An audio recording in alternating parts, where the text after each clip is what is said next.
close your eyes and let the present world dissolve into the shadows. Imagine the scent of winter air, crisp and biting, mixing with the heavy, greasy aroma of rendered animal fat and wood smoke. We are drifting back to a time before electric lights banished the night, a time when the world is illuminated only by the flicker of flame and the pale wash of the moon. You are in Boston, listening to the creaking of wooden signs swinging in the wind off the Atlantic, the crunch of snow under heavy boots, and the distant tolling of a church bell. We are here to witness the beginning of a life that will one day capture lightning itself. Before you get comfortable, take a moment to like the video and subscribe, but only if you genuinely enjoy what I do here. Let me know your city and local time in the comments so we can see where everyone is listening from. Benjamin Franklin's life is often viewed as the quintessential American narrative, even before the United States itself formally existed, detailing a story of relentless self-invention and a mind perpetually curious. He grew up without completing a single year of formal schooling, yet became the most celebrated scientist of his generation. Starting from nothing, Franklin evolved from a teenage runaway fleeing his apprenticeship to a man who dined with kings and philosophers in Europe's grandest courts. He was unique among the founders, being the only person to sign all 4 foundational documents of the United States: the Declaration of Independence, the Treaty of Alliance with France, the Treaty of Paris, and the Constitution. Over his 84 years, he accomplished more than many civilizations, helping to build a nation from scratch. Franklin was born on January 17, 1706, the 15th child of a struggling tradesman, Josiah Franklin, in the pious and crowded city of Boston. Josiah was an English immigrant who had reinvented himself as a tallow chandler and soap maker, filling their cramped Milk Street home with the greasy smell of his trade. Though Josiah was a thoughtful man who valued conversation, he lacked the means to educate all his children. Initially intended for the ministry, Benjamin attended the prestigious Boston Latin School at age 8, showing immediate promise and rising quickly in his class. However, due to the high costs of a Harvard education, his formal schooling was cut short after less than 2 years by the age of 10, marking the end of his classroom instruction. Though pulled from school, Franklin's hunger for knowledge could not be extinguished by the tallow smoke of his father's shop.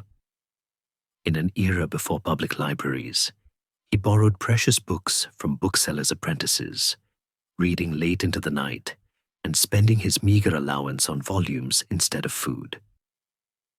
His most crucial education came from intensely studying the Spectator essays by Joseph Addison and Richard Steele, which he used as a self-imposed curriculum to develop his clear, direct, and persuasive prose style through imitation and relentless practice. He applied this same systematic self-improvement philosophy, identifying a skill, finding resources, and practicing relentlessly, to learning swimming and even adopting vegetarianism. At the age of 12, after failing to adapt to the candle-making trade, Franklin was bound as an apprentice to his older brother, James, who was setting up a printing business. The terms of the 9-year indenture were harsh. He received no wages save for the last year, only food, lodging, and training, and he was legally bound to his master.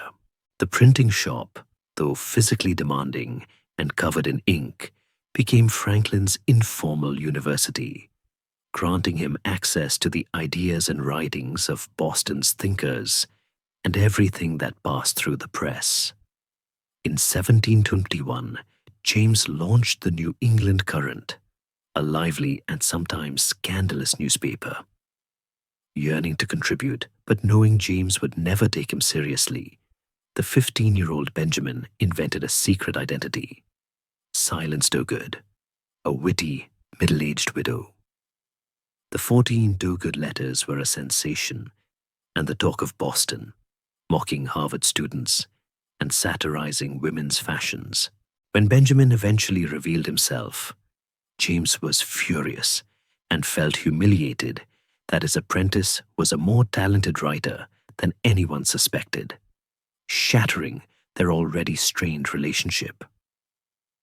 The conflict escalated after James was briefly jailed in 1722 for offending colonial authorities with the Courant's content. To keep the paper running, James publicly released Benjamin from his indenture, but secretly forced him to sign new binding papers. Armed with the knowledge that James could not enforce the secret contract without revealing his fraud, Benjamin decided to leave. In September 1723, he sold some of his cherished books for passage money and secretly boarded a ship bound for New York, becoming a 17-year-old runaway. After finding no work in New York, Franklin traveled south, enduring a miserable journey on foot and boat, eventually arriving in Philadelphia in October 1723. He was dirty, disheveled, and ravenous. His iconic arrival saw him walking up Market Street, eating an enormous buffy roll while tucking two others under his arms. A ridiculous sight witnessed by a young woman named Deborah Red, who laughed at his appearance. Franklin quickly found work with Samuel Kimmer, an immigrant printer who was chaotic but recognized Franklin's indispensable skill. Word of his abilities reached Sir William Keith, the royal governor, who offered to fund Franklin to set up his own shop, provided Franklin first sailed to London to purchase equipment. Franklin eagerly accepted, promising Deborah Red they would marry upon his return. He sailed in November 1724, only to discover upon arrival in London that Keith's promises were empty and the letters of credit never existed. Stranded, Franklin relied on his skill, immediately finding work in London's finest printing houses, where his speed and precision impressed the English printers. However, this period also showed a less admirable side. He sent Deborah only one letter before abandoning her entirely, an error he would later regret deeply. Returning to Philadelphia in 1726, wiser and determined to achieve independence, Franklin eventually secured a partnership and in 1728 opened his own printing shop. He strategically cultivated a reputation for industry and reliability, pushing his own paper through the streets in a wheelbarrow and being the first to arrive and the last to leave his shop. By 1729, he owned the highly successful Pennsylvania Gazette outright. In 1730, Franklin entered into a common law marriage with Deborah Red. During his absence, she had married John Rogers, who abandoned her. Due to legal uncertainty regarding Rogers' death, Deborah was trapped in legal limbo and could not formally remarry. The Franklins' partnership lasted 44 years, though it was marked by long separations as Deborah refused to cross the ocean due to an absolute fear of sea travel. Franklin also acknowledged and raised his illegitimate son, William, alongside his legitimate children, Francis and Sarah. In 1732, Franklin published Poor Richard's Almanac, using the pseudonym Richard Saunders, a stargazer with a sharp wit. Franklin filled the margins with aphorisms like "early to bed and early to rise makes a man healthy, wealthy, and wise," refining common wisdom into memorable phrases. The almanac was an immediate success, selling 10,000 copies annually at its peak and establishing Franklin as a public philosopher of practical American wisdom. Franklin's ambition extended beyond personal success. He sought to improve his community. In 1727, he founded the Junto, a secret club for mutual improvement where young tradesmen discussed philosophy, shared knowledge, and provided mutual aid. The Junto became his think tank for civic projects. Over 2 decades, Franklin helped establish the infrastructure of modern Philadelphia. The Library Company of Philadelphia, America's first subscription library, 1731. The Union Fire Company, one of the first volunteer fire brigades, 1736. Proposals for street paving and lighting, the American Philosophical Society, 1743, and the Academy of Philadelphia, which became the University of Pennsylvania, 1749. He also founded Pennsylvania Hospital, using the revolutionary concept of a matching grant. By his 40s, Franklin turned his restless mind towards science. Captivated by a lecture in 1743, he began relentlessly experimenting with electricity. Despite lacking formal training, he proposed the simpler, elegant, single-fluid theory of electricity, coining the terms positive and negative that are still used today. His most audacious hypothesis was that lightning was simply electricity on an enormous scale. In 1752, after French scientists proved his theory correct using a metal rod, Franklin performed his famous kite experiment in Philadelphia, drawing electricity from storm clouds to a key, proving that the heavens and the workbench obeyed the same laws. Applying this knowledge, Franklin invented the lightning rod, a pointed metal conductor that safely grounded electrical charges, saving countless buildings, churches, and ships across 2 continents. By 1753, he was a global celebrity, receiving the prestigious Copley Medal from the Royal Society of London and honorary doctorates from universities like St. Andrews. Europeans revered him as the modern Prometheus, the man who had stolen fire from heaven.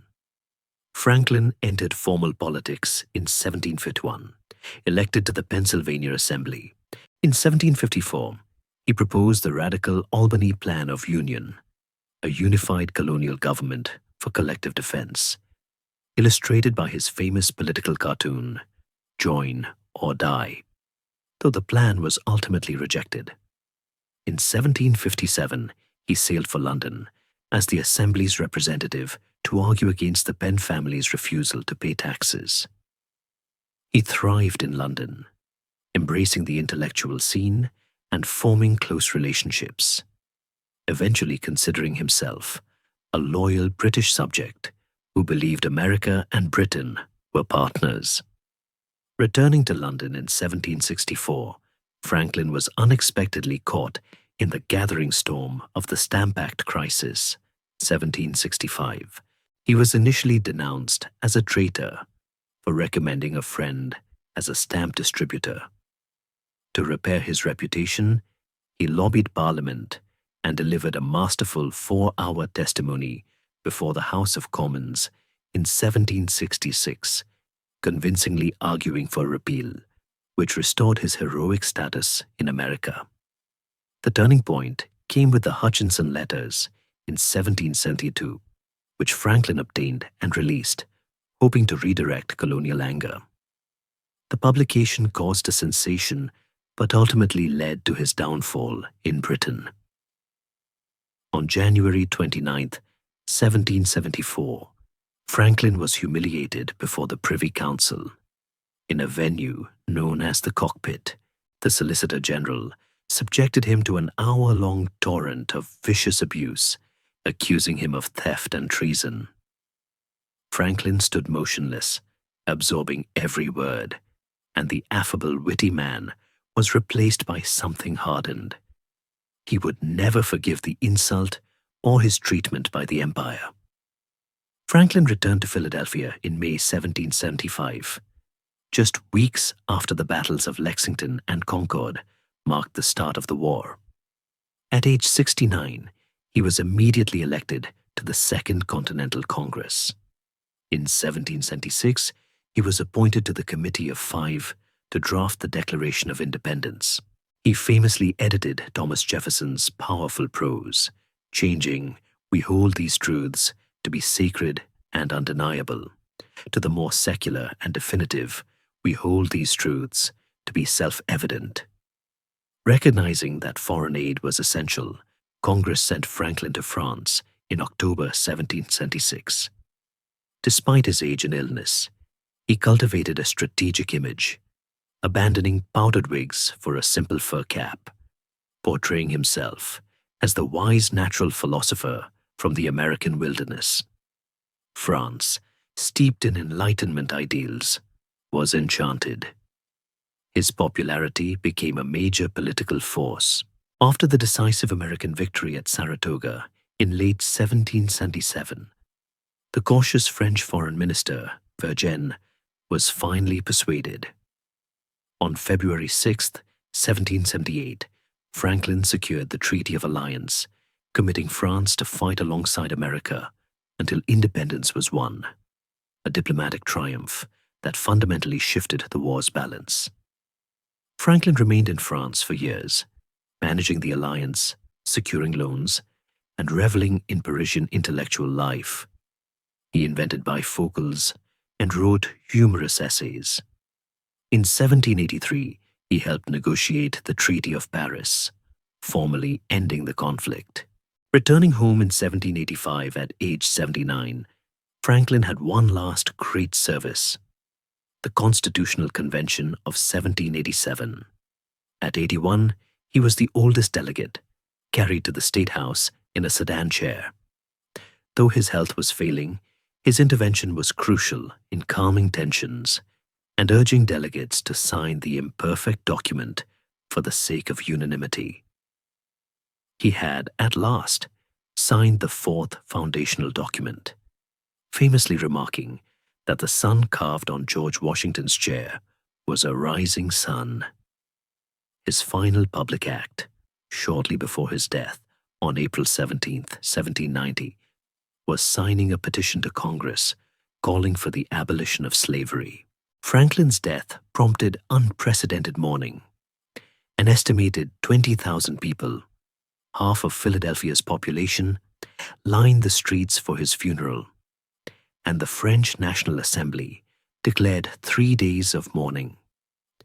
His legacy is seen today in the fundamental concepts of physics, positive-negative charge, civic institutions, the public library, volunteer fire department, secular university, and enduring wisdom, Poor Richard's aphorisms. While he was a complicated man who owned slaves for much of his life and spent decades away from his family, Franklin remains a testament to human potential. His life, from the poverty of a candle shop to taming lightning and creating a nation, is proof that the circumstances of one's birth need not determine one's fate. He remains, in essence, the first American. But to truly understand this man, we must descend from the heights of legend and return to the humble, smoky reality of his beginning. We must go back to Milk Street, Boston, where the air is thick with the cloying scent of tallow. Here, under the sign of the Blue Ball, the house is a cacophony of voices. 17 children in total, Josiah Franklin was nothing if not productive, filled the small timber house with the sounds of crying, laughing, and the endless scrubbing of clothes. The house is a factory of survival. In this dim, flickering world, young Benjamin is just another small pair of hands expected to cut wicks and fill molds. But watch him. Look closely at the youngest son in the corner. While the others play or work, his eyes are wide, reflecting the candlelight, already searching for something beyond the walls of the shop, something hidden in the very texture of the world around him. He is small, unobtrusive, and quiet, but inside that head, A universe is already expanding, waiting for the ink and paper that will give it life.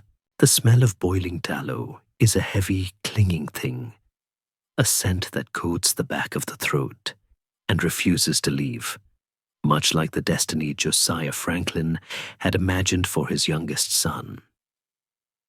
In the cramped wooden house on Milk Street, the air was perpetually thick with the rendering of animal fat, a sensory reminder of the hard, practical labor that kept the family fed. For young Benjamin, however, this smell was the scent of suffocation. While his hands mechanically cut wicks and filled molds, his mind was already drifting out of the window, past the timber frames of Boston, toward the salt spray promise of the Atlantic Ocean. He watched the masts of great ships bobbing in the harbor like a forest stripped of its leaves, dreaming of the freedom that lay beyond the horizon. It is a common enough dream for a boy trapped in a dark shop. But for Benjamin, the ocean represented something more than adventure. It represented an escape from the intellectual starvation he felt in the candle shop. His father, Josiah, was a wise and observant man, sharp enough to see the longing in his son's eyes and fearful of it. He had already lost one son to the lure of the sea, and he had no intention of losing his brilliant, brooding youngest to the waves. And so, a quiet battle of wills began, played out not in shouts, but in the silent trudge through Boston's winding streets. Josiah took Benjamin by the hand, leading him on a tour of the city's trades, hoping to find an anchor that would hold the boy to the land. They watched bricklayers stacking the red bones of the city, joiners shaving curls of wood that smelled of pine and resin, and braziers hammering copper into gleaming shapes. Benjamin watched with polite interest, appreciating the skill of the hands, yet feeling no stirring in his heart. The tools of these trades were solid, heavy things, and Benjamin's mind was made of lighter stuff, air, fire, and thought. He did not want to build the world. He wanted to understand it. The only time the boy's spirit truly settled was when he held a book. In the early 18th century, a book was not a disposable commodity, but a treasure, a rare brick of condensed wisdom that cost a fortune and smelled of leather, rag paper, and possibility. Benjamin's hunger for these objects was voracious, bordering on an addiction that puzzled his pragmatic family. While other boys spent their few pennies on gingerbread or games of skittles, Benjamin hoarded every copper coin that crossed his palm, starving his stomach to feed his mind. It is a striking image to hold in the quiet of the night. A small boy in a rough linen shirt, counting coins by the light of a stolen candle, calculating how many weeks of hunger it would take to purchase a single volume of history or philosophy. His first great acquisition was the works of John Bunyan, particularly The Pilgrim's Progress. He read the allegories until the pages were soft with wear, traveling with Christian to the celestial city, while his body remained stuck in the tallow shop. Yet even here, his practical nature showed itself. Once he had drained the books of their value, he sold them to buy others, treating knowledge as a currency that must be kept in circulation. He devoured Plutarch's lives, absorbing the biographies of great Greeks and Romans, letting the stoicism of the ancients seep into his Bostonian soul.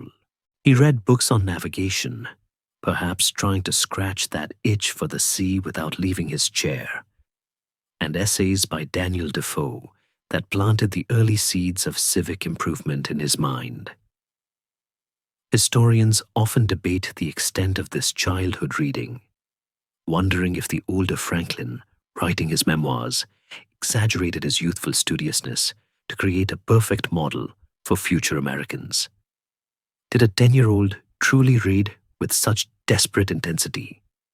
Yet, the evidence lies in the man he became. Such a vast, eclectic reservoir of knowledge is not filled by accident. It is filled drop by drop, night after night, in the stolen moments when the rest of the house is asleep. Imagine the silence of that crowded house after the last candle has been snuffed. 17 people breathing in the dark, the settling of the timber beams, the wind rattling the shutters. And there, perhaps huddled near the dying embers of the hearth, is Benjamin, straining his eyes over a borrowed page. This was his rebellion. He could not fight his father's authority, but he could outthink the life that had been prepared for him. This passion for reading eventually led him to a peculiar arrangement with the booksellers' apprentices of Boston. Since he could not afford to buy every book he wanted, he began to borrow them, creating a covert library network long before he established a public one. An apprentice might sneak a volume out of his master's shop in the evening, passing it to Benjamin with a whispered warning, "It must be back when the shop opens."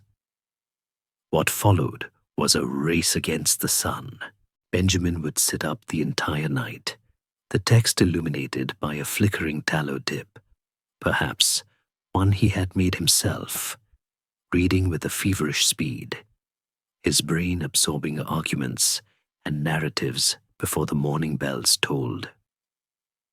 He would return the book at dawn, eyes red-rimmed but shining, the words locked safely away in his memory, where no master could reclaim them. This was a dangerous game. A stained page or a broken spine could cost an apprentice his position, but for Benjamin, the risk was oxygen. It was during these long, quiet nights that he began to understand that his love was not just for the stories, but for the ink itself, the power of the printed word to travel where a person could not. He realized that while he hated the dipping of wicks, he loved the architecture of sentences. Josiah, ever the pragmatist, eventually accepted that he could not force the boy into the candle trade without risking him running away to sea. He saw the boy's obsession with books and decided to capitalize on it. If the boy loved the written word, then let him work with words, but in a way that produced a tangible product. It was a compromise that would change history. Josiah proposed that Benjamin be apprenticed to his older brother, James, who had returned from London with a printing press, a terrifyingly complex machine of iron and wood that was the high technology of its day. Benjamin was initially reluctant. He feared that the printing house was just another cage, another form of drudgery that would keep him from the ocean. But the pull of the books was too strong. He knew that a printer lived in a river of text, that the latest pamphlets, sermons, and news flowed through the shop before they reached the public. He would be at the source, and so, with a heavy heart but a sparking mind, the 12-year-old Benjamin signed the indenture papers. It was a solemn legal moment, binding him to his brother until the age of 21. He was trading his freedom for access to the world of ideas. As the ink dried on the parchment of his indenture, the boy likely didn't realize he had just signed the first of many documents that would define his life. He was no longer just a candlemaker's son. He was a printer's devil, the lowest rank in the shop, destined to be covered in the black soot of the press. But as he stepped into James's shop, smelling the sharp chemical tang of the ink, a smell far cleaner, in his estimation, than the cloying grease of the tallow, he felt a door opening. The ocean would have to wait. He had an entire ocean of words to navigate first. The silence of his reading nights was about to be replaced by the rhythmic clatter of the press, a sound that would become the heartbeat of his revolution. The printing house of James Franklin was a world of clamor and ink, a place where the heavy iron press thumped like a mechanical heart, and the air was thick with the scent of wet paper and oil. But for Benjamin, the real work began when the thumping stopped. As the other apprentices drifted off to the taverns or their beds, seeking the oblivion of sleep after a day of labor, Benjamin retreated into a solitude that he constructed with the precision of a mason building a wall. He had realized, with the terrifying clarity of a child who knows he is smarter than his station, that his mind was a rough diamond, sharp, yes, but unpolished and jagged. He lacked the smooth, elegant eloquence of the gentleman whose essays he set in type during the day. He had the thoughts, but he did not yet have the vehicle to deliver them. And so, in the quiet of the shop, by the light of a single candle that cast long, dancing shadows against the typecases, he began one of the most famous regimes of self-improvement in history. His guide was a battered volume of The Spectator, a London periodical he had stumbled upon by chance. The essays, written by Joseph Addison and Richard Steele, were the pinnacle of English wit, urbane, graceful, and devastatingly clear. Benjamin did not just read them, he dissected them. He treated the prose not as art, but as an engine to be reverse engineered. He would read an essay, letting the rhythm of the sentences settle in his mind, and then he would set the book aside. Days later, he would try to rewrite the piece from memory, struggling to capture not just the meaning, but the music of the original. Then, in a moment of ruthless self-criticism, he would compare his clumsy juvenile scratchings with the polished perfection of Addison. He found his vocabulary wanting, his transitions abrupt. To fix this, he turned the essays into verse, forcing his mind to hunt for synonyms and rhymes, twisting the sentences into new shapes before melting them back down into prose. It was an obsessive, lonely game, played in the silence of the night, a teenager arguing with a ghost on a page, demanding to be taught. This discipline extended from his mind to his body, in a way that set him even further apart from the rough meat-eating culture of colonial Boston. Influenced by a book on vegetable diets by Thomas Tryon, the 16-year-old Benjamin made a radical decision. He would stop eating meat. In a time when a heavy meal of beef or pork was considered the only source of true strength, this was viewed as almost alien, an eccentricity bordering on madness. But Benjamin's motivation was a blend of high philosophy and cold economics. He approached his brother James with a proposition that reveals the transactional nature of his mind even then. He asked James to give him half the money usually paid for his board, promising to feed himself on that amount. James, always looking to save a coin, agreed instantly, while the other apprentices gorged on heavy pies and roasted meats. Benjamin sat in a corner with a book, chewing on a slice of bread, a handful of raisins, or a bowl of hasty pudding, a simple boiled cornmeal mush. He found that the light diet cleared his head, leaving him sharp and wakeful, while the others succumbed to the heavy, greasy lethargy of digestion. But the true victory was in his pocket. He saved half the money James gave him, and that surplus, that precious pile of silver, was immediately converted into books. He was literally eating less to know more, transmuting his hunger into a library. There is a quiet, stoic beauty in this image. A boy ignoring the rumbling of his stomach to feed a hunger that no bread could satisfy, sitting in the corner of a noisy room, building a cathedral of knowledge inside his own head, one saved penny at a time. But Benjamin was not merely a brain in a jar. He was a creature of the physical world, and nowhere was he more alive than in the water. In the 18th century, swimming was not a common pastime. Indeed, many sailors could not swim, viewing the water as a hostile element to be feared. But Benjamin was a water American, a natural amphibian who felt more at home in the embrace of the harbor than on the cobbled streets. He studied the art of swimming with the same scientific rigor he applied to writing, mastering the techniques from a book by Melchizedek Thevenot. He learned to float, to dive, to conserve his energy, turning his body into a vessel of efficiency. One summer afternoon, in a moment of playful genius that foreshadowed his future experiments with lightning, he combined his loves. He went to a pond on the outskirts of Boston to fly a kite. As the paper diamond caught the wind and tugged at the string, Benjamin stripped and waded into the water.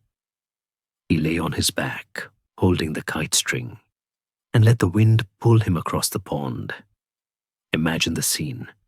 The future diplomat and sage, currently just a naked boy, gliding effortlessly across the surface of the water, towed by the invisible hand of the wind, watching the clouds drift by. It was a perfect synthesis of leisure and physics, a lazy man's invention that worked brilliantly. He later wrote that he crossed the entire pond without a single stroke, a passenger of the air while submerged in the water. It was a moment of pure sensory joy, the cool water supporting his back, the sun on his face, the tug of the kite like a living thing in his hand. This expertise in the water was so profound that during his later trip to London, he considered opening a swimming school, a career path that would have robbed history of a founding father, but perhaps given it an Olympic champion. He performed tricks for his friends in the Thames, swimming for miles, showcasing a physical confidence that belied his bookish nature. Historians often debate how much of Franklin's self-made narrative is curated myth.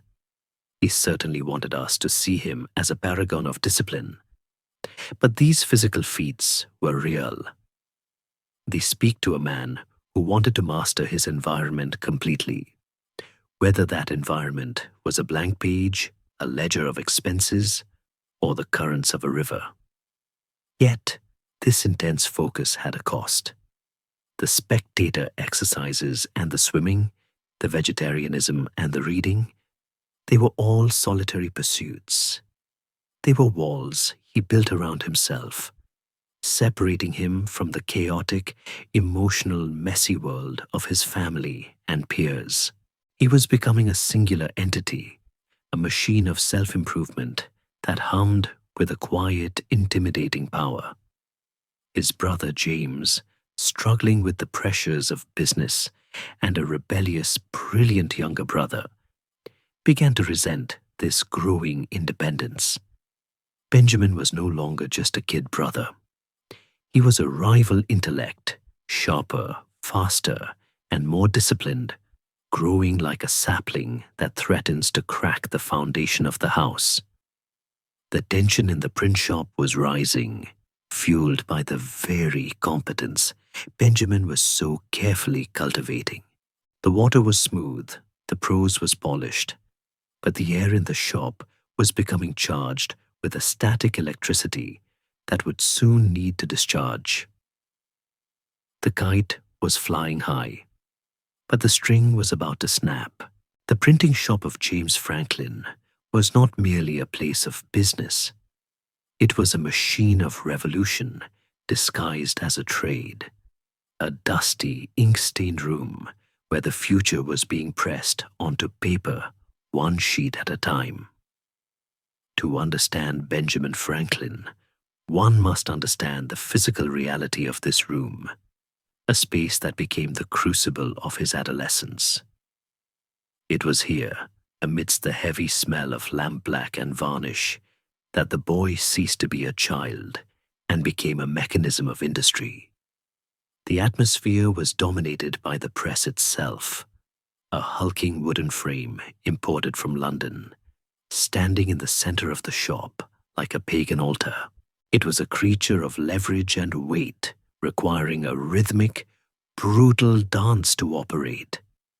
The devil, as the youngest apprentice was called, had to dance this dance 12 hours a day, dampening the paper to the perfect humidity, inking the leather balls that looked like blackened boxing gloves, and beating the type until it glistened with a toxic, shiny coating.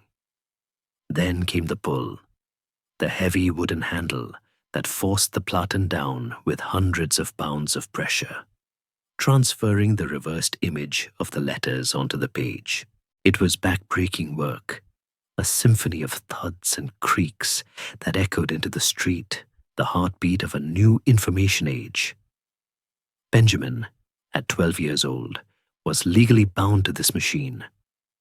The indenture papers he had signed were a form of temporary ownership, a terrifyingly absolute contract that gave James the rights to Benjamin's labor, his time, and his obedience until the age of 21. 9 years. To a boy standing on the precipice of puberty, 9 years is an eternity. It is the entire horizon of the future. The document itself was a heavy parchment, written in a dense, looping script that spelled out the restrictions of his life. He could not marry, he could not gamble, he could not haunt taverns, and he could not leave.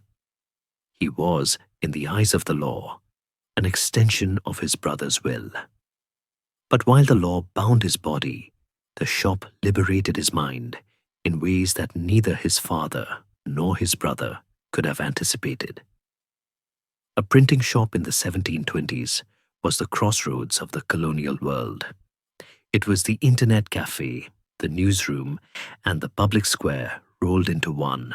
Into this shop walked the merchants, the sailors, the politicians, and the preachers, all bringing gossip, news from London, and arguments about the nature of God and government. Benjamin, silent and observant, standing by the type case with his fingers stained black, heard it all. He absorbed the rhythm of adult conversation, the clash of opposing viewpoints, and the subtle power of satire. He was receiving an education far more practical and dangerous than anything Harvard could offer. He learned the tactile architecture of language, how to pick the cold lead letters from their compartments in the case, the E-box largest and central, the Z exiled to the corner. He learned to read backwards and upside down, seeing words not just as meanings, but as physical objects that could be arranged, spaced, and justified.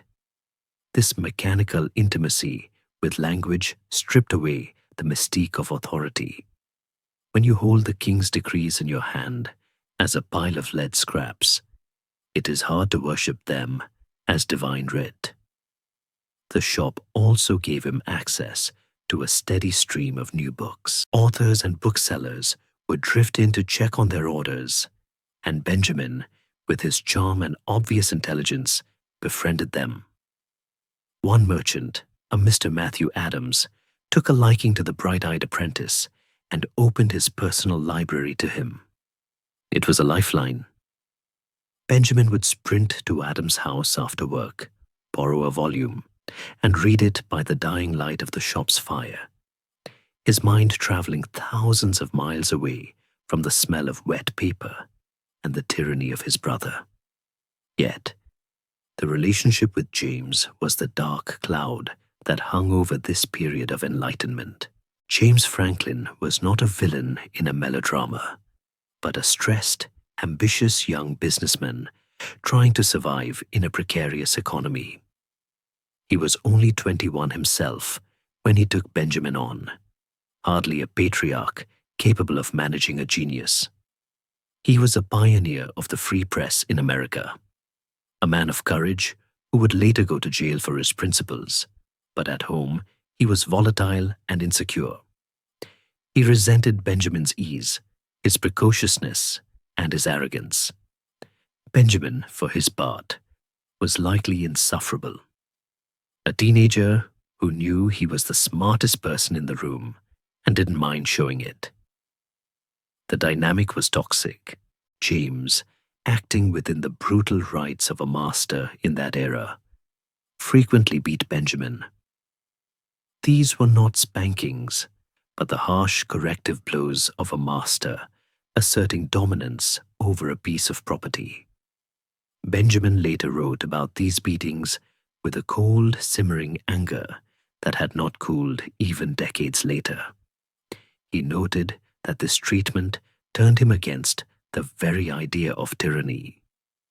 The seeds of his resistance to the British crown were arguably sown in the bruises given to him by his own brother. It is a profound historical irony. James Franklin beat the rebelliousness into his brother, forging the iron will that would one day help dismantle an empire. But Benjamin was not a victim who simply endured. He was a strategist who plotted. He learned to navigate his brother's moods, to do his work with such undeniable excellence that he became indispensable. By the age of 15, he was effectively running the shop when James was indisposed. He was managing the accounts, setting the most difficult type, and even interacting with the contributors who wrote for James's newspaper. He was the engine room of the enterprise, yet he received no credit, no wages, and no respect. This disparity between his worth and his treatment created a pressure cooker within him. He was trapped in a paradox. He was a water American who loved freedom, bound by parchment to a small room. He was a brilliant writer, forbidden from writing. He was a master craftsman, treated like a servant. The printing press, which he loved, became a symbol of his confinement. Every pull of the lever was a reminder of the power he had to shape the world, and every blow from his brother was a reminder of his powerlessness to shape his own life. Historians often pause here to consider the psychological weight of this period.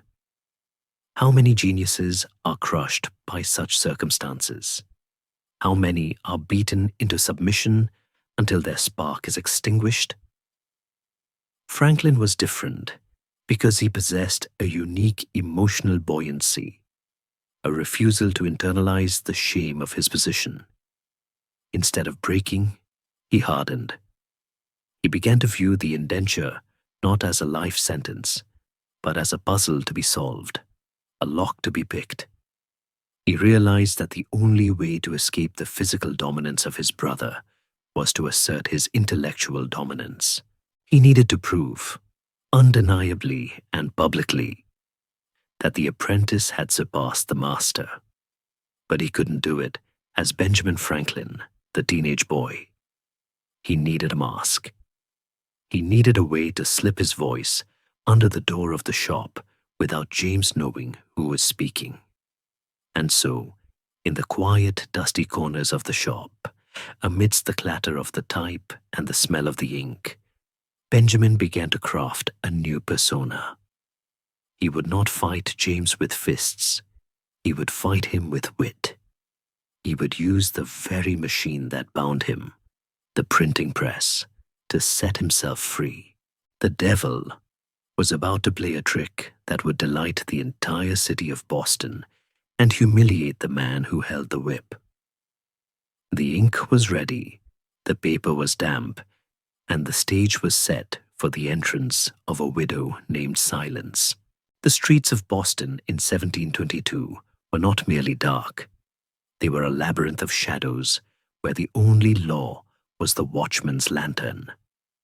It was into this midnight world that a 16-year-old boy stepped, his heart hammering against his ribs like a trapped bird. In his hand, he clutched a folded piece of paper, a manifesto disguised as a memoir, written in a hand that he had deliberately disguised. Benjamin Franklin was about to commit his first great act of subversion. He crept to the door of his brother's printing house, the very place that imprisoned him by day, and slid the paper under the door. It was a simple act, a friction of paper against wood, but it was the ignition spark of a literary career that would eventually charm an empire. He wasn't just submitting an article, he was birthing a ghost. Her name was Silence the Good, and she was everything Benjamin Franklin was not. She was a woman, she was elderly, she was a widow, and she was rural. He had created her out of thin air and ink, crafting a backstory so detailed and a voice so distinct that she felt more real than the people walking the streets. The next morning, the printing shop was abuzz. James Franklin and his circle of friends, a group of rebellious, witty men known as the Courtiers, found the letter. Imagine the scene, the sun streaming through the dusty windows, illuminating the floating motes of paper dust as these grown men huddled around the sheet, reading the words of the mysterious widow. Benjamin stood in the background, likely pretending to sort type or mix ink, his face a mask of indifference, while his insides danced with triumph. He listened as they read the opening lines aloud, laughing at the widow's dry, self-deprecating humor. Silence introduced herself as an enemy to vice and folly, a woman who had been born on a ship crossing the Atlantic, where my parents were expecting this good world, and whose father, standing on the deck to welcome the new land, was promptly swept overboard by a rogue wave and drowned. It was dark comedy, a perfect blend of tragedy and farce that hooked the cynical wits of the Courant instantly. They praised the writing, speculating on who this brilliant author could be. Was it a learned merchant, a rival scholar, a man of letters from London? They never once glanced at the smudge-faced apprentice in the leather apron standing 5 feet away. For the next 6 months, this delicious game of cat and mouse continued. Every fortnight, under the cover of darkness, Benjamin would slip another letter under the door, and every fortnight, Silence Dogood would become the talk of the town. She was a sensation. In a colony dominated by the stern, thundering sermons of figures like Cotton Mather, Silence was a breath of fresh, albeit sarcastic air. She was the first great character in American literature, a localized, colonial version of the Spectator style Benjamin had studied so obsessively. Through her voice, the teenage boy was able to say things he never could have uttered as himself. When he wanted to critique the pretension of higher education, Silence wrote about a dream she had of the Temple of Learning, Harvard, where the students entered as blockheads and emerged as blockheads, only now with diplomas. She described the students as learning little more than how to enter a room with a flourish, mocking the elitism that had barred Benjamin from attending. It was a scathing, hilarious indictment of the very institution that had been too expensive for his father to afford, a bit of class warfare wrapped in a joke. He used Silence to mock the absurdities of fashion, railing against the hoop petticoats that made women look like walking bells, and to criticize the rampant hypocrisy of religious zealots who preached humility while hoarding wealth. There is a delightful irony here that historians often point out. The pious people of Boston were being lectured on morality by a teenager who was, at that very moment, skipping church to read books and plotting his escape. The widow was a ventriloquist's dummy, but the boy's hand was clearly visible if one knew where to look. The prose was too sharp, the Latin references too clever, the wit too biting for a simple countrywoman. But the disguise held because no one could imagine that a printer's devil could possess such a mind. It is a testament to the invisibility of the working class. They looked at Benjamin and saw only labor, not intellect. The psychological satisfaction for Benjamin must have been immense. For a boy who was beaten and belittled by his master, hearing that same master praise, silence do good, as a genius was the ultimate vindication. It was a secret rebellion, a way of asserting his superiority without risking a blow. He was proving that his mind was the true asset of the shop, even if his body was legally bound to the press. But vanity is a difficult beast to cage, especially for a teenager. As the letters grew in popularity, with men in taverns proposing marriage to the widow and the town demanding to know her identity, the secret began to burn a hole in Benjamin's pocket. He wanted the credit. He wanted James to know that the genius he admired was the very boy he struck. Eventually, the mask slipped, or perhaps it was thrown down. The exact moment of the reveal is lost to the quiet corners of history, but we know the aftermath. Benjamin confessed to the courtiers that he was silence do good. The reaction was immediate and polarized.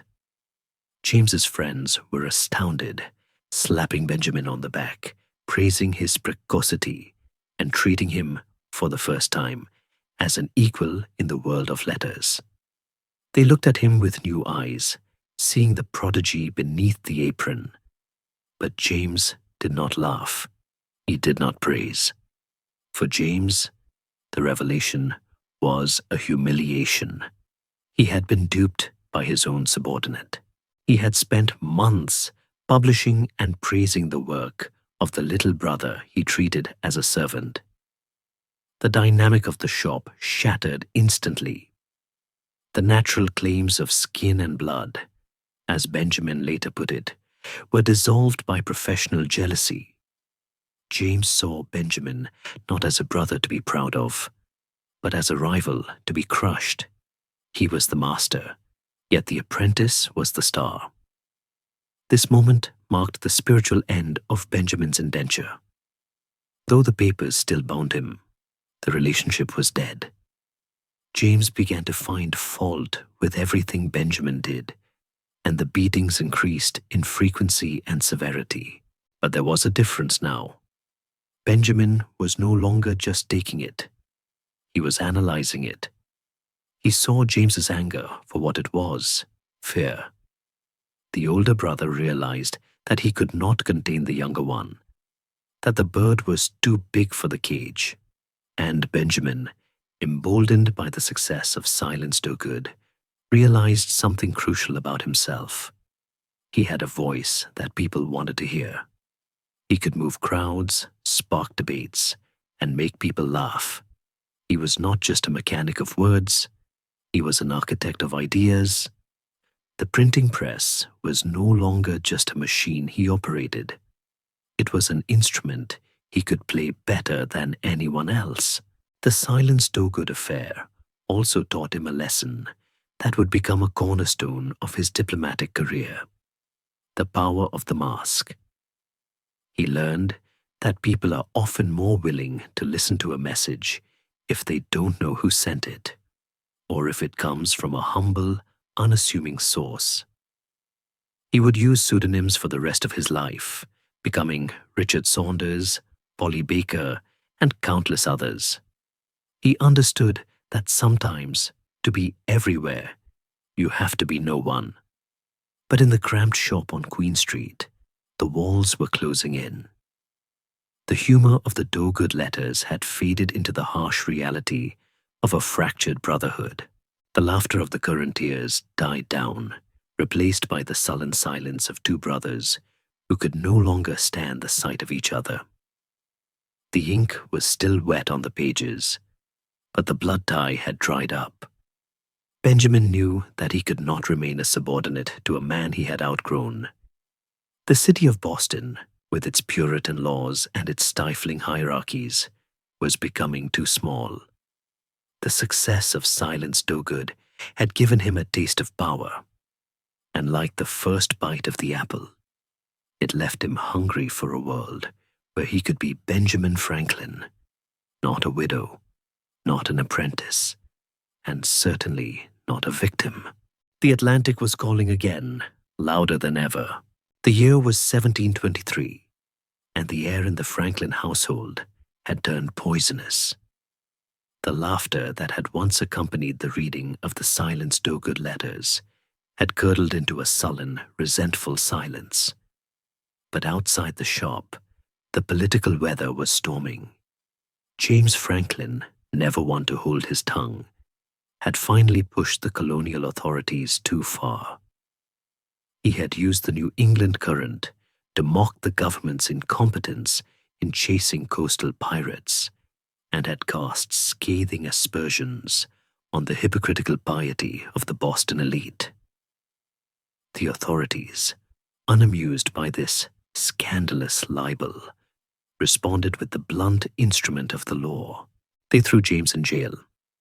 For a month, the master of the shop sat in a damp stone cell, leaving the 17-year-old Benjamin in sole command of the newspaper. It was a heady, dangerous month. Suddenly, the boy was the editor, the printer, and the publisher. Instead of toning down the paper's rhetoric to appease the angry magistrates, Benjamin sharpened it. He published critiques of the government that were even more biting than his brother's. Delighting in the power of the press to poke the bear, he managed the accounts, directed the distribution, and proved to the entire city that he was not merely a capable pair of hands, but a formidable mind. When James was finally released, he returned not to a shop in chaos, but to a business that was running better than he had left it. This should have been a cause for gratitude. Instead, it was the final humiliation. The older brother saw that he was unnecessary. The younger brother saw that he was ready. The legal hammer fell shortly after James's release. The General Court of Massachusetts, tired of the Franklin insolence, issued a decree. James Franklin was strictly forbidden from printing or publishing the New England Courant. It was a death sentence for the business. But the Franklins were nothing if not inventive. They devised a legal sleight of hand to circumvent the order. If James could not print the paper, then the paper would be printed by someone else, someone named Benjamin Franklin. But there was a catch. By law, an apprentice was the property of his master. He could not own a business or sign his name to a publication as a proprietor. For the ruse to work, Benjamin had to be legally free. In a scene that feels like a piece of theater, James staged a public breaking of the indenture. In front of witnesses, he cancelled the old contract, technically freeing Benjamin from his service. But in the shadows of the back room, away from the eyes of the law, he forced Benjamin to sign a new secret indenture, binding him for the remainder of the original 9-year term. It was a cynical trap. Public freedom, private slavery. Benjamin signed the secret papers, his face impassive, but his mind was already turning the situation over like a puzzle box, looking for the latch. The paper flourished under Benjamin's name, but the domestic war intensified. James, perhaps emboldened by the secret contract that he kept hidden in his desk resumed his tyranny. The beatings returned, fueled by a new, desperate jealousy. But this time Benjamin did not cower. He realized he held the trump card. He knew that James could never produce the secret contract in court. To do so would be to admit to the authorities that he had defied their order and engaged in a fraudulent scheme to keep running the paper. The secret indenture was a sword that James could not draw without cutting his own throat. Benjamin was, for all practical purposes, free, protected by his brother's own deception. When the next quarrel erupted, likely over something trivial that masked the deep rot in their relationship, Benjamin played his card. He announced he was leaving. He asserted his freedom, standing on the public breaking of his bonds. James was apoplectic. He stormed to the other masters and printers in Boston, blacklisting Benjamin, warning them not to hire the rebellious boy. He effectively poisoned the water in Benjamin's hometown, ensuring that no door would open for him. Benjamin walked the streets of the city he loved, the city of his childhood, and found it suddenly cold and hostile. He was 17, brilliantly talented, and completely unemployable. The decision to run was not made lightly. In the 18th century, a runaway apprentice was a fugitive, a status only slightly above that of a criminal. Notices would be printed in newspapers describing his appearance, offering rewards for his capture and return. If caught, he could be dragged back in chains and have his service extended by years. But the hunger for freedom, that same hunger that had driven him to eat raisins while others ate beef, was overpowering. He knew he had to leave not just the house, but the colony. He planned his escape with the stealth of a spy. He could not be seen leaving with luggage, nor could he bid farewell to his family. His father, Josiah, had sided with James, viewing Benjamin's rebellion as a breach of duty. He was alone. His closest friend, John Collins, helped him manage the logistics. Collins found a sloop bound for New York and spun a lie to the captain to explain why a young man of Benjamin's appearance needed to leave in such a hurry and in secret. He told the captain that Benjamin had gotten a naughty girl with child and was fleeing to avoid being forced into a shotgun marriage. It was a salacious, embarrassing cover story, but it worked. The captain agreed to take him, no questions asked. The preparation for departure required a heartbreaking sacrifice. Benjamin needed money for the passage, but he had no savings. Every penny had gone into his mind. He looked at his small, cherished library, the books he had starved himself to buy, the volumes of Bunyan, Plutarch, and Defoe that had been his only true companions in the dark candle shop. They were his friends, his teachers, his solace. And one by one, he sold them. He traded the voices of the past for the possibility of a future. It was a liquidation of his childhood soul to purchase his manhood. With a pocket full of coins and a heart heavy with loss, he was ready. On a crisp day in late September 1723, under the cover of a darkening sky, Benjamin Franklin slipped away from Milk Street. He boarded the sloop quietly, avoiding the eyes of the dock workers who might recognize him. As the ropes were cast off and the sails caught the autumn wind, the ship began to move down the harbor, past the wharves where he had once learned to swim, past the lighthouse, and out into the open Atlantic. He stood on the deck, watching the silhouette of Boston shrink against the horizon. The church steeples, the tangled masts, the smoke of 1,000 chimneys, it all faded into the grey mist of the sea. He was leaving behind everything he knew: his family, his home, his friends, and the city that had shaped him. He was sailing into a void. He had no job waiting for him in New York, no friends, no recommendations, and very little money. He was just a boy in a rough coat, standing on a heaving deck, staring at the terrifying, thrilling expanse of the ocean. But as the salt spray hit his face, washing away the smell of ink and tallow, he felt a strange lightness. The weight of the indenture, the fear of his brother's hand, the stifling expectations of his father. They were all back on the shore. He was adrift, yes, but he was the captain of his own drift. The journey was not kind. The wind howled and the sea churned, tossing the small sloop like a toy. At one point, the ship was becalmed near Block Island, drifting aimlessly while the crew caught cod.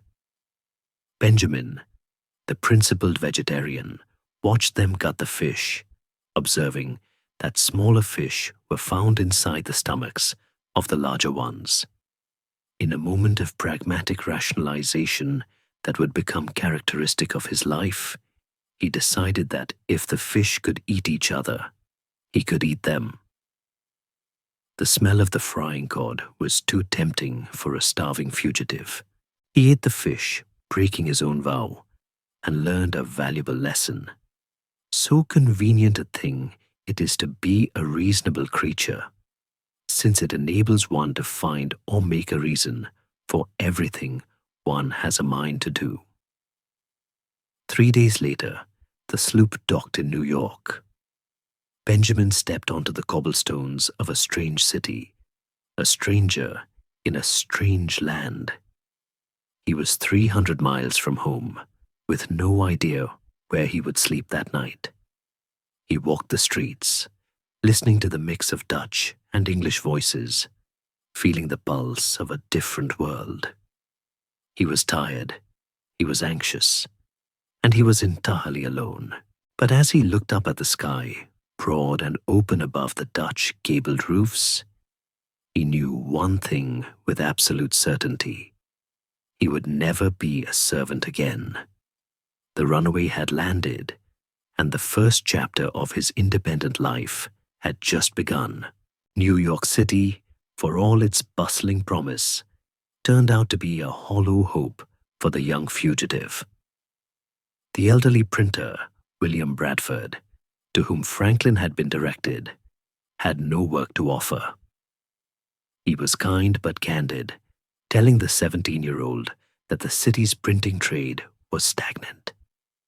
However, Bradford mentioned that his son, a printer in Philadelphia, had recently lost his principal hand to death and might need a replacement. Philadelphia was 100 miles further south, a significant distance in a time of dirt roads and unpredictable winds. But Benjamin had no choice. He was a stone skipping across the water, unable to stop until he found a place to sink. And so, the journey that began with a flight from Boston transformed into an odyssey of endurance, a test of physical limits that would strip away the last vestiges of his childhood comfort. The trip to Philadelphia was a nightmare of elements and suspicion. He set out by boat for Amboy, but a squall tore the rotten sails to ribbons, pitching the small craft into the violent troughs of the bay. In the chaos, a drunken passenger fell overboard, and Franklin, displaying that reflexive physical competence he had honed in the Boston harbor, caught the man by the hair, hauling him back from the brink of drowning. It was a terrifying moment of life and death, played out in the freezing spray, foreshadowing a life spent pulling others to safety. They were forced to anchor near the shore, shivering through a sleepless night, without food or fresh water, huddled wet and miserable as the wind howled. When they finally reached Amboy, Franklin was feverish and exhausted. He cured himself in his own peculiar way, drinking copious amounts of cold water until he sweated the sickness out, a remedy that defied the medical wisdom of the age but fit his own theories of the body. From Amboy, he walked 50 miles across New Jersey to Burlington. It was a slog through rain and mud, a journey that reduced his appearance to that of a vagrant. He was looked upon with deep suspicion by the innkeepers and travelers he met. In the 1720s, a young man walking alone, disheveled and carrying nothing but a few shirts stuffed into his pockets, screamed, "Runaway servant." He was interrogated, eyed warily, and at one point feared he would be arrested. He had to weave stories, inventing a background to mask his flight, feeling the constant pressure of being an imposter. By the time he reached the Delaware River, he was physically depleted, a shadow of the confident boy who had mocked Harvard students in the Courant. He caught a boat for the final leg to Philadelphia, but the night fell heavy and dark, and they lost their way in the winding channels of the river. Fearing they would drift out to sea, they rode into a small creek and spent the night clinging to the muddy bank, listening to the crickets and the water, cold and ravenous. When the sun rose on that Sunday morning in October 1723, it illuminated a Benjamin Franklin who looked nothing like a founding father. He stepped onto the Market Street wharf in Philadelphia, wearing his working dress, his clothes worn and shapeless from the journey, his pockets bulging with his spare stockings and shirts. He was unwashed, unshaven, and utterly exhausted. He had $1 and a handful of copper coins in his pocket, his entire net worth. Philadelphia was quiet, the streets empty, as the pious citizens prepared for Quaker meeting. The silence of the city must have felt strange after the clamor of the journey. A peaceful, orderly grid of brick and tree-lined streets that felt vastly different from the tangled cowpaths of Boston. His first priority was food. He was starving. He walked up Market Street, his eyes scanning for a bakery. When he found one, he entered and asked for biscuits, a staple in Boston. The baker shook his head. They didn't make them there. Franklin, confused by the local differences, asked for a 3-penny loaf. The baker told him they had no such thing. Flustered and light-headed with hunger, Franklin simply handed the man 3 pennies and asked for whatever bread that would buy. To his shock, the baker handed him 3 enormous, puffy rolls. Bread was cheaper and more plentiful in the grain-rich middle colonies than in Boston. Franklin was holding enough bread to feed a family. He looked at the bounty, bewildered. He had no bag, no room in his pockets, and he was too hungry to wait. So he improvised. He tucked 1 great roll under his left armpit, the second under his right, and began to eat the third as he walked. It is one of the most famous images in American history, yet it is often stripped of its humiliation. This was not a triumphant march. It was a spectacle. He walked up Market Street, a bedraggled teenager with bread under his arms, tearing chunks off the roll in his hand, his mouth full, his eyes wide, looking like a scarecrow who had raided a pantry. He was a walking absurdity. As he passed the house of a Mr. Red, a young woman was standing in the doorway, watching the morning street. Her name was Deborah Red. She was 18, roughly the same age as Benjamin, but infinitely more settled. She saw this strange, dirty boy trudging past, cheeks stuffed with bread, mismatched socks likely peeking from his pockets, clutching his ridiculous cargo. She laughed. She later admitted that she thought he made a most awkward, ridiculous appearance. It was a moment of pure, unromantic reality. There were no sparks, no violins, just a girl laughing at a messy boy. She had no way of knowing she was looking at her future husband, the man who would one day be the toast of Paris. At that moment, he was just a stray dog with a bone. Franklin continued his wandering breakfast, eventually circling back to the wharf.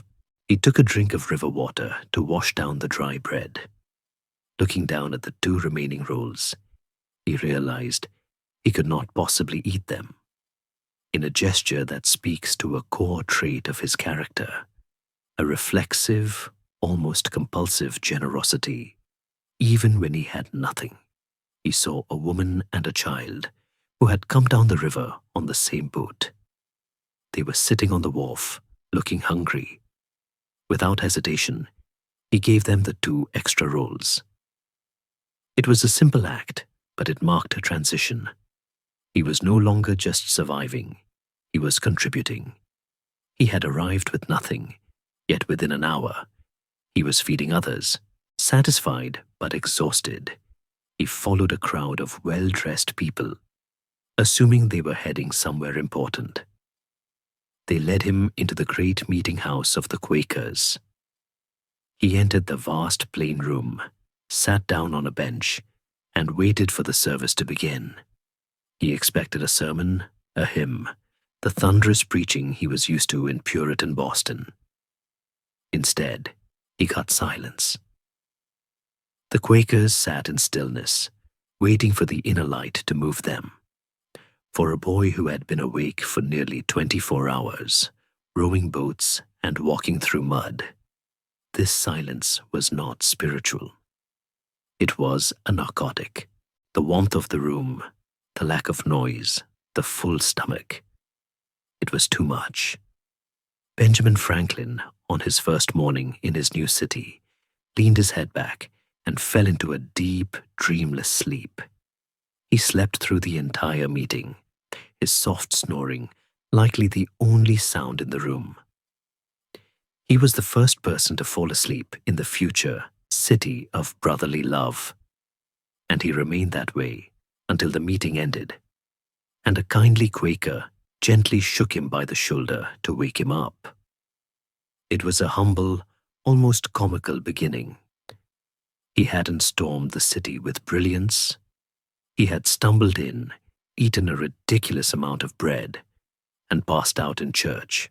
But as he walked out of the meeting house, blinking into the bright Pennsylvania sun, the nightmare of the journey began to recede. He was safe.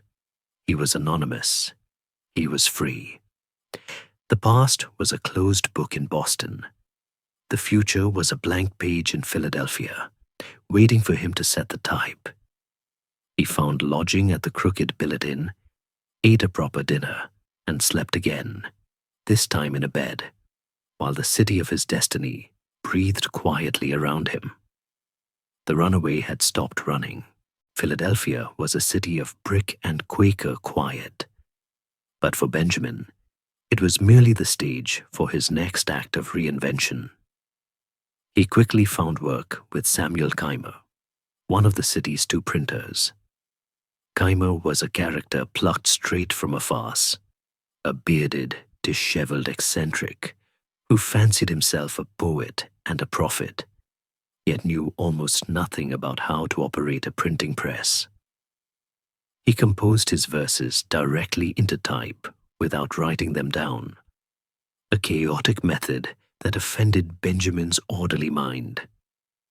The shop was a mess, the equipment was old, and Keimer's temper was as unpredictable as the weather. Yet in this dusty kingdom of incompetence, the 17-year-old Benjamin shone like a polished gem. He fixed the broken press, organized the type, and essentially ran the business while Keimer mumbled rhymes in the corner. It was here, amidst the clutter, that the eyes of power found him. Sir William Keith, the royal governor of Pennsylvania, was a man who loved the theatre of benevolence. When he heard reports of a brilliant young lad working in Keimer's shop, a boy who could write with the grace of a London wit. He decided to pay a visit. Imagine the scene. Keimer, in his stained apron, looking out the window to see the governor's splendid carriage pulling up to his humble door. He lightly puffed out his chest, assuming the governor had come for him. But Keith swept past the master and bowed to the apprentice. He invited the stunned Benjamin to the tavern for a glass of fine Madeira wine, leaving Keimer standing in the doorway, his mouth agape, staring at the back of the boy he treated as a servant. For a teenager who had arrived in the city eating a puffy roll just weeks earlier, this was a dizzying ascent. He was drinking wine with the king's representative. Over the clinking of glasses, Keith spun a web of golden words. He told Benjamin that his talents were wasted as a journeyman. He proposed that Benjamin set up his own printing house, promising him the government's business. But when Benjamin politely explained that his father in Boston would never fund such a venture, the governor waved a manicured hand. "I will do it," Keith declared. He promised to write letters of credit, to recommend Benjamin to agents in London, and to fund the purchase of the finest equipment: presses, type, paper, everything needed to rival the best shops in the colonies. All Benjamin had to do was sail to London to select the wares himself. It was a dazzling offer, a dream handed down from the heavens. Benjamin, blinded by the glare of authority, believed every word. He did not yet know that Sir William Keith was a man who dispensed promises like confetti, a politician who wished to please everyone and therefore paid for nothing. The months leading up to the voyage were a blur of anticipation. Benjamin walked the streets of Philadelphia with a new swagger. He was no longer a runaway. He was a protege. He returned to Boston for a brief visit to seek his father's blessing, parading his new suit and his silver watch before his brother James's apprentices. A petty but satisfying act of revenge. Though his father refused to lend the money, sensing that Governor Keith was a man of small discretion to trust a boy of 18 with such capital, Benjamin was undeterred. Keith assured him, "If your father will not set you up, I will do it myself." In the midst of this whirlwind, Benjamin turned his attention to matters of the heart. He began to court Deborah Red, the very girl who had laughed at his puffy roll arrival. Deborah was a carpenter's daughter, practical and kind, and she looked at Benjamin not as a scruffy fugitive, but as a young man on the rise. They spent the warm evenings of 1724 together, exchanging promises that felt permanent in the moonlight. They talked of marriage, of a house, of a life together.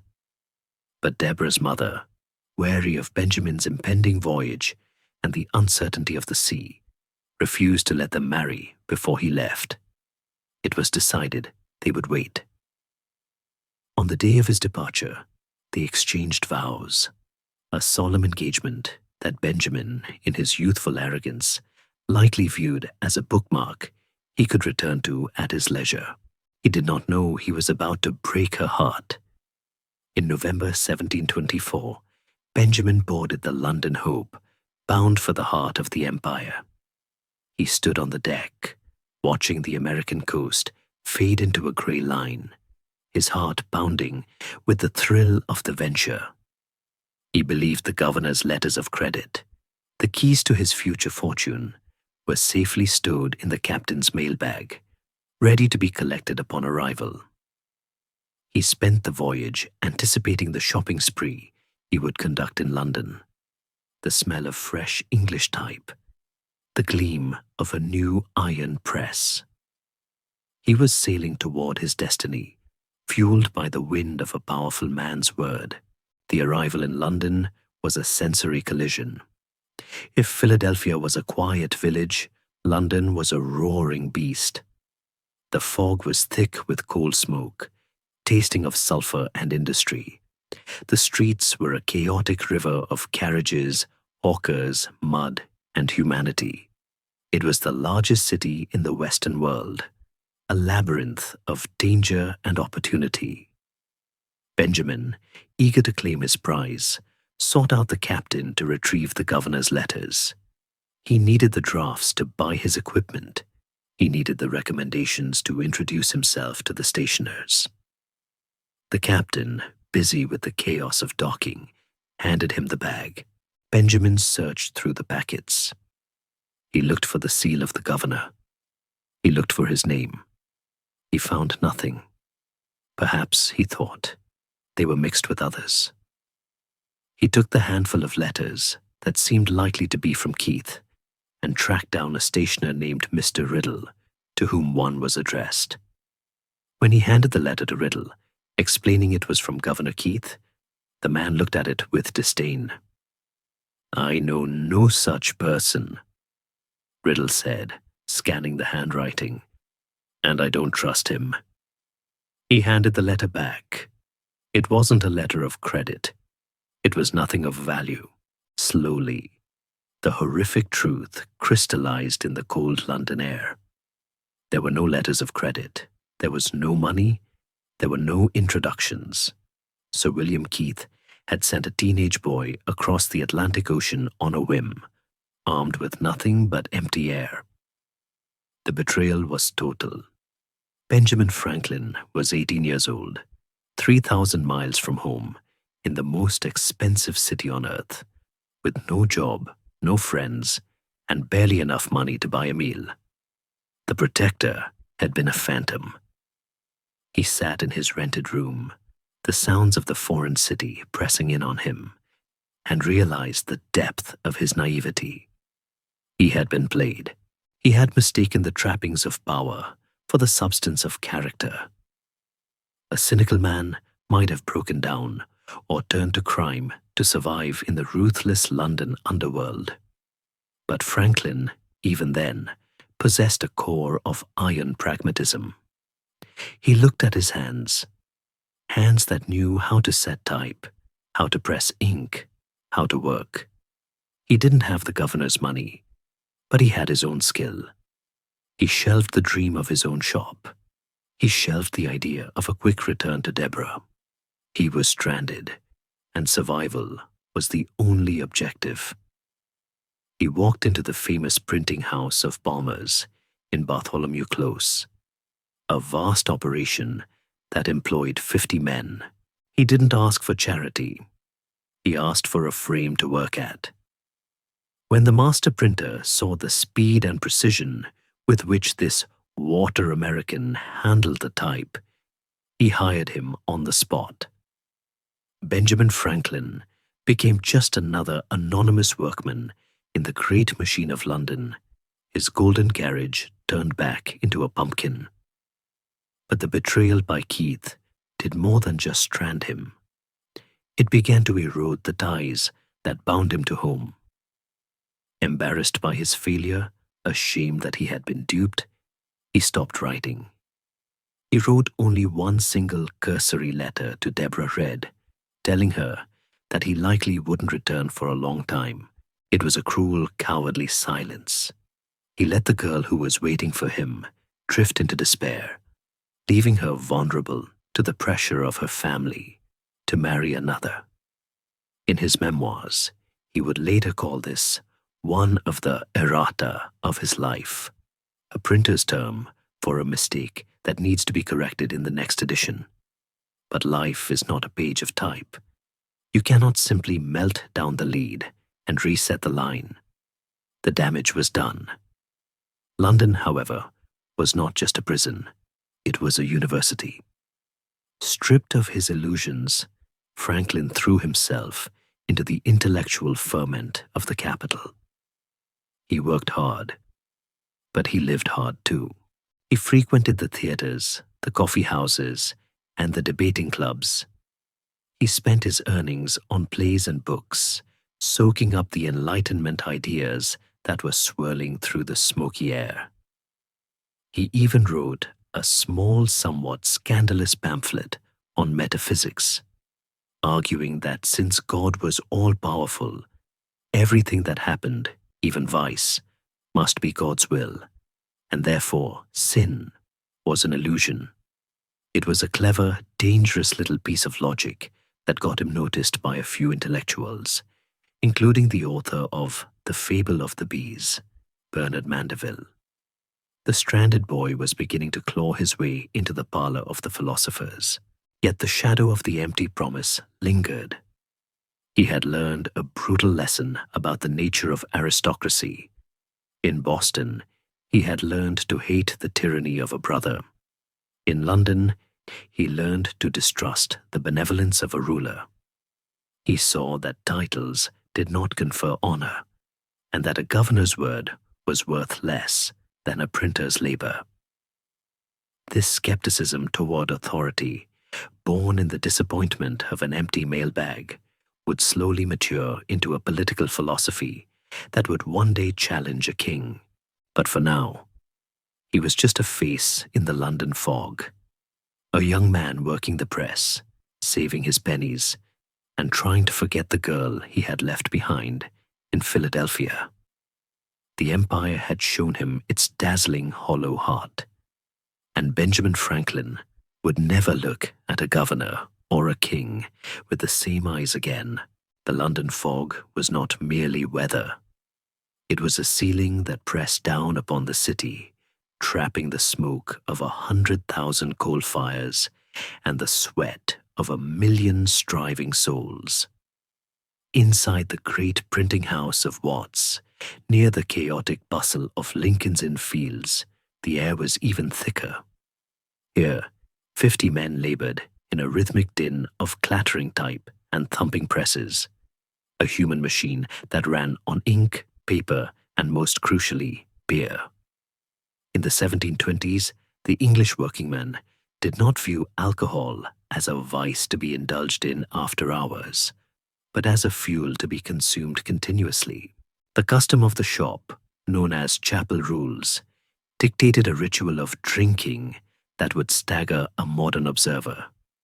A pint before breakfast, a pint at breakfast with bread and cheese, a pint between breakfast and dinner, a pint at dinner, a pint at 6 o'clock, and a pint when the work was done. The pressmen believed, with the stubborn certainty of tradition, that this river of strong beer was the source of their strength. Into this liquid culture stepped Benjamin Franklin, the 20-year-old colonial who drank nothing but water. To the English printers, Franklin was a baffling curiosity, a creature from a strange, dry land. They christened him the Water American, a nickname spoken with a mixture of mockery and awe. They watched him with suspicion as he lifted a heavy cup of water to his lips, while they wiped the foam of strong beer from theirs. The debate over this practice was not just a matter of taste. It became a philosophical argument played out on the ink-stained floor. Franklin, ever the empiricist, tried to explain the physiology of nutrition to his sodden colleagues. He argued that the physical strength in a penny loaf of bread was greater than the strength found in a quart of beer, which was mostly water anyway. He pointed out that they were paying a heavy tax, both in coin and in health, to buy a sensation of fullness that was merely bloating. They laughed at his logic, confident that a man who drank water would eventually wither away under the grueling labor of the press. But the proof, as always with Franklin, was in the performance. The work of a pressman was physically brutal, requiring the lifting of heavy lead forms, pages of type locked in iron frames, up and down flights of stairs. The beer-drinking Englishman, though burly, required 2 hands to carry a single form, grunting with the effort. Franklin, fueled only by water and porridge, would casually pick up a form in each hand and trot up the stairs, carrying double the load with half the visible exertion. The Water American was stronger, faster, and clearer-headed than any of them.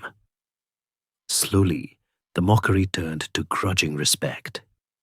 He was an anomaly, a man who had mastered his own biology just as he had mastered the syntax of a sentence. He eventually persuaded some of them to switch to a warm gruel for breakfast, saving them money and clearing their heads.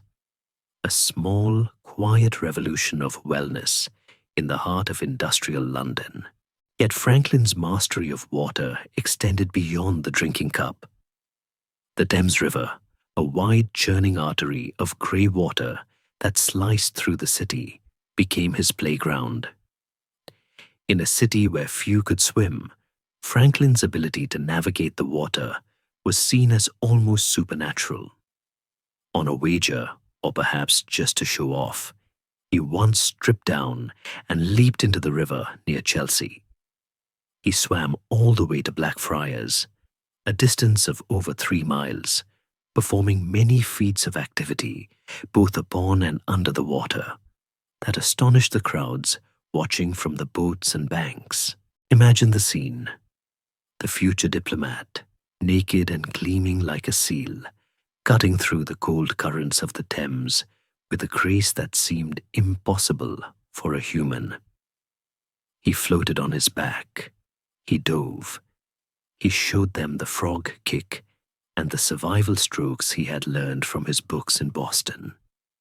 For a brief moment, he was not a printer or a philosopher. He was a performance artist of the physical world.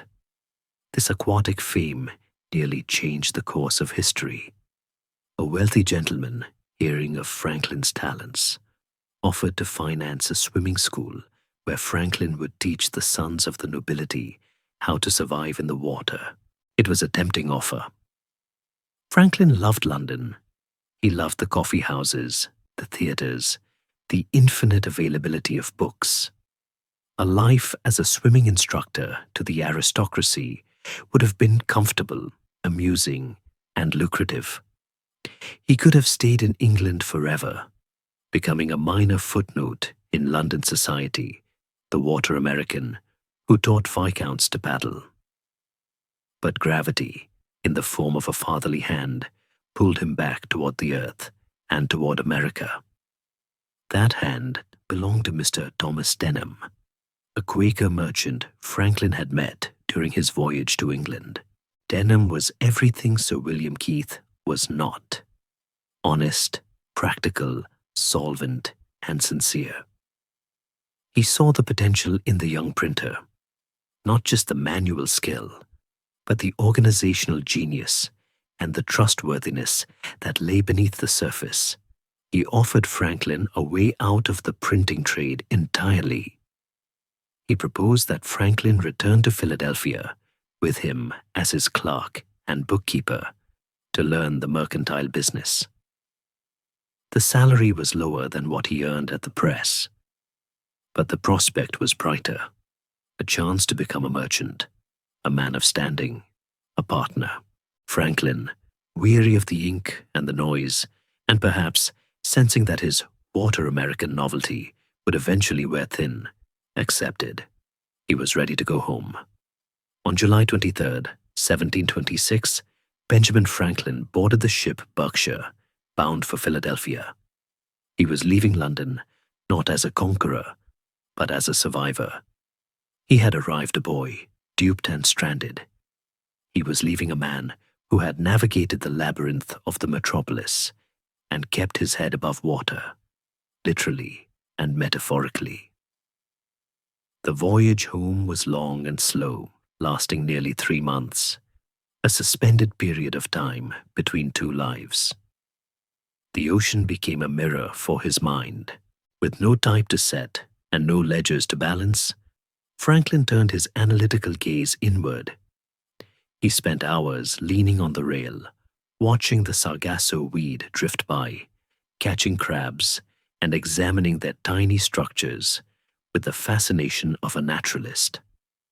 He observed the behavior of dolphins, the shifts in the wind, the color of the water, recording it all in a journal that revealed a mind desperate for data. But the most important observations were about himself.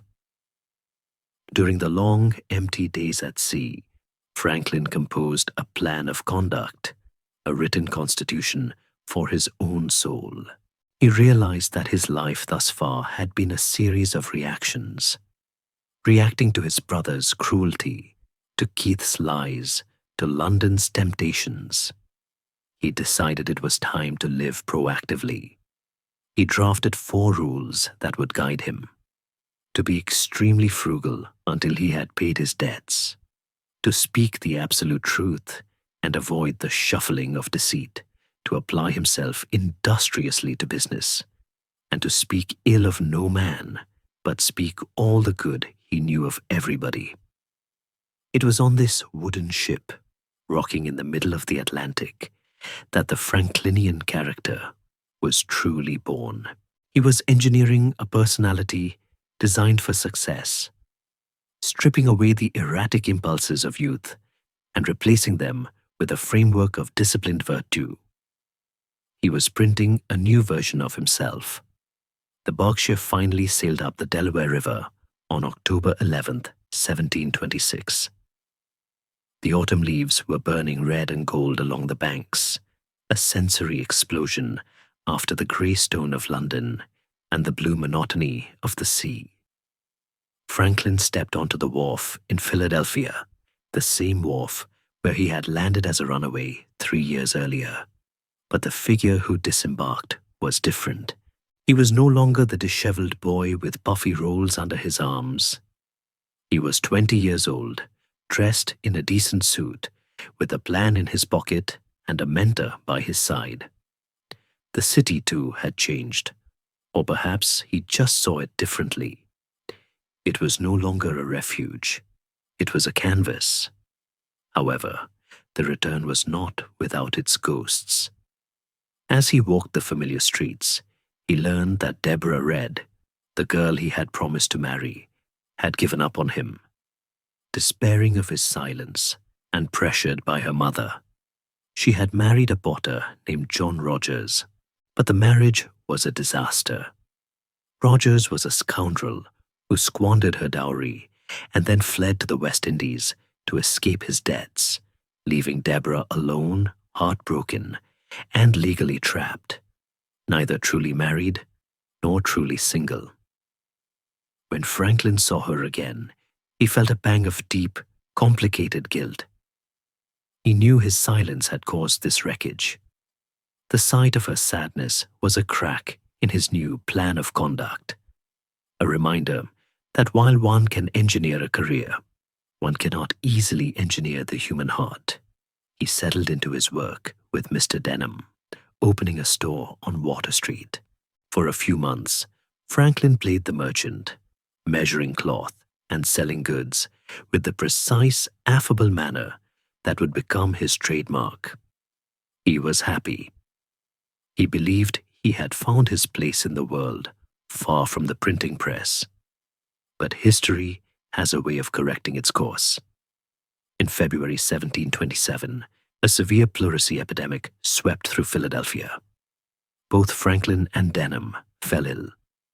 Franklin, lying in his delirious fever, felt the cold breath of death for the first time, resigning himself to the end. He recovered, but Denham did not. The kindly Quaker, the second father who had rescued him from London, died, leaving Franklin once again adrift. The store was closed by the executors.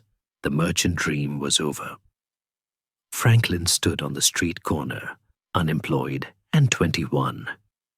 The universe seemed to be shoving him back toward his destiny.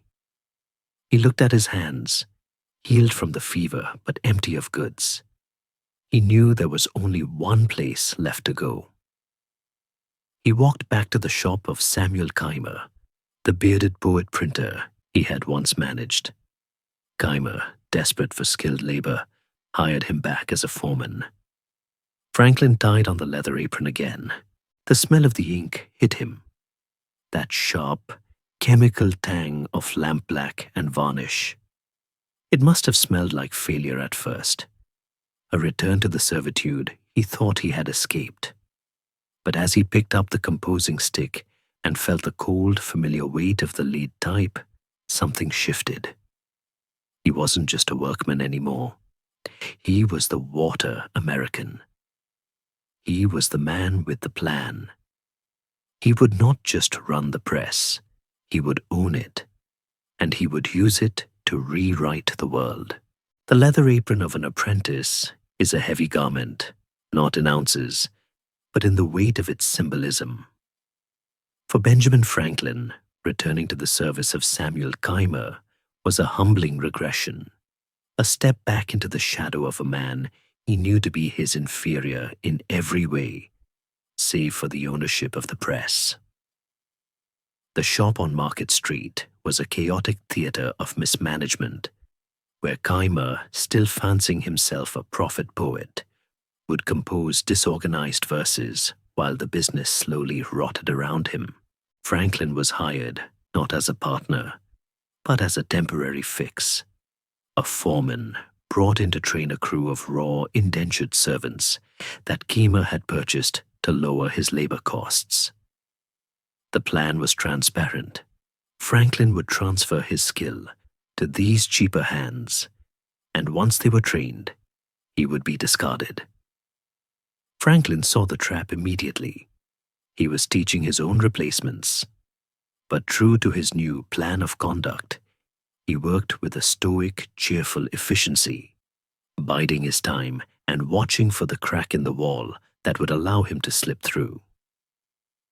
That crack appeared, as it often does, in a moment of trivial absurdity.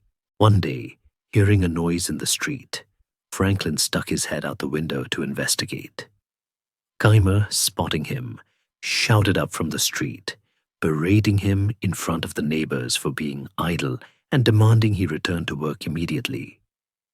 It was a petty, public dressing down, the kind that snaps the final thread of loyalty. The two men argued, and Franklin, his patience finally exhausted by the indignity, walked out. He collected his hat and left the shop, seemingly unemployed once again. But this time he did not walk alone. One of the apprentices Franklin had been training was a man named Hugh Meredith. Meredith was a kind soul, fond of a drink, and perhaps not the finest printer. But he possessed a quality that Franklin desperately needed: a father with money. Meredith had watched Franklin transform the chaotic shop into a machine of order, and had come to admire him deeply. He proposed a partnership. If Franklin would provide the brains and the skill, Meredith's father would provide the capital to import a press and type from London. They would open their own house, Franklin and Meredith, and challenge the old masters for the soul of Philadelphia. It was the handshake that built a fortune. In the spring of 1728, the crates arrived from London. They rented a house on Market Street and set up the new printing office. The smell of the fresh pine crates and the gleam of the unworn lead type must have been intoxicating. This was not James's shop, where he was a servant. This was not Keimer's shop, where he was a tool. This was his kingdom. But the kingdom was empty. Philadelphia already had two printers, Keimer and the established Andrew Bradford. The city, conventional wisdom said, could barely support two, let alone three. Skeptics in the coffee houses wagered that the new shop would fail within the year. Franklin knew that to survive, he needed more than just skill. He needed a reputation. In the small, gossip-fueled world of a colonial city, perception was reality. He needed to be seen as the most industrious, reliable, and serious young man in Pennsylvania. And so, he embarked on a campaign of performance art that would become legendary. This is where the wheelbarrow strategy was born. In the 18th century, a gentleman or a successful tradesman did not carry his own burdens. He hired a porter or a slave to haul his paper and goods. To carry a load yourself was to admit that you couldn't afford help. But Franklin inverted this logic. He realized that in a Quaker city that valued humility and hard work above all else, the sight of a business owner sweating over his own labor was not a sign of poverty, but a sign of virtue. He bought a wheelbarrow. Picture the scene. It is a crisp morning on Market Street. The merchants are opening their shutters. The city is waking up. Down the center of the cobblestones comes Benjamin Franklin, dressed not in the velvet of a gentleman, but in the plain, dusty coat of a worker. He is pushing a wheelbarrow piled high with heavy reams of paper he has just purchased from the stationer. The wheel clatters loudly against the stones, a rhythmic announcement of his presence. He is not hiding his labor. He is parading it. He pushes the heavy load past the coffee houses where the credit makers sit, past the shops of his rivals, past the homes of potential customers. He is sweating, his hands are gripping the rough wood handles, and he looks determined. The message was clear and calculated. I am not above the work. I am the work. The citizens of Philadelphia watched this spectacle and nodded in approval. There goes a young man who will make something of himself, they said. He is always working. Franklin reinforced this image by being the first to arrive in the shop in the morning and the last to leave at night. He would often keep a candle burning late in the window, not necessarily because he had urgent work, but because he knew the light would be seen by passers-by, a beacon of industry glowing in the dark city. He later wrote, I took care not only to be in reality industrious and frugal, but to avoid all appearances to the contrary. It was a brilliant understanding of the modern concept of personal branding. 2 centuries before the term existed, he wasn't just printing pages. He was printing a character in the minds of his neighbors. The strategy worked. The new printing office began to attract business, stealing customers who were tired of Keimer's delays and Bradford's sloppy work. But Franklin wanted more than job work. He wanted a voice. He wanted a newspaper. He had planned to launch his own paper, but he made the mistake of confiding this plan to a fellow printer who owed loyalty to Keimer. The secret leaked, and Keimer, in a final spasm of spiteful energy, rushed to launch his own paper first, calling it the Universal Instructor in All Arts and Sciences and Pennsylvania Gazette. It was a terrible name for a terrible paper. Keimer filled the columns by simply reprinting entries from an encyclopedia, starting with A, and publishing boring serials that put the city to sleep. Franklin was checkmated. He couldn't start a third paper in a town that was already groaning under the weight of 2. So, he decided to destroy Keimer's paper from the outside. He turned to the rival paper, Bradford's American Weekly Mercury, and began writing a series of essays under the pseudonym The Busybody. These essays were a masterclass in satire. They mocked Keimer's pretension, ridiculed his dull content, and entertained the city with a wit that Keimer could not match. The Busybody was silence to good grown up, sharper, more sophisticated, and lethal. The public laughed Keimer into irrelevance. His subscription list dwindled to a handful of pitying souls. Broken and bankrupt, Keimer finally admitted defeat. In 1729, he sold the paper to Franklin for a pittance. Franklin immediately shortened the name to the Pennsylvania Gazette, and completely reinvented it. He stopped printing the encyclopedia entries and began publishing news that actually mattered to the colonists. Reports on local politics, essays on morality, and sharp observations of daily life. He used the paper to shape public opinion, turning it into a mirror where Philadelphia could see its own potential. The layout was cleaner, the type was crisper, and the writing was vibrant. It quickly became the most successful newspaper in the colonies, the spine of Franklin's financial independence. But the partnership with Hugh Meredith was beginning to fray. Meredith was a good man, but he was not a printer, and his fondness for drink was leading him back to the tavern more often than the press. He was a passenger in the vehicle Franklin was driving. In July 1730, they amicably dissolved the partnership. Franklin borrowed money from friends to buy Meredith out, taking on a significant debt, but gaining absolute control. He was 24 years old. He stood in the center of his shop, surrounded by the smell of ink and the silent potential of the press. The name above the door was now just B. Franklin Printer. He had survived the tyranny of his brother, the betrayal of the governor, the loneliness of London, and the chaos of Keimer. He had pushed his wheelbarrow through the streets until the city trusted him to carry its words. Now he was the master of his own machine. The Water American had become the voice of Pennsylvania.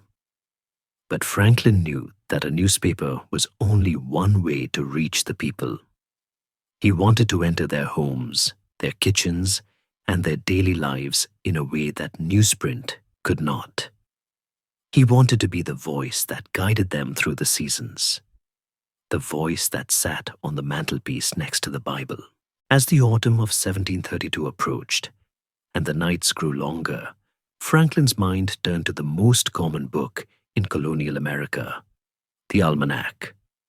But he didn't just want to tell them when the sun would rise. He wanted to tell them how to live. And so, in the quiet of his shop, he began to conjure a new ghost, a poor, henpecked stargazer who was about to become the most quoted man in the world. The year is 1732, and the December wind is rattling the frozen panes of the shop on Market Street. Inside, the air is warm and smells of drying paper and the sharp metallic tang of the type. Benjamin Franklin, now 26, and the master of his own destiny, sits at his desk, his pen hovering over a blank sheet. He is already a successful newspaperman, but he knows that a newspaper has a short life. It is read today and used to wrap fish tomorrow. He wants to create something that will stay in the house, something that will sit on the mantelpiece next to the Bible, dog-eared and consulted every day of the year. In colonial America, there is only one book that fits this description, the almanac. It is the smartphone of the 18th century, a calendar, a weather forecaster, a medical guide, and an entertainment console, all rolled into one cheap pamphlet. But the market is crowded.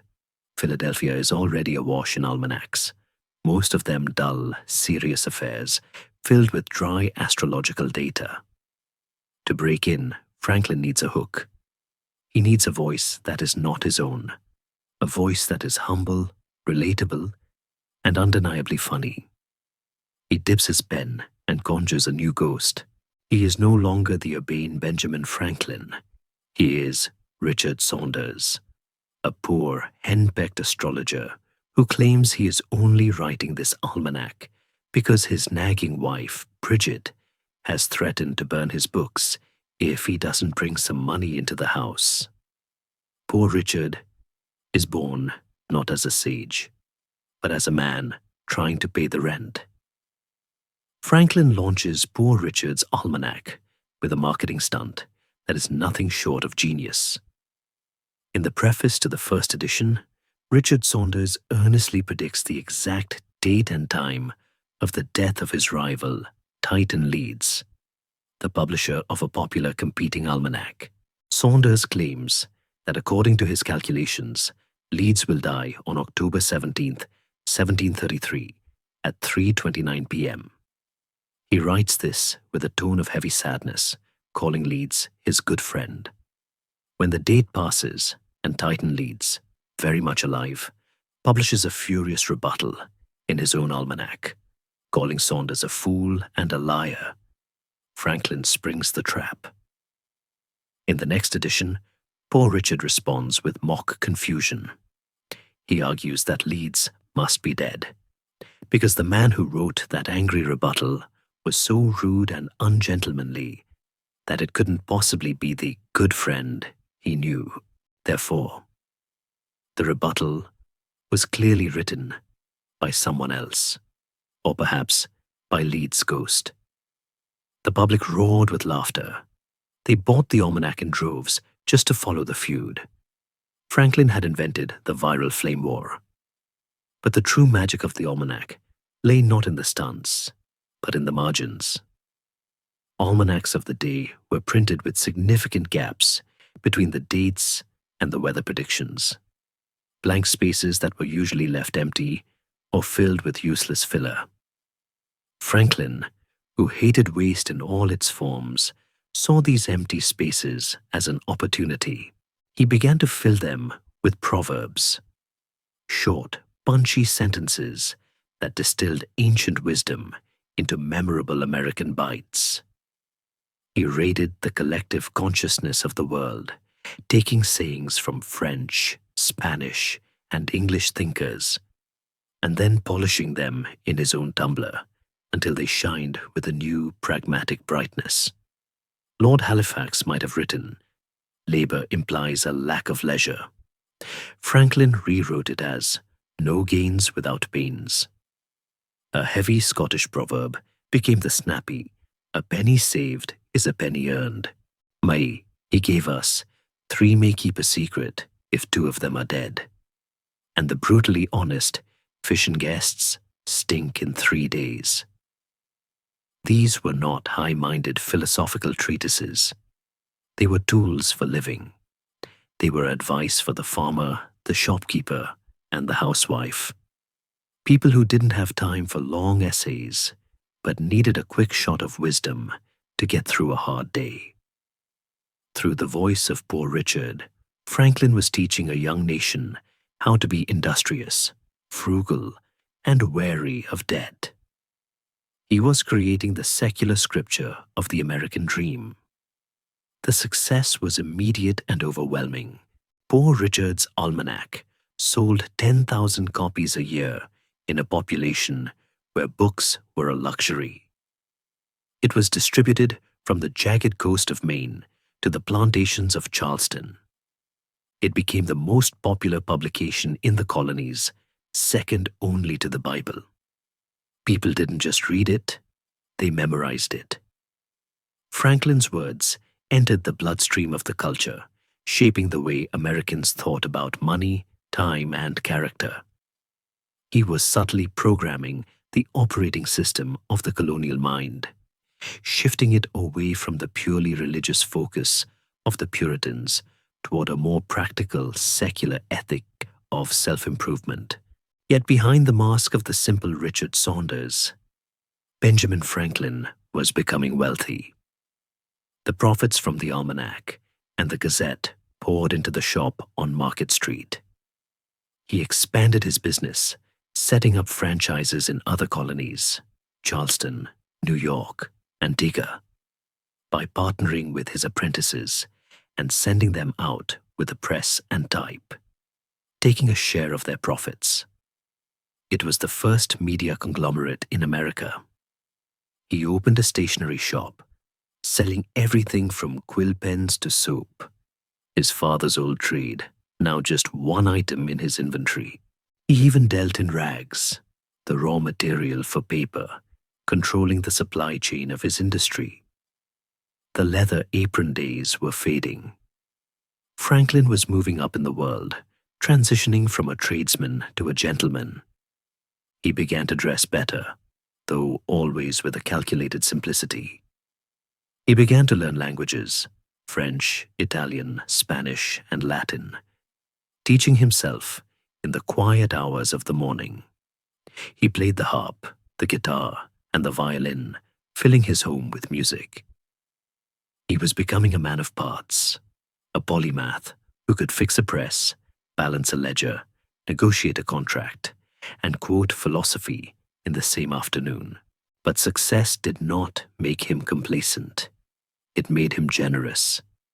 He realized that a man who has enough for himself should turn his attention to the needs of others.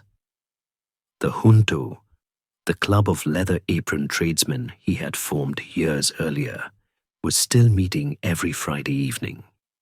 But the conversations were shifting. They were no longer just discussing how to improve themselves. They were discussing how to improve their city. The theoretical debates about virtue were evolving into practical plans for action. Franklin looked at Philadelphia, a growing, chaotic, flammable city of wood and brick, and saw a machine that needed fixing. He saw dark streets that needed light, fires that needed water, and minds that needed books. In 1731, just before the birth of Poor Richard, Franklin had pulled off his first great civic magic trick. He noticed that books were expensive and rare, and that most people, like his younger self, could not afford them. He proposed a radical idea to the junto. What if they pooled their money to buy books, created a shared collection, and allowed members to borrow them? It was a simple concept, the subscription library, but it was revolutionary. He gathered 50 subscribers, each paying 40 shillings for a startup fund and 10 shillings a year for dues. They sent to London for the books, and when the crates arrived, the Library Company of Philadelphia was born. It was the first lending library in America. Suddenly, knowledge was not a privilege of the rich. It was a utility, accessible to the tradesman and the clerk. Franklin served as the librarian for a brief time, managing the collection with his usual meticulous care. He saw the library not just as a convenience, but as a civic engine. These libraries, he later wrote, have improved the general conversation of the Americans, made the common tradesmen and farmers as intelligent as most gentlemen from other countries, and perhaps have contributed in some degree to the stand so generally made throughout the colonies in defense of their privileges. He was arming his neighbors with the most dangerous weapon of all, information. As the 1730s progressed, Franklin's life settled into a golden rhythm of industry and influence. He was the city's printer, its postmaster, a role he took in 1737 to improve the distribution of his newspaper, its librarian, and its favorite author. He walked the streets of Philadelphia, not as a stranger with a puffy role, but as a pillar of the community, greeted by name on every corner. But the restless mind that had once looked at a pond and decided to cross it with a kite was not content to simply count coins. The library was just the beginning. Franklin was looking at the city and seeing a laboratory. He was seeing the dangers of fire, the darkness of the streets, the lack of education.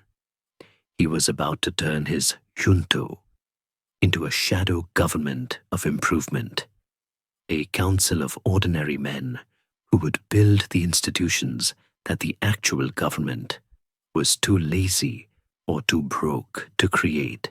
The printer was putting down his composing stick and picking up the blueprints of a civilization. Poor Richard might have been watching the stars, but Benjamin Franklin was fixing the pavement. The Friday evenings of colonial Philadelphia were not given over entirely to the silence of the Quaker meeting or the raucous chaos of the waterfront taverns.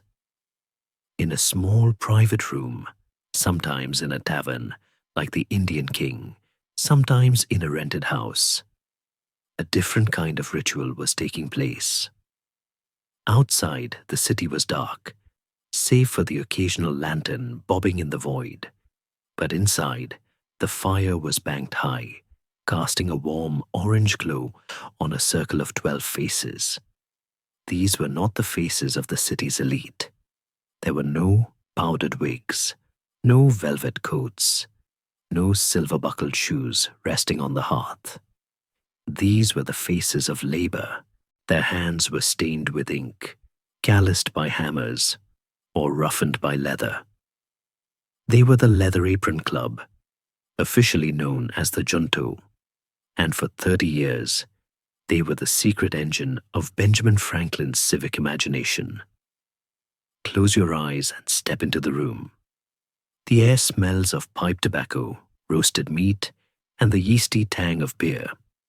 But the atmosphere is heavy with something else: structured curiosity.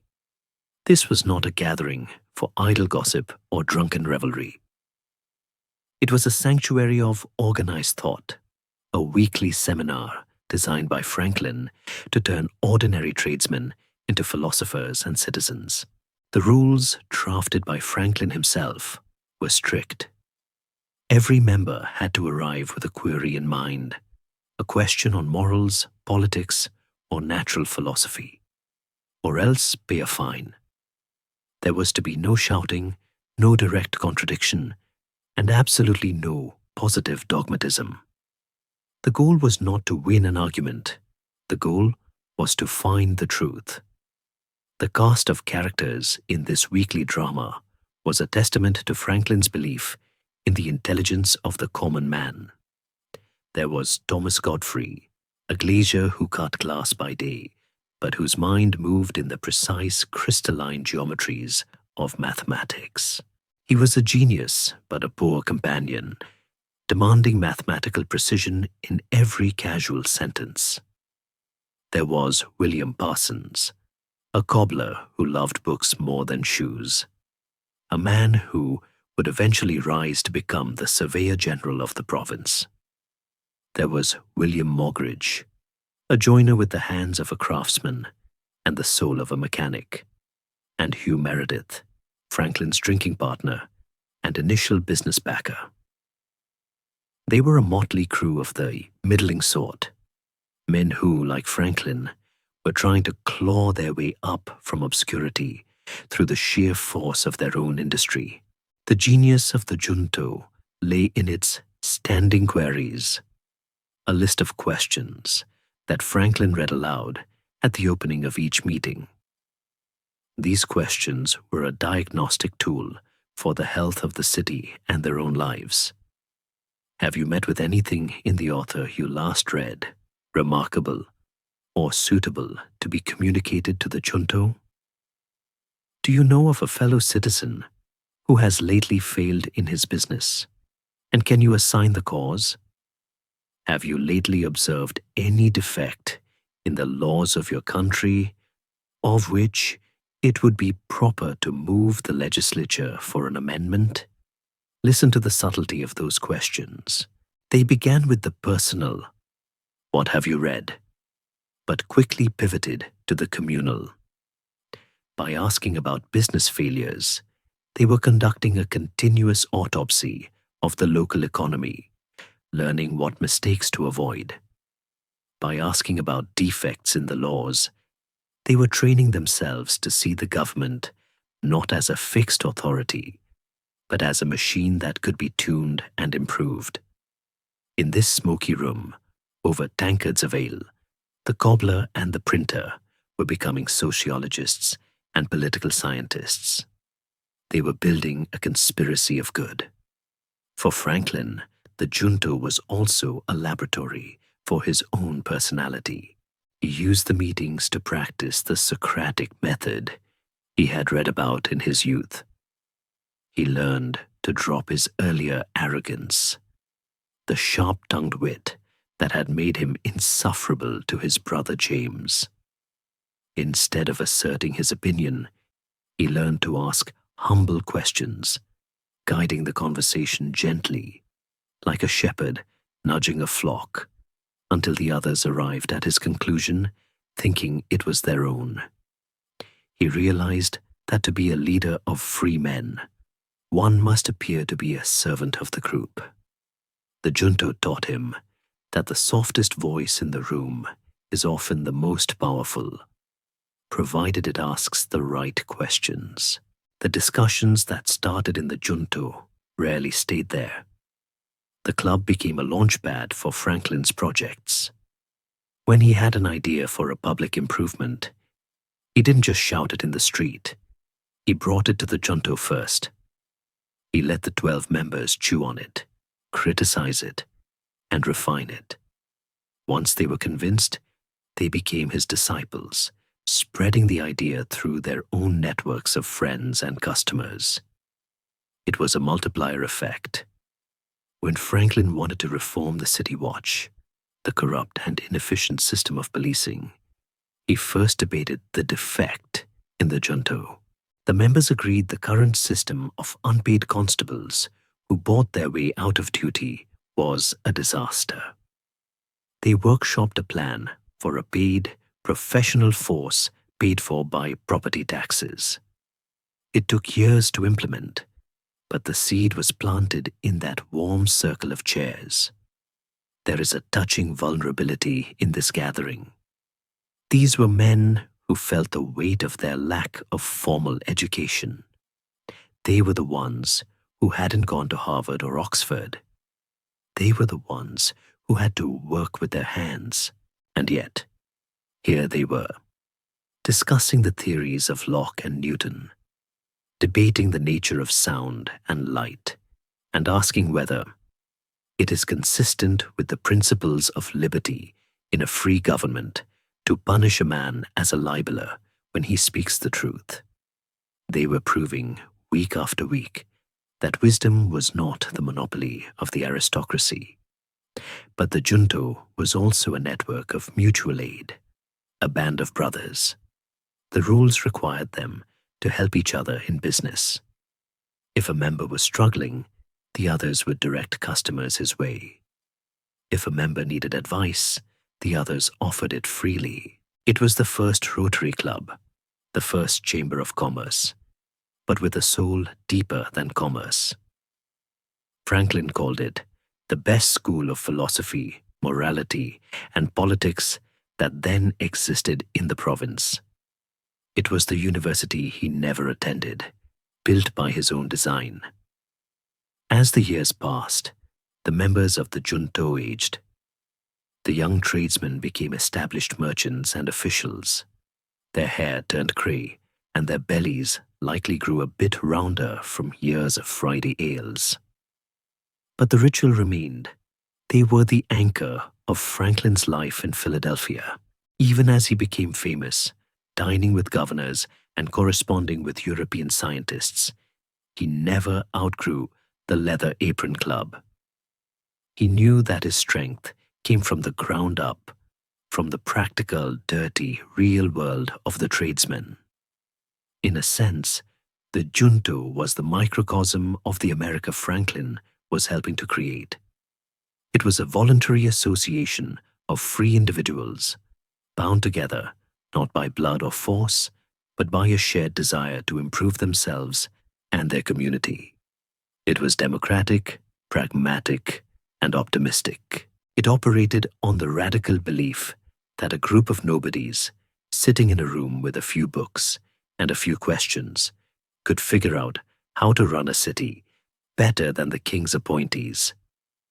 As the meeting adjourns in our mind's eye, watch them leave the tavern. The door opens, and the cold night air rushes in, swirling the tobacco smoke. They step out into the unpaved street, buttoning their coats against the chill. They say their goodnights, their breath steaming in the lantern light. They disperse into the darkness, heading to their separate homes. But they are not the same men who entered. They are carrying ideas, Tomorrow the glazier will cut glass, and the cobbler will mend shoes. But they will also be looking at the city with new eyes. They will be looking for the next defect to fix. And Franklin? Watch him walk home to Market Street, his mind buzzing with the energy of the debate, his eyes scanning the dark, silent houses. He is already thinking about the next question. He is already thinking about how to turn the conversation of 12 men into the salvation of a city. The fire in the hearth has died down, but the fire in his mind is just beginning to catch. To understand what Benjamin Franklin did for Philadelphia, you must first forget the modern city of asphalt and electric light. You must close your eyes and imagine a city built on the edge of the wild, a grid of red brick and timber huddled against the dark currents of the Delaware River.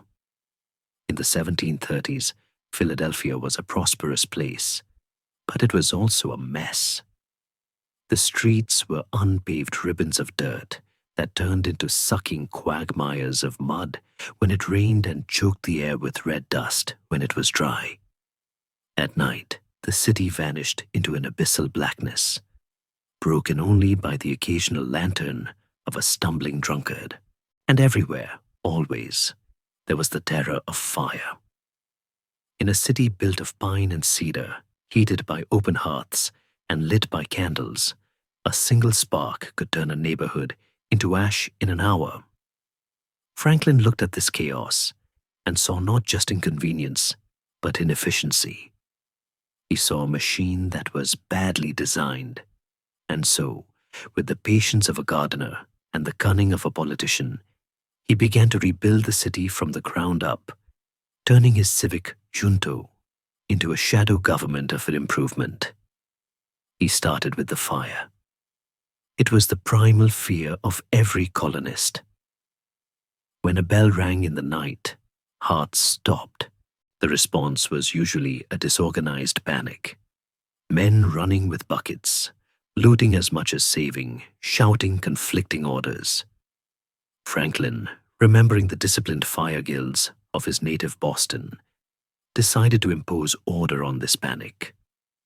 He began, as he always did, with his pen. He wrote essays in the Gazette under the guise of an old citizen, lecturing the town on the dangers of carrying hot coals on shovels and the stupidity of wooden chimneys. He coined the famous phrase, "An ounce of prevention is worth a pound of cure," a medical metaphor applied to civic safety. In 1736, he organized the Union Fire Company, the first volunteer fire brigade in the colonies. It was a social club with a serious purpose. Each of the 30 members was required to keep 6 leather buckets and 2 strong linen bags for rescuing property by their door, ready at a moment's notice. They met monthly to discuss fire prevention, turning the terrifying randomness of disaster into a managed risk.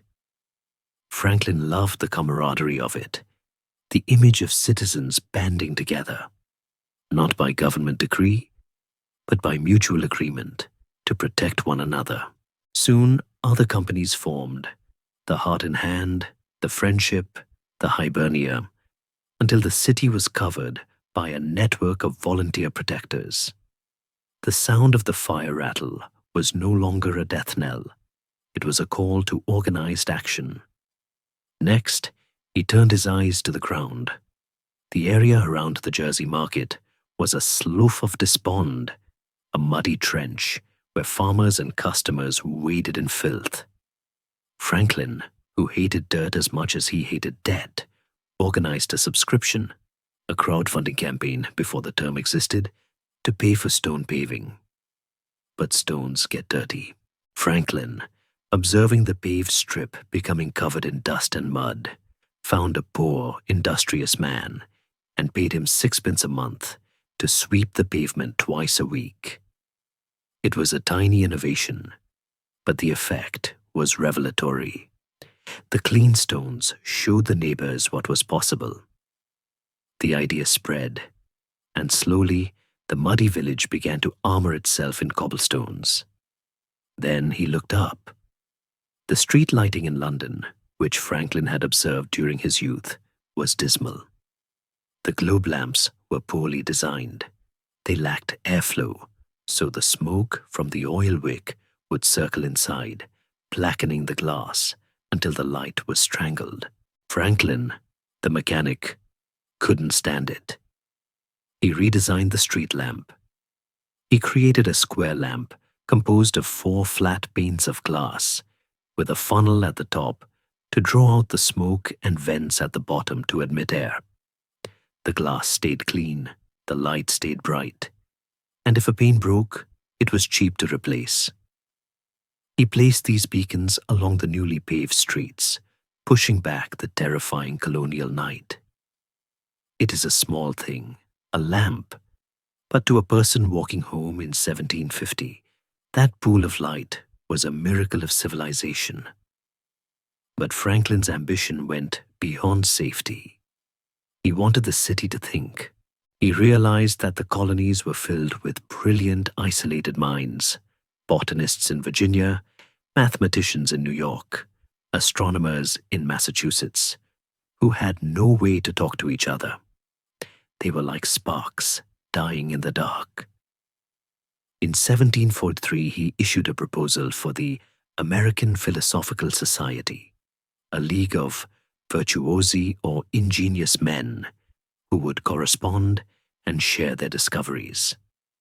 He wanted to create a central nervous system for the American intellect, with Philadelphia as the brain. It struggled at first. Scholars are notoriously bad at answering mail. But it eventually grew into the premier scientific organization in the hemisphere, a place where the study of mammoths, comets, and crops could be unified. His most complex battle, however, was for the minds of the next generation. Franklin looked at the education available in the colonies and found it wanting. The schools were obsessed with the past, teaching Latin and Greek to boys who would grow up to be merchants and mechanics. Franklin, the self-taught man who had learned more from the spectator than from any schoolmaster, proposed a radical new academy. In his 1749 pamphlet, Proposals Relating to the Education of Youth in Pennsylvania, he argued for a practical curriculum. He wanted students to learn history, geography, mechanics, and English, the living language of commerce and law, rather than the dead languages of antiquity. He wanted to produce citizens, not just scholars. Here, historians note, Franklin met his match. The wealthy donors he needed to fund the academy, which would become the University of Pennsylvania, were traditionalists. They insisted on the classics. Franklin, ever the pragmatist, compromised. He allowed the Latin and Greek, provided there was also an English school. He lost the battle for the curriculum. The English school was eventually neglected by the snobbish trustees. But he won the war for the institution. He had planted the seed of secular higher education in Philadelphia, creating a college that was not merely a seminary for priests, but a training ground for leaders. Perhaps his greatest sleight of hand came in 1751 with the founding of the Pennsylvania Hospital. Dr. Thomas Bond, a friend of Franklin's, had the idea to build a hospital for the sick poor and the distracted, the mentally ill. But Bond couldn't raise the money. Everyone he asked gave him the same answer. Have you consulted Franklin on this business? And what does he think of it? Bond finally went to Franklin, admitting that the project was dead without him. Franklin, flattered and convinced of the project's merit, took over. He knew that asking the rural, frugal members of the Pennsylvania Assembly For money to build a hospital in the city would be like asking a stone to bleed.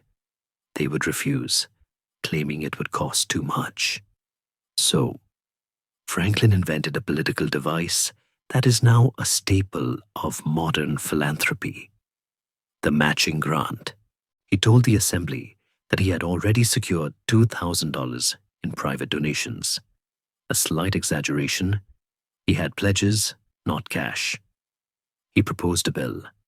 If the private citizens raised $2,000, the assembly would be legally bound to match it with another $2,000. The assembly members laughed. They didn't believe for a second that Franklin could raise such a huge sum from the tight-fisted citizens. They viewed the bill as a way to look generous without ever having to pay a dime, so they signed it. Franklin then went to the citizens and said, "Look, for every pound you give, the government gives a pound. Your donation is doubled." The citizens, loving a bargain, opened their wallets. The assembly was stunned to find they had been outsmarted into benevolence. The hospital was built, the first in the colonies, and Franklin later admitted, with a cheeky twinkle in his quill, "I do not remember any of my political maneuvers, the success of which gave me at the time more pleasure." By the early 1750s, Philadelphia had changed. A person could walk on paved streets, under the glow of clear lamps, past a library filled with books, past a college educating the youth, past a hospital caring for the sick, and past a fire station ready to save their home. And behind all of it, invisible but omnipresent, was the former runaway with the puffy rolls. He had not ruled the city. He had engineered it. He had treated the body politic like a patient, diagnosing its ailments: darkness, ignorance, sickness, fire, and prescribing practical structural cures. He was now a wealthy man, a retired printer who had turned his business over to a partner in 1748. He wore the velvet coat of a gentleman, but his mind remained that of a tradesman. He didn't care about the glory. He cared that the machine worked. But as the city hummed with the order he had created, Franklin's eyes were drifting away from the pavement and the street lamps. He was looking up again, not at the smoke of the lamps, but at the clouds gathering over the Delaware. He was beginning to wonder about a different kind of fire, one that didn't come from a hearth, but from the heavens. The civic engineer was about to become the wizard of the storm. The year is 1746, and the house on Market Street has undergone a strange transformation. It is no longer just a home for a retired printer and his family. It has become a wizard's den, a theater of invisible forces where the laws of nature are being rewritten on the dining room table. If you were to peer through the window on a winter evening, you would not see Benjamin Franklin poring over ledgers or composing essays. You would see him standing in the dark, rubbing a long glass tube with a piece of silk, his face illuminated by sudden snapping blue sparks.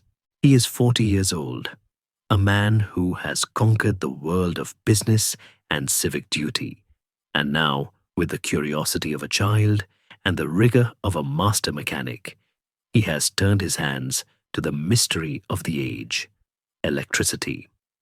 To understand the magnitude of this shift, we must remember that in the mid-18th century, electricity was not a utility. It was a parlor trick. It was a novelty performed by traveling showmen who would suspend a boy from the ceiling with silk ropes and draw sparks from his nose to delight a paying crowd. It was magic, not science. Franklin's introduction to this wonder came through a package sent from London by Peter Collinson, a Quaker merchant and botanist who acted as the library company's agent. Inside the crate, nestled in straw, was a simple glass tube and instructions on how to generate electric fire by friction.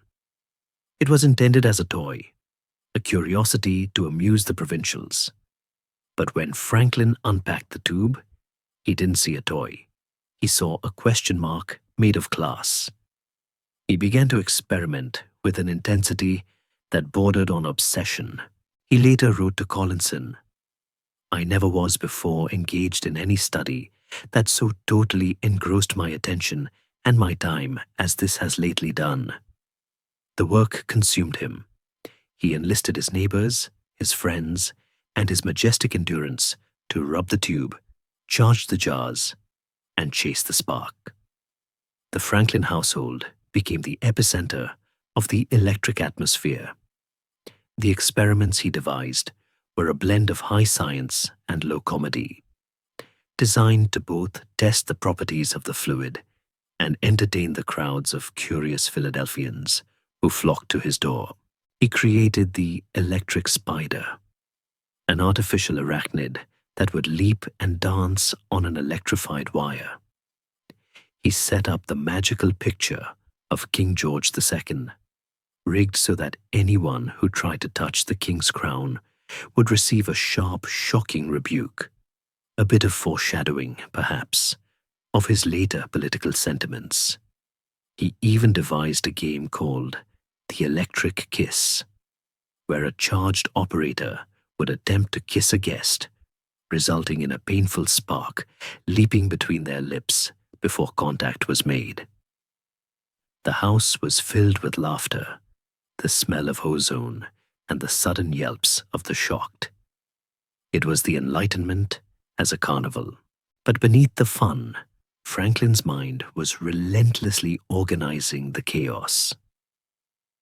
The Europeans, who had been studying electricity for years, were bogged down in complex, confusing theories. They believed there were two types of electricity, vitreous and resinous, created by different materials. Franklin, with the clarity of an outsider unburdened by academic dogma, swept this all away. He looked at the spark and saw a single fluid. He theorized that electricity was not created or destroyed, but merely moved. He proposed that all matter contained a certain natural amount of this electric fire. When you rubbed the glass tube, you weren't creating electricity. You were transferring it, adding an excess to one side and creating a deficit in the other.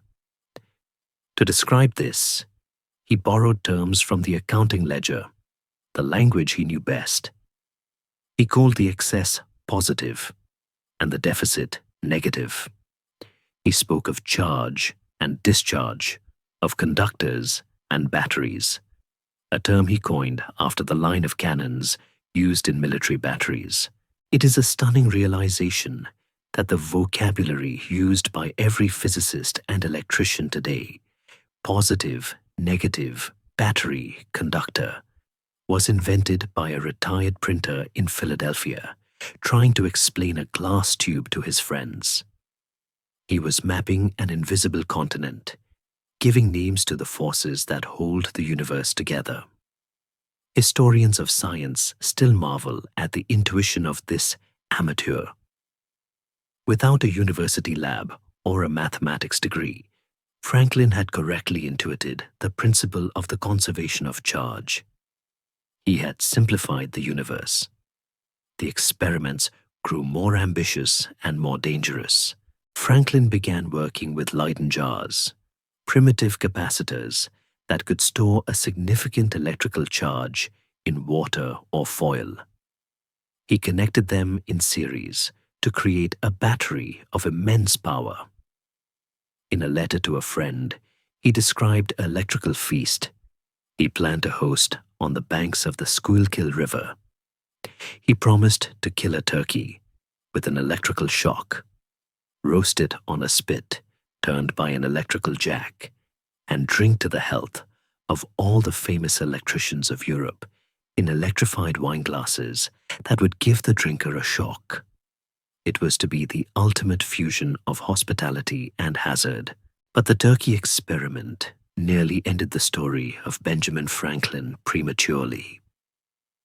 One evening, while preparing to kill the bird for a demonstration, Franklin distracted himself by talking to a guest.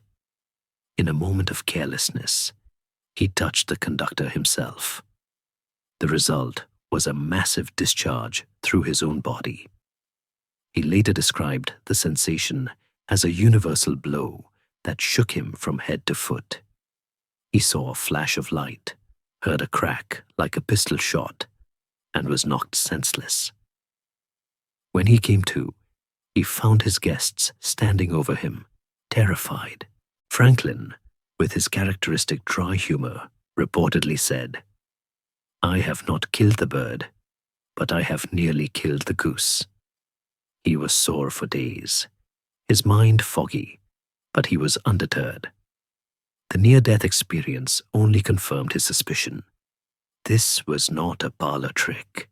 This was a force of lethal power.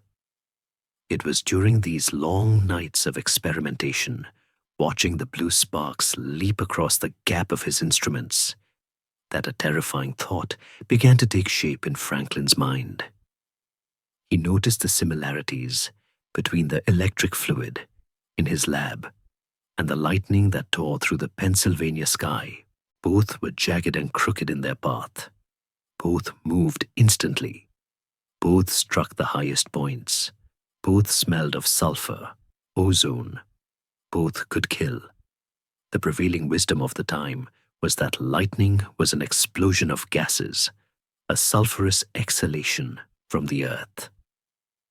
But Franklin, looking at the tiny bolt in his Leyden jar, wondered if the storm clouds were simply giant floating batteries, charged with the same positive and negative fluid he was manipulating on his table. This was a heretical, audacious idea. To suggest that the thunderbolt of Zeus, the wrath of God, was the same stuff that made a glass tube sticky was to demystify the heavens. It was to claim that the sky was just physics. Franklin began to keep a journal of comparisons, listing 12 points of resemblance between electricity and lightning. The electric fluid is attracted by points, he noted. We do not know whether this property is in lightning, but since they agree in all the particulars wherein we can already compare them, is it not probable they agree likewise in this? The theory of points was his obsession. He had discovered that a pointed metal needle could draw the electrical fire out of a charged object silently, draining its power before a spark could form. If the clouds were indeed electrified, could a pointed iron rod, placed high on a steeple or a tower, draw the fire from the sky silently, disarming the storm before it could strike? It was a hypothesis that promised to end the scourge of fires that plagued cities like Philadelphia. But it was just a theory. He needed proof. He needed to touch the sky. As the winter of 1749 turned into the spring of 1750, Franklin sat in his study, writing up his findings for Peter Collinson in London. He proposed an experiment that would settle the matter once and for all. He suggested that a sentry box be built on top of a high tower or steeple. Inside the box, a man would stand on an insulated stool, holding an iron rod that extended up into the storm. If the clouds were electrified, the rod would draw the charge down, and the man would be able to draw sparks from the rod with his knuckle, hopefully without killing himself. It was a dare to the scientists of Europe. Let the experiment be made, he wrote. He sent the letters off across the Atlantic, not knowing if anyone would take them seriously. In London, the Royal Society initially laughed at his papers. One member reportedly laughed until he cried at the idea of putting an end to thunder and lightning. They refused to publish them in their official transactions. but Collinson believed. He took the papers to a publisher, who printed them in a modest pamphlet titled Experiments and Observations on Electricity.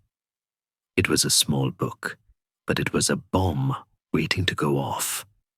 Back in Philadelphia, Franklin waited. He didn't have a high enough tower to perform the sentry box experiment himself. Christchurch steeple was still under construction. He was frustrated, pacing the floor of his library while the summer storms rolled in, teasing him with their untestable power. He watched the lightning fork over the Delaware, feeling the vibrations in his chest, convinced that he held the key to the mystery in his mind, but unable to turn the lock. He was a Prometheus waiting for his mountain. He did not know that, across the ocean, in the sophisticated court of France, the king himself was about to ask for a demonstration of the American's theory. The spark had left the glass. It was now traveling the world, and soon it would come crashing back down to earth in a way that would make Benjamin Franklin immortal. The pamphlet Experiments and Observations on Electricity traveled across the English Channel like a seed carried by the wind, landing in the fertile intellectual soil of France. While the British Royal Society had sniffed at the colonial printer's ideas, the French embraced them with a fervor that bordered on religious ecstasy. In Paris, science was fashion, and the court of King Louis XIV was hungry for the next great sensation. When the famous naturalist Count Buffon received a copy of Franklin's work, he didn't laugh. He read it, captivated by the clarity and the audacity of the American's claims. He saw immediately that this was not just a collection of tricks. It was a map of the heavens. Buffon handed the book to his friend, Thomas Francois Dalibard, a physicist, and said, "Translate this." The translation was not perfect. Dalibard lightly smoothed out some of Franklin's rough practical prose into elegant French, but the core message remained intact. The most electrifying part of the text was a specific challenge, a blueprint for a machine that could interrogate the sky. Franklin called it the sentry box experiment.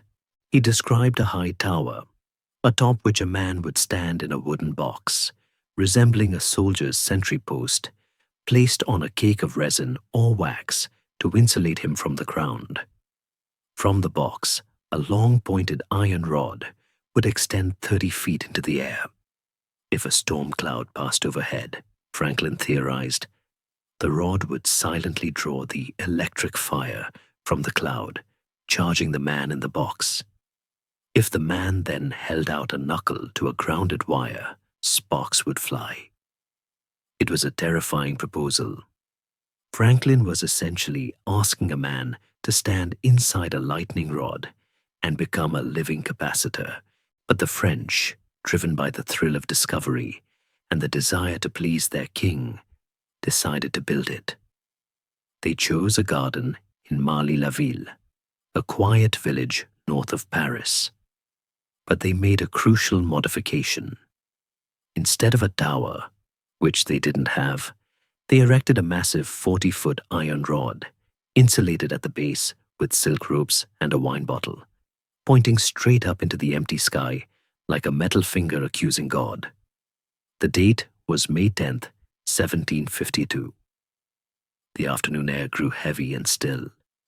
In the west, the sky began to bruise, turning the color of wet slate. A storm was coming. Dalibard was not present. He had been called away to Paris, leaving the apparatus in the care of an old dragoon named Coiffier. Coiffier was not a scientist. He was a retired soldier, a man used to following orders and facing danger.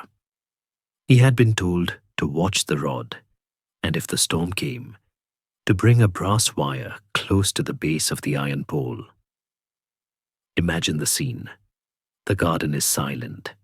The birds have stopped singing, and the thunder is rumbling like artillery in the distance. The clouds roll over Marly-la-Ville, low and menacing. Coiffier, standing alone in the garden, watches the sky. The air feels charged. The hairs on his arms lightly stand up. He picks up the brass wire, insulated with a glass handle. He is about to do something no human has ever knowingly done. He is about to touch the storm. With a steady hand, the old soldier moves the wire toward the iron rod. He expects nothing, or perhaps he expects death. But as the wire closes the gap, a miracle happens. Crack! A brilliant blue spark, thick and loud, leaps from the rod to the wire. It smells of sulfur. It snaps with the undeniable voice of electricity. Coiffier doesn't die. He draws back, eyes wide, and then does it again. Crack. Another spark. The dragoon, realizing he has just stolen fire from heaven, throws down the wire and runs to find the local priest to witness the event. The priest, the curé of Marly, rushes to the garden. He is so terrified that he brings the children of the village with him, perhaps thinking that God would not strike a priest surrounded by innocents. He sees the sparks. He smells the ozone. He writes a hasty letter to Dalibard, his hand trembling. The experiment has succeeded.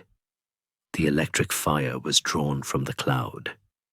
The thunder was not heard, but the spark was seen. The news exploded across Europe. It traveled faster than any horse, carried by the sheer weight of its implication.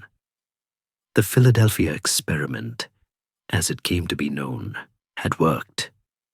A man in the wilds of America, a printer with no university degree, had correctly divined the nature of the universe. He had proven that the terrifying, lethal bolt of lightning was nothing more than a large-scale version of the static that clings to a cat's fur. The King of France sent his congratulations.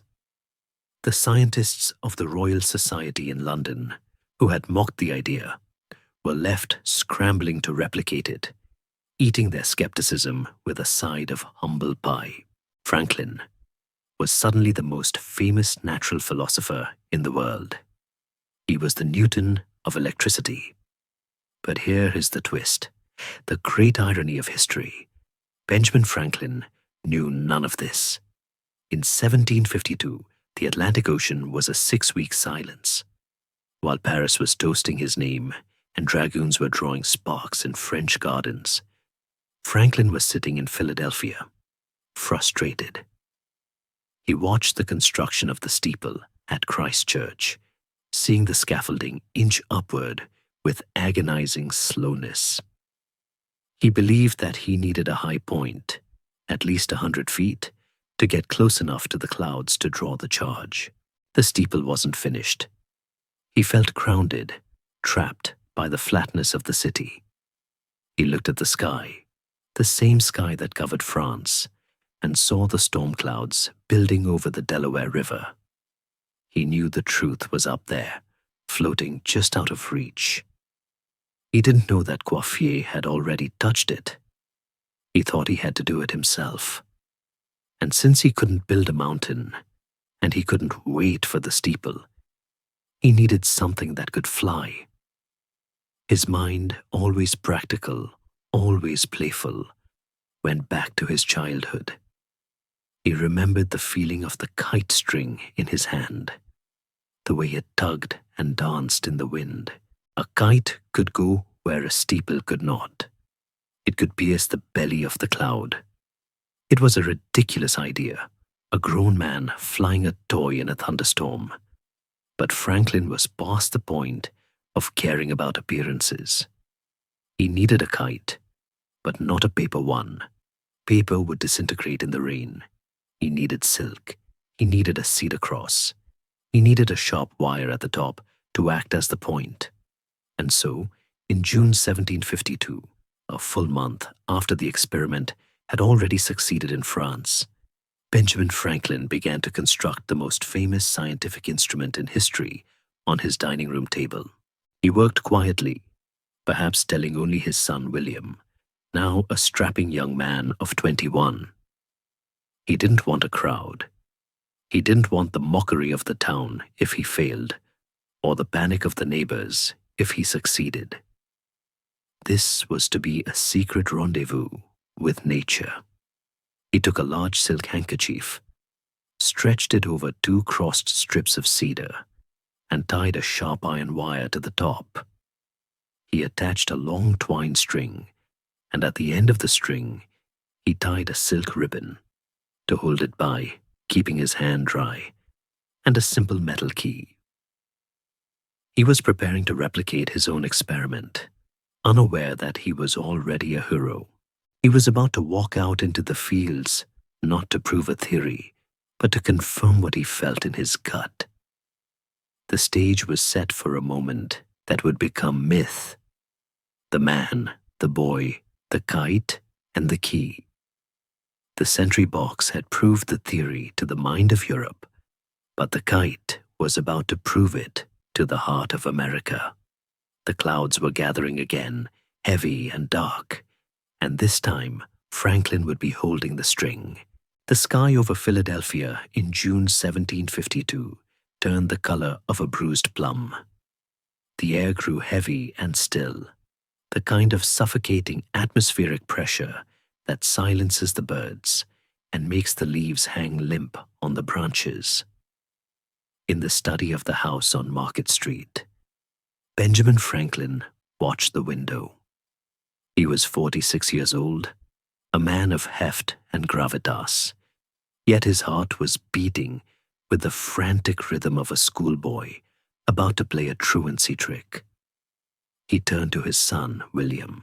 Now 21 years old, William was no longer the little boy often depicted in children's illustrations of this moment. He was a grown man, a confidant, and a partner in his father's secret life of science.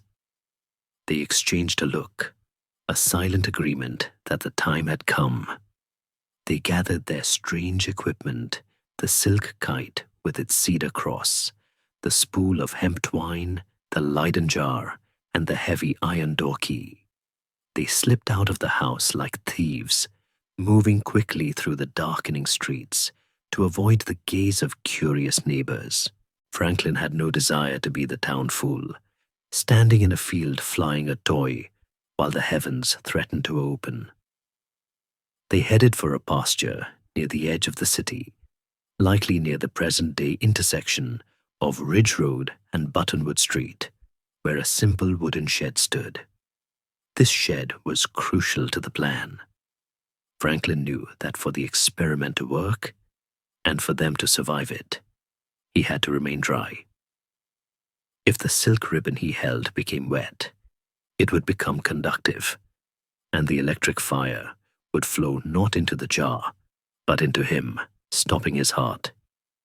The shed was their shield. They reached the shelter just as the first fat, cold drops of rain began to slap against the dry earth. The thunder rumbled, a low tectonic growl that vibrated in the soles of their boots. Inside the shed, the smell was of old wood, dust, and the approaching storm. Franklin tied the kite to the hemp string and launched it into the rising wind. It was an ugly thing, this kite, a utilitarian tool of science, not a toy of leisure. But it caught the gale instantly, climbing aggressively into the grey tumult. William played out the line, the spool spinning in his hands, while Benjamin stood back under the roof, holding the silk ribbon, his eyes fixed on the tiny speck dancing against the clouds. Then they waited. History often compresses this moment into an instant of action, but in reality, it was a long, tense vigil. The storm raged around them. Rain hammered on the roof of the shed, a deafening percussion that isolated them from the world.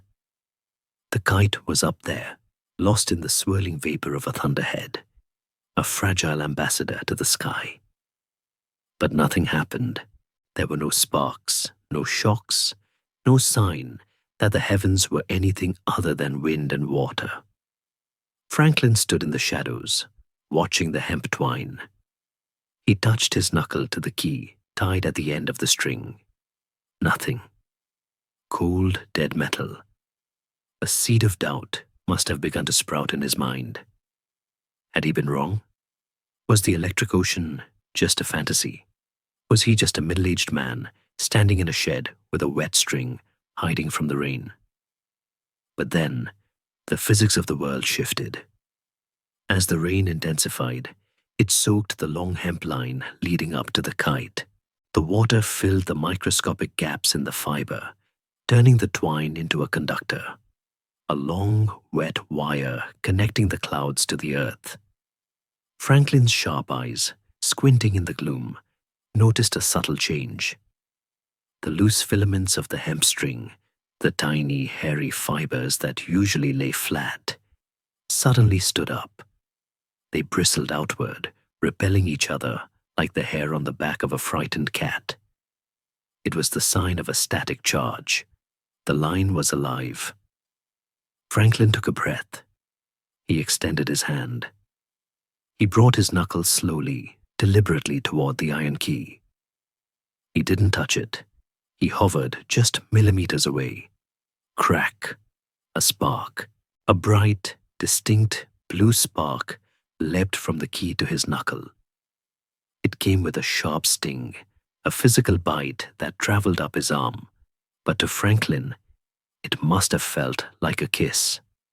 It was the same spark he had produced 1,000 times with his glass tubes and friction machines in the safety of his parlor.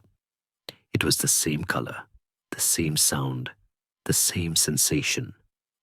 But this spark had not come from a rubbed glass. It had come from the sky. It had traveled down hundreds of feet of wet twine, carried from the belly of a storm cloud that floated over the city. He turned to William, his eyes shining in the dim light. "I have got it," he might have whispered. He brought his knuckle to the key again. Another spark, and another. They were draining the lightning. Quickly, eagerly, they connected the key to the Leyden jar, a glass bottle lined with foil designed to store the charge. As the sparks flowed into the jar, they were bottling the storm.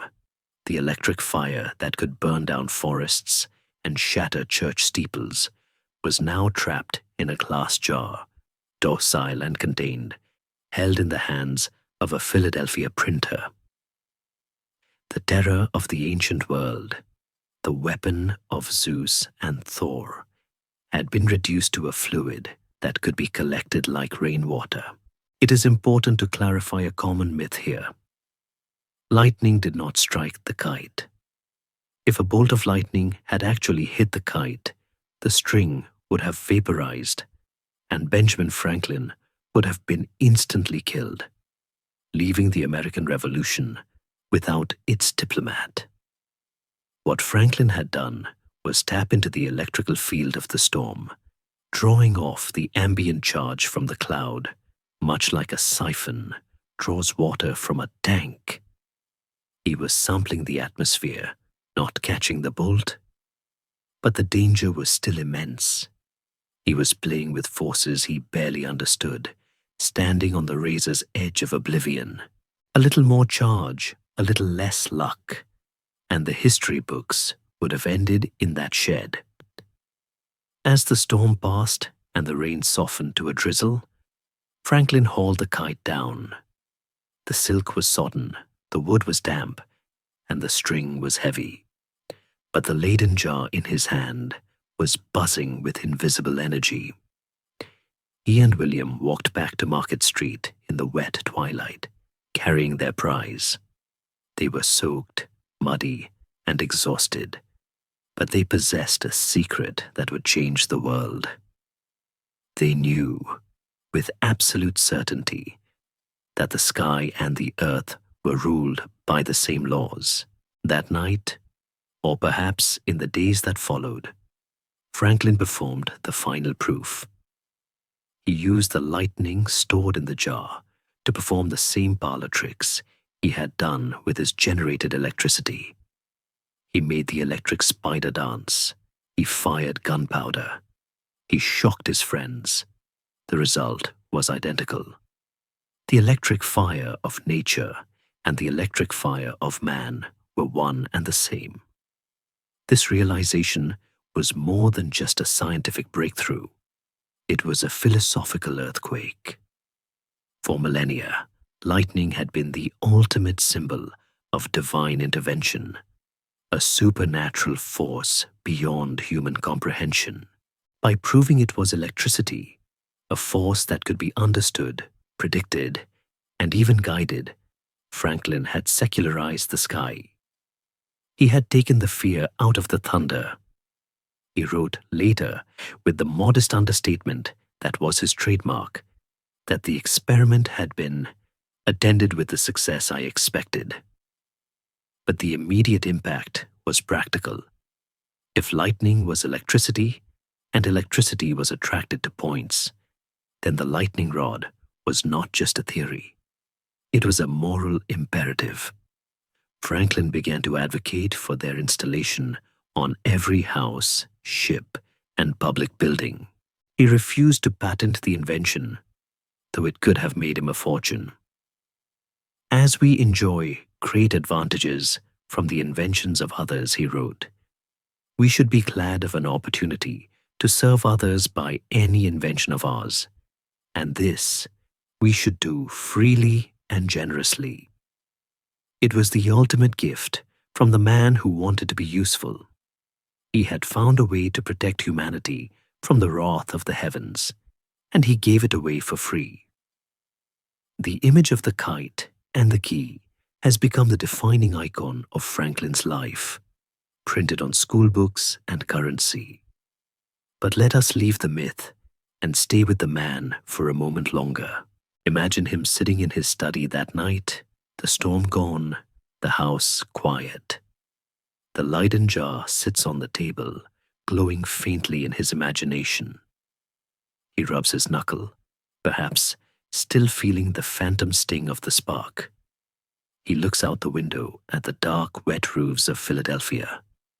He has always been a man of the city, fixing its streets, its fires, its libraries. But tonight, he has fixed its relationship with the universe. He has built a bridge between the cobbles and the clouds. The printer has become a Prometheus, but a gentle one, who brings fire down, not to destroy, but to save. The water American has mastered the fire, and the world will never be the same again. The silence that followed the thunderclaps of 1752 was deceptive. While the skies over Philadelphia returned to their quiet, watching blue, the intellectual atmosphere of the Western world was beginning to scream. The news of Franklin's experiments, both the sentry box in France and the kite in America, did not just travel, it detonated. In the 18th century, information usually moved at the speed of a sailing ship, sluggish and unreliable. But the story of the man who tamed lightning seemed to ride on the very electricity he had discovered. It crossed the Atlantic, penetrated the salons of Paris, echoed in the lecture halls of London, and reached the royal courts of Europe. Benjamin Franklin, the leather-aproned printer from the edge of the civilized world, had suddenly become the most famous man on earth who did not wear a crown. The transformation of his reputation was absolute. Before 1752, he was known in the colonies as a clever civic organizer and a successful tradesman, and in London as a curious amateur who wrote letters about ants and ocean currents. After 1752, he was a titan. Immanuel Kant, the great German philosopher who was not easily impressed by mere mortals, bestowed upon Franklin a title that would stick to him like a second skin, the Prometheus of modern times. It was a heavy mythological mantle to place on the shoulders of a man who liked to joke about flatulence and swim in rivers.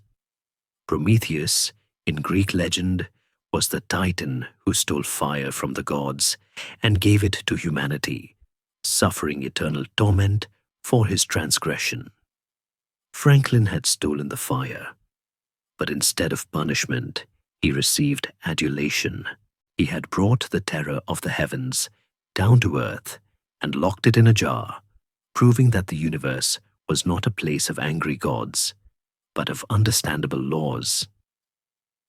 In France, the acclaim bordered on mania. The French, who had been the first to validate his theories, claimed him as their own spiritual son. King Louis XV, a monarch not known for his interest in science, sent his personal congratulations to the Philadelphia printer.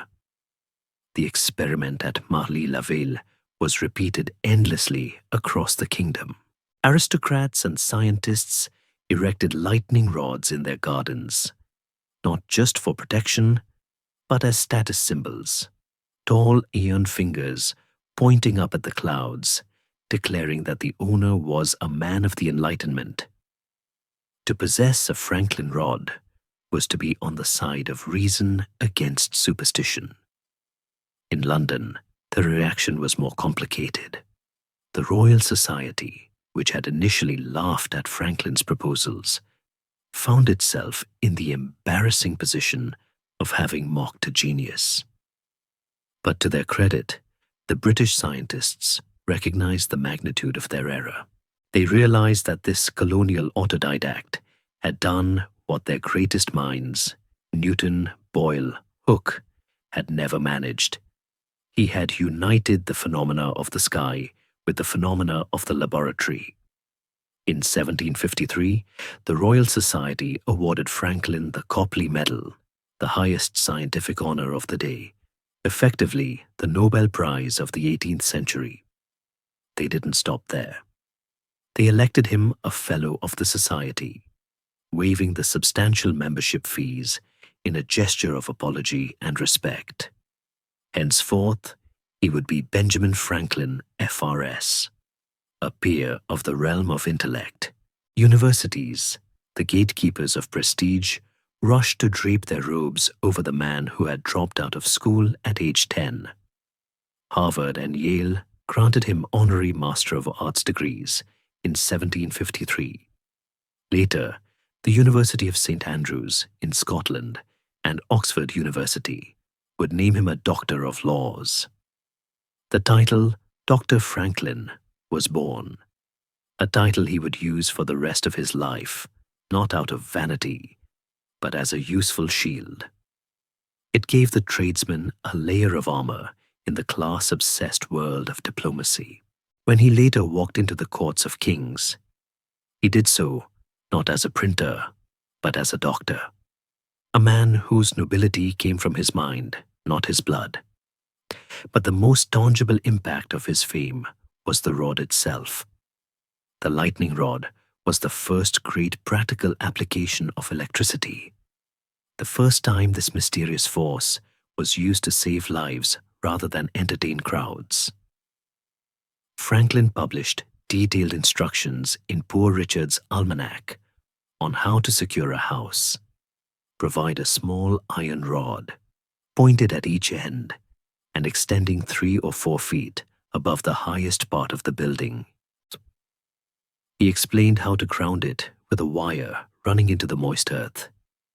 It was a simple, elegant technology that required no maintenance and no fuel, yet it offered immunity from one of the ancient world's greatest destroyers. However, not everyone welcomed the invention. A strange theological battle erupted, primarily led by the Reverend Thomas Prince of Boston. Prince argued that lightning was the tokens of God's displeasure, a divine artillery used to punish sinners and warn the wicked. To erect a rod to divert the stroke, he claimed, was an act of impious rebellion, an attempt to handcuff the Almighty. He even blamed the massive earthquake of 1755 on the lightning rods, suggesting that by trapping the electric fluid in the ground, the rods were causing the earth to shake. It was the collision of the old world and the new, faith versus physics. Franklin's response to this religious objection was a masterpiece of calm, deistic logic. He did not mock the reverend. Instead, he asked a simple question. Surely the thunder of heaven is no more supernatural than the rain, hail, or sunshine of heaven, against the inconvenience of which we guard by roofs and shades without scruple. If it was not a sin to wear a hat to keep off the rain, or to build a roof to keep out the snow, why was it a sin to put up a rod to keep off the lightning? Did God really want his children to be burned to death in their beds?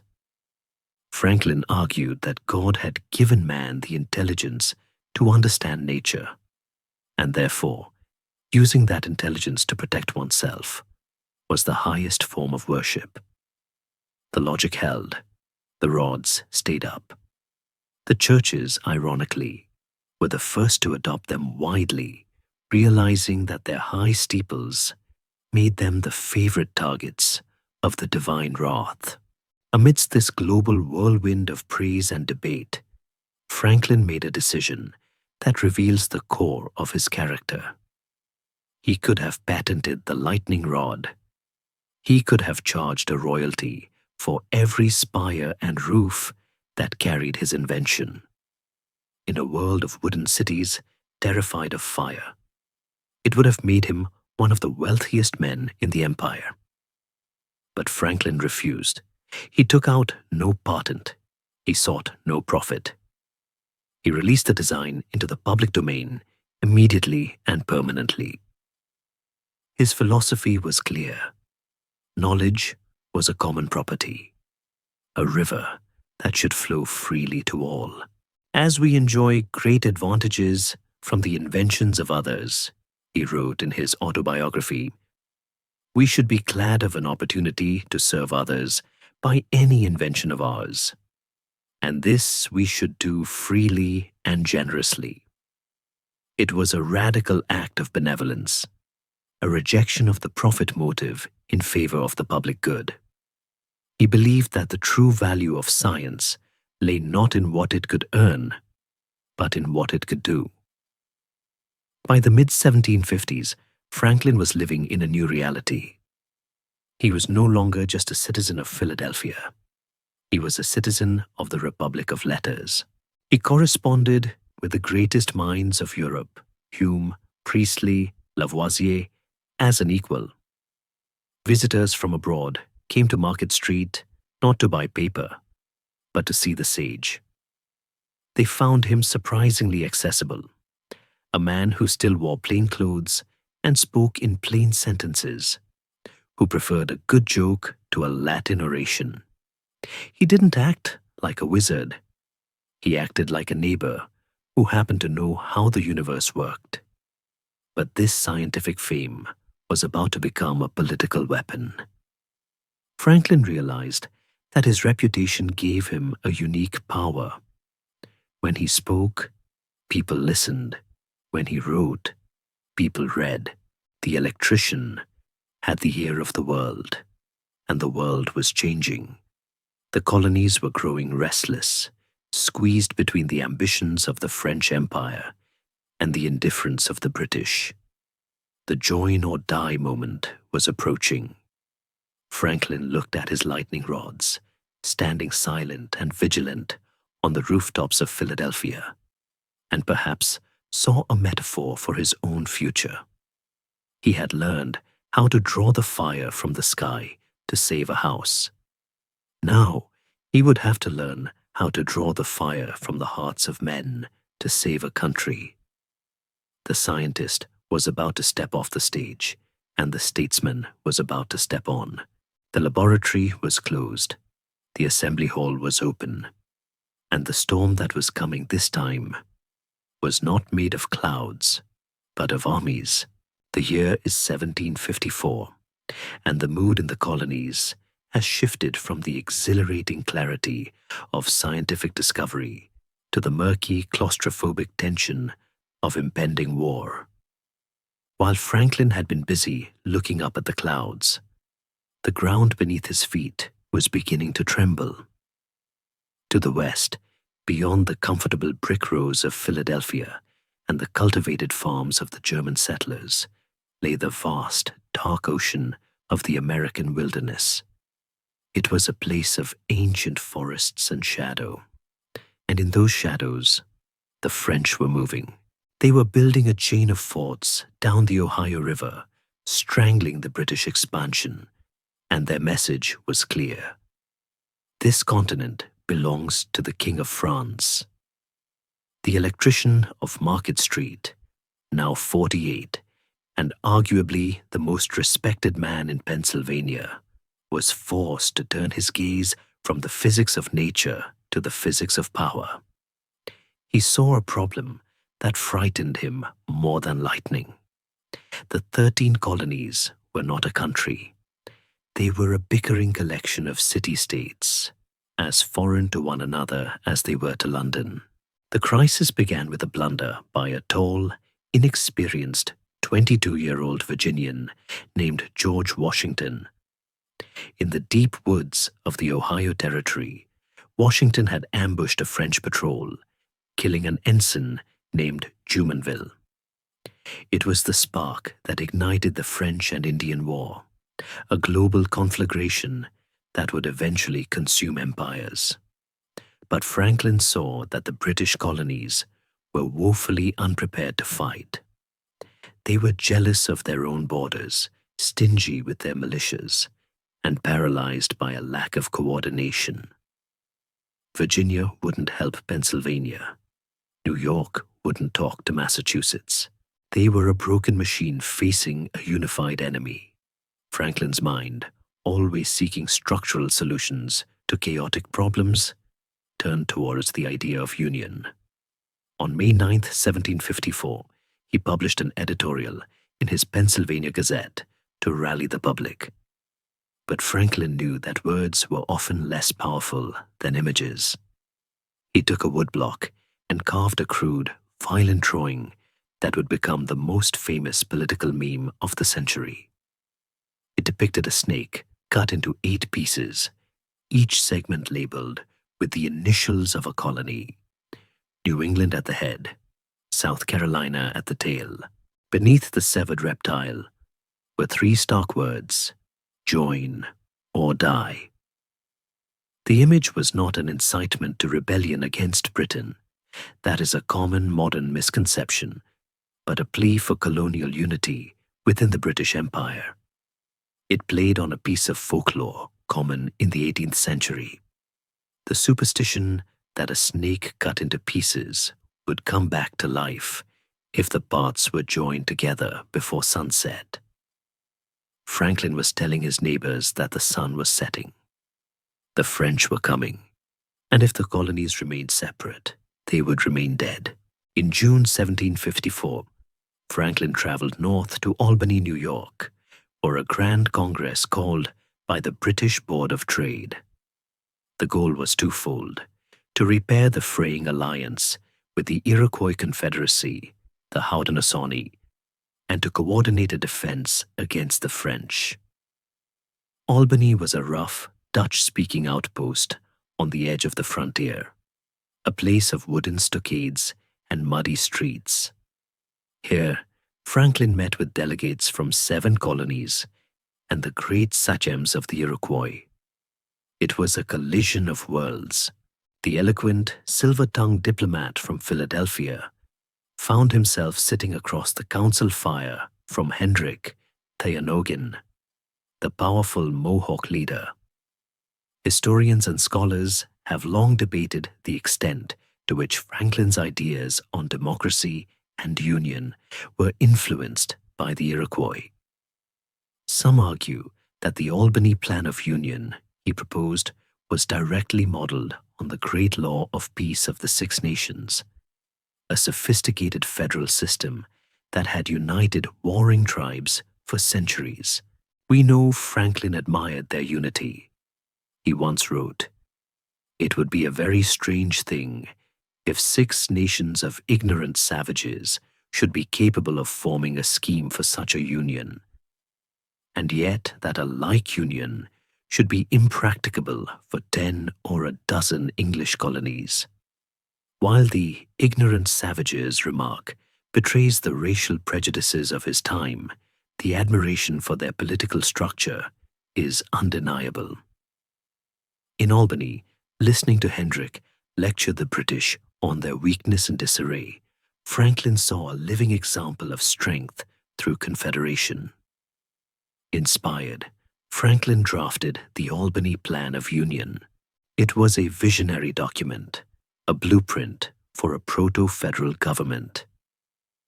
He proposed a Grand Council of 48 members elected by the colonial assemblies, presided over by a President General appointed by the King.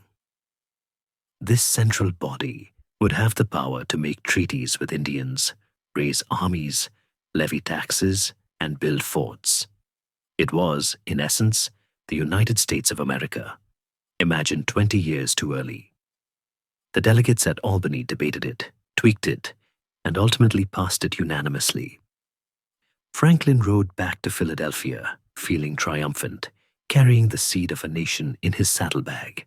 But when the plan was presented to the colonial assemblies and the British government, it was universally rejected. The colonies hated it because they feared giving up their local power to a central council. They didn't want a President General telling them what to do.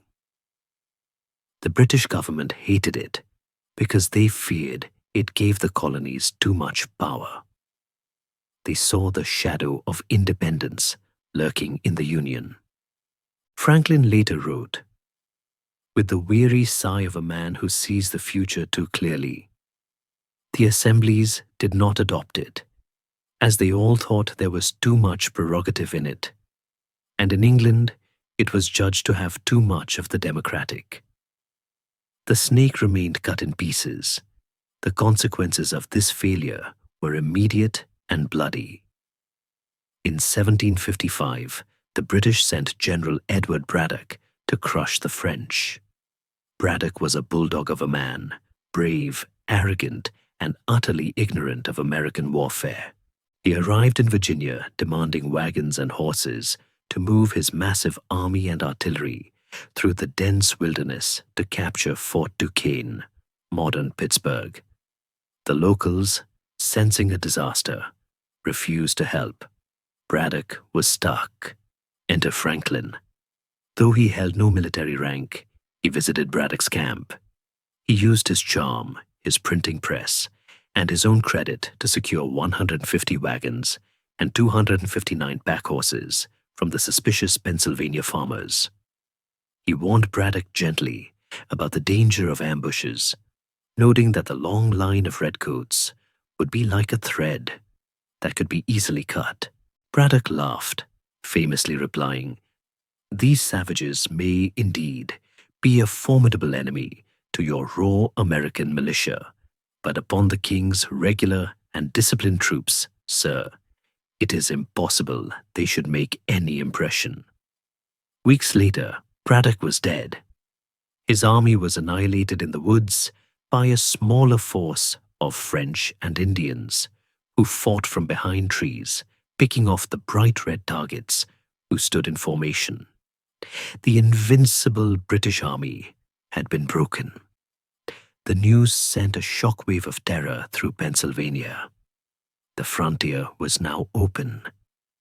War parties began to burn farmhouses within dozens of miles of Philadelphia. The pacifist Quaker government, paralyzed by their religious refusal to fight, did nothing.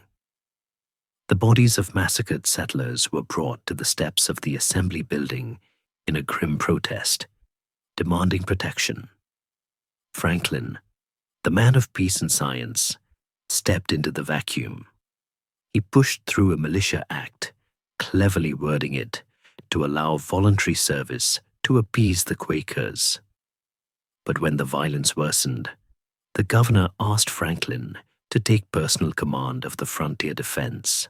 In a surreal turn of events, the 49-year-old philosopher strapped on a sword, mounted a horse, and led a column of men into the freezing winter wilderness of the Lehigh Valley. Close your eyes and picture Benjamin Franklin, the toast of the Royal Society, the man of the salon, now sleeping on the frozen ground, wrapped in a wool blanket. He is not a soldier, but he is an engineer. He spends weeks building a chain of wooden forts to protect the settlers. He approaches the task with his usual scientific rigor. He observes that the men are lazy and depressed, so he institutes a rule. The chaplain will lead prayers twice a day. He notes with a wink that, when the men were mustered for prayers, the gill of rum was served out. The attendance at prayers was instantly 100%. I thought it were not amiss to hint this for the encouragement of some other military chaplains, he later quipped. He watched his men cut trees, build palisades, and patrol the silent snowy woods. He saw the smoke of burning cabins and the fear in the eyes of the refugees. This winter campaign changed him. He realized that the British Empire, for all its pomp, could not protect its own subjects. Braddock had failed. The king was far away. If the Americans wanted to survive, they had to organize themselves. They had to be their own soldiers, their own engineers, and eventually their own masters. When he returned to Philadelphia in 1756, he was hailed as a hero. He was elected colonel of the Philadelphia Regiment. The join-or-die snake was beginning to twitch. The Albany Plan had died on paper, but it was coming alive in the mud of the frontier. Franklin had seen the weakness of the British military machine up close, and he had seen the strength of the American commoner. He was still a loyal subject, still a proud Briton. But the bond was fraying. The snake had been cut, but the parts were beginning to realize that they shared the same blood. And Franklin, the man who had tried to weld them together with ink, now knew that the next welding would require fire. But before the final break, there would be one last attempt at diplomacy. The colonies, tired of the Penn family's refusal to pay taxes for their defense, needed a voice in London. They needed a man who could charm a king and outwit a parliament. They turned, inevitably, to the colonel who preferred a quill. The year is 1757, and the scene shifts from the frozen mud of the Pennsylvania frontier to the velvet quiet of a London parlor. Benjamin Franklin has traded his sword for a wig, his horse for a sedan chair, and the raw, dangerous silence of the American woods for the polite, murmured conversation of the imperial capital. He has returned to England, but he is no longer the soaking wet teenager who swam in the Thames to show off for his friends. He is 51 years old, a celebrated scientist, a wealthy man, and now a diplomat charged with a mission that feels almost impossible. He must convince the owners of Pennsylvania to pay their fair share of taxes. It is a battle not of bullets, but of protocols and patience fought in the drawing rooms of the aristocracy. To understand Franklin's life in London, you must first understand where he lived. He found lodging at 36 Craven Street, a narrow 4-story brick house near the Strand, just a short walk from the centers of power. It was meant to be a temporary base, a mere dormitory for his business. Instead, it became the truest home he ever knew. The house was run by a widow named Margaret Stevenson and her clever, charming daughter, Polly. For the next 15 years, the majority of his remaining active life, Franklin lived here, forming a domestic bond with the Stevensons that historians have often found warmer, deeper, and more intellectually satisfying than his marriage to Deborah back in Philadelphia. Deborah, terrified of the ocean, had refused to come with him. She remained in the colonies, managing his affairs and sending him care packages of buckwheat flour and dried apples, while Franklin settled into a cozy, fire-lit existence with a new family who adored him. He became a father figure to Polly, guiding her education and flirting harmlessly with her mother. It was a comfortable, tea-drinking betrayal of his life in America, a seduction by the civilized comforts of the metropolis. His official enemy in London was Thomas Penn, the son of Pennsylvania's founder, William Penn. But Thomas was no Quaker idealist. He was a snob, a man who viewed the colony not as a holy experiment, but as a personal estate designed to generate cash. He lived in luxury in England, ruling Pennsylvania by mail, and he absolutely refused to allow his vast landholdings to be taxed by the colonial assembly, even to pay for the defense of his own tenants against the French. Franklin's job was to force him to pay. The first meeting between the two men was a study in class conflict. Penn, haughty and imperious, treated Franklin like a rebellious tenant. He refused to look at the petition Franklin presented, dismissing the authority of the assembly entirely. "My father's charter," Penn declared, "was the only law that mattered." Franklin, keeping his temper in check, barely, realized that he was not dealing with a rational statesman, but with a feudal lord. The doctor decided to go over the lord's head. He began a slow, grinding campaign to lobby the British government directly, navigating the labyrinth of the Privy Council and the Board of Trade. It was a game of waiting in antechambers, of writing endless letters, of bowing to men he secretly despised. But while the days were filled with the frustration of bureaucracy, the nights were filled with the light of the Enlightenment. Franklin fell in love with London all over again. He found his people, not the politicians, but the philosophers. He joined the Club of Honest Whigs, a group of intellectuals who met at St. Paul's Coffee House to drink wine, eat Welsh rarebit, and debate the nature of the universe. He was welcomed into the Royal Society as a conquering hero. He traveled to Scotland in 1759, a trip he later called 6 weeks of the densest happiness I have met with in any part of my life. In Edinburgh, the Athens of the North, he met David Hume and Adam Smith. The Scottish intellectuals embraced him as a peer, a man of practical genius. Lord Carmes, a great judge and philosopher, became his close friend. When Franklin left Scotland, Hume wrote to him with a sentiment that perfectly captures Franklin's status. "America has sent us many good things, gold, silver, sugar, tobacco, indigo. But you are the first philosopher, and indeed the first great man of letters for whom we are beholden to her." He was no longer just a colonist. He was the proof that the colonies could think. It was during this period of high culture that Franklin invented his most beautiful and ethereal machine, the glass harmonica. He had seen a musician in London playing a set of water-filled wine glasses, rubbing the rims to produce singing tones.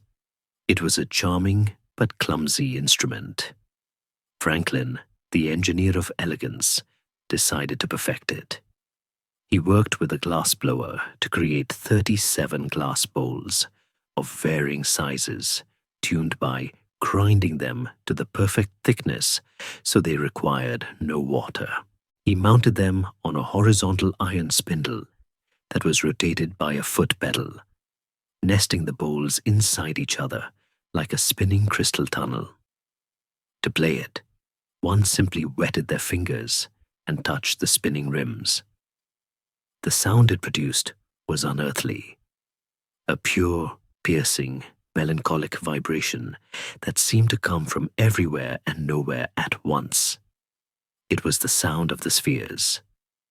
Mozart and Beethoven would later compose music for it. Marie Antoinette would take lessons on it. But for Franklin, it was a soothing balm for a mind weary of politics. He kept the instrument in his room at Craven Street. And late at night, when the fog pressed against the glass, he would play Scottish ballads, the ghostly notes drifting through the house, mesmerizing Mrs. Stevenson and Polly.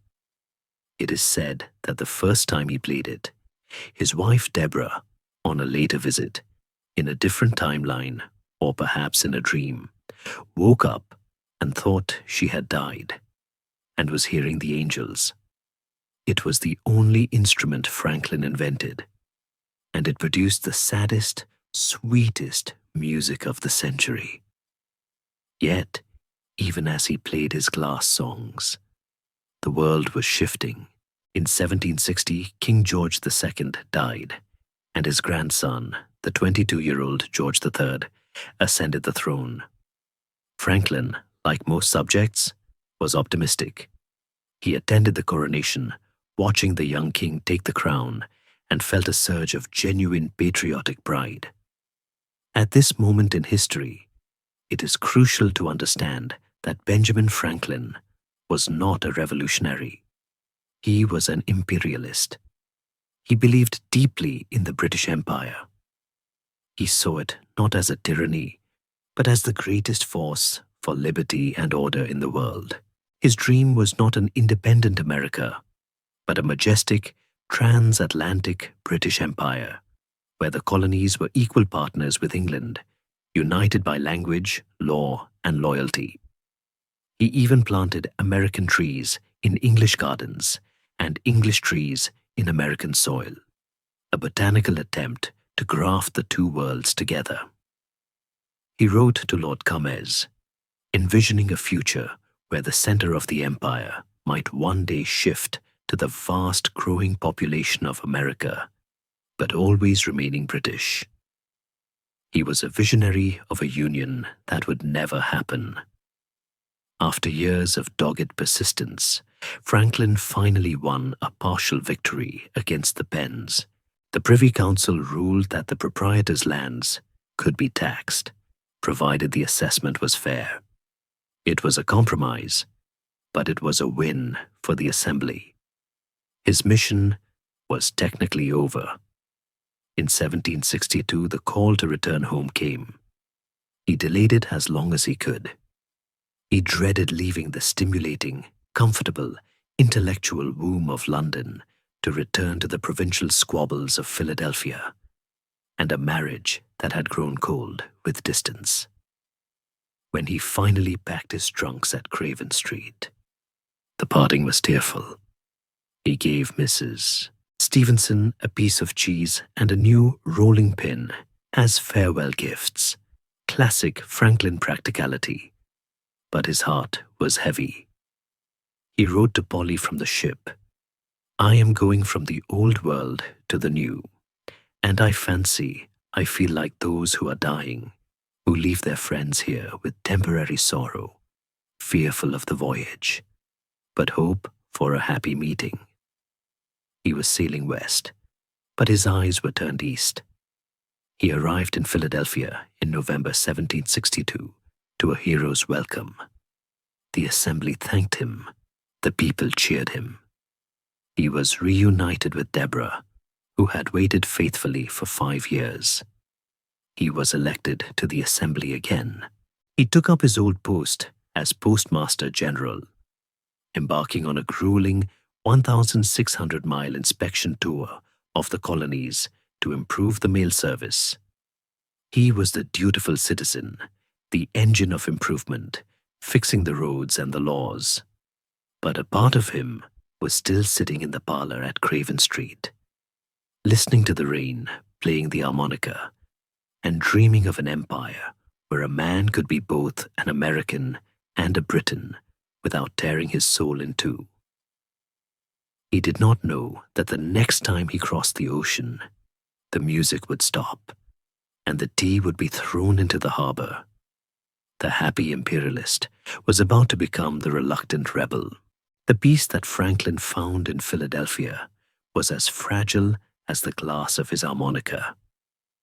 While he was busy inspecting post roads and listening to the hum of the colonies, the political tectonic plates were grinding together.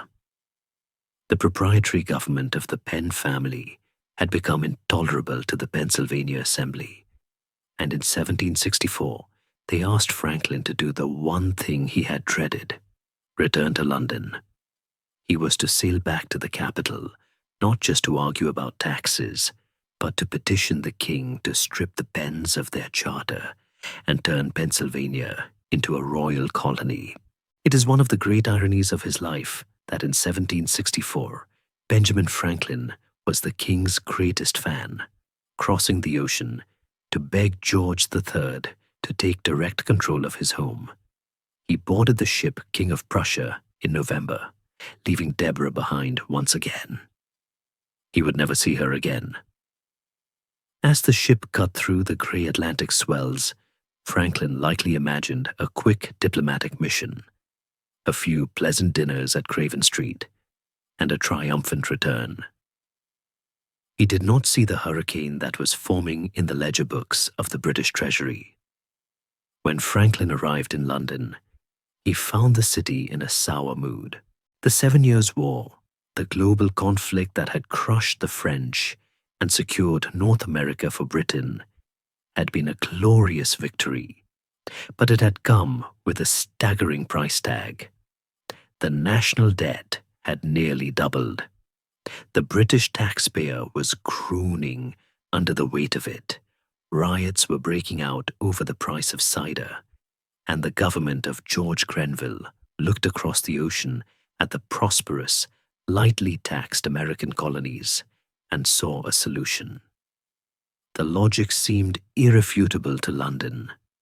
Britain had spent a fortune defending the colonies from the French. Surely, the colonies should pay for their own ongoing defense. Grenville proposed a Stamp Act, a direct tax that required a government stamp on every piece of printed paper used in the colonies: legal documents, ship's papers, licenses, newspapers, pamphlets, and even playing cards. It was a tax on the very medium of Franklin's life: paper. Franklin, ever the pragmatist, opposed the tax. He met with Grenville and argued that it was unconstitutional for Parliament to tax the colonies without their consent. He suggested alternative ways to raise money. But when it became clear that the act would pass regardless of his protests, Franklin made a calculation that would nearly destroy him. He decided to make the best of a bad situation. He assumed the colonists would grumble, but ultimately pay, just as they paid other duties.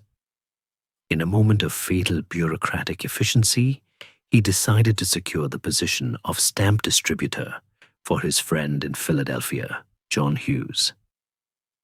He thought he was doing Hughes a favor, getting him a cushy government job. He wrote to a friend, "We might as well have hindered the sun from setting. Since it is down, my friend, let us make as good a night of it as we can." It was a rare and catastrophic misreading of the American temper. Franklin, sitting in the cozy parlors of London, had lost touch with the raw, angry pulse of the streets he used to walk. The news of the Stamp Act hit America not like a law, but like a declaration of war. The idea that a distant parliament could reach into their pockets and tax their daily existence enraged the colonists. But when the news arrived that Benjamin Franklin, the colony's agent, their hero, had recommended the tax collector, the rage turned personal. The old Judas of Philadelphia, they called him. A political cartoon appeared depicting the devil whispering into Franklin's ear as he directed the Stamp Act. In September 1765, the mob that had once cheered his wheelbarrow now marched on his house on Market Street. Inside that house, Deborah Franklin was alone. Her husband was 3,000 miles away, drinking tea in London, unaware that he had painted a target on his own front door. But Deborah, the carpenter's daughter, who had been left behind for decades, found a core of steel in her panic. She refused to flee. As the mob gathered, shouting for vengeance, she called on her family members, including her brother, to arm themselves. They barricaded the doors and windows. Deborah sat in the dark parlor, clutching a gun, ready to shoot the first man who broke through the door to destroy Benjamin's laboratory and books. It is a cinematic moment of pure courage. The abandoned wife defending the legacy of the husband who had underestimated the danger she was in. Fortunately, the White Oaks, a group of loyal mechanics and tradesmen who still revered Franklin, arrived to disperse the mob before shots were fired. But the message was clear. Franklin's reputation was in ashes. When the reports of the violence reached London, Franklin was stunned. He realized he had committed the cardinal sin of a politician. He was out of step with his people. He had acted as an imperial bureaucrat, not an American patriot. He faced a choice. He could double down, support the crown, and retire to a comfortable life in England as a hated exile. Or he could pivot. He could use his voice, his wit, and his fame to fix the mess he had helped create. Franklin, who believed that mistakes were simply errata to be corrected, chose to fight. He launched a one-man media campaign in London, writing anonymous essays for the newspapers, explaining the colonial perspective, satirizing the British ignorance of America, and lobbying every member of Parliament who would listen. He was working to repeal the very act he had once resigned himself to. The climax of this redemption arc came on February 13th, 1766. The House of Commons was debating the repeal of the Stamp Act, and they summoned Benjamin Franklin to testify. The chamber was packed. For 4 grueling hours, Franklin stood before the most powerful men in the empire, answering 174 questions. It was not a conversation. It was a duel. The supporters of the tax tried to trap him, to make him admit that the colonies were rebellious children who needed the rod. Franklin, standing calm in his plain velvet coat, dismantled them. He didn't lecture, he informed. He didn't plead, he explained. When asked if the colonies would eventually pay the tax if the rate was lowered, Franklin's voice rang out with a clarity that silenced the room. No, never, unless compelled by force of arms. When asked what used to be the pride of the Americans, he replied, "To indulge in the fashions and manufactures of Great Britain." And what is now their pride? The questioner shot back. "To wear their old clothes over again until they can make new ones," Franklin answered. It was a masterclass in political theater. He painted a picture of a loyal, industrious people who loved the king but would rather live in rags than submit to tyranny. He positioned the colonies not as rebels, but as the true guardians of British liberty, defending the ancient right of no taxation without representation. He was brilliant, funny, and unshakable. A spectator later noted that watching Franklin testify was like watching a master fencing with schoolboys. The testimony was a sensation. It was rushed into print and sold across the Atlantic. When the news reached Philadelphia that the Stamp Act had been repealed and that Franklin's testimony had been the decisive blow, the hatred evaporated overnight. The mob was replaced by bonfires of celebration. A barge firing salutes was named Franklin. He was a hero again, the defender of American rights. But in the quiet of his room at Craven Street, Franklin knew that something fundamental had broken. During the testimony, he had looked into the faces of the British ruling class and seen not partners, but masters. He had seen a contempt for the Americans that no amount of logic could cure. He had won the battle for the repeal, but he had begun to lose his faith in the empire. Historians often debate when exactly Franklin became a revolutionary. Was it later, with the tea? Was it the war? But the seed was planted here, in the shadow of the Stamp Act.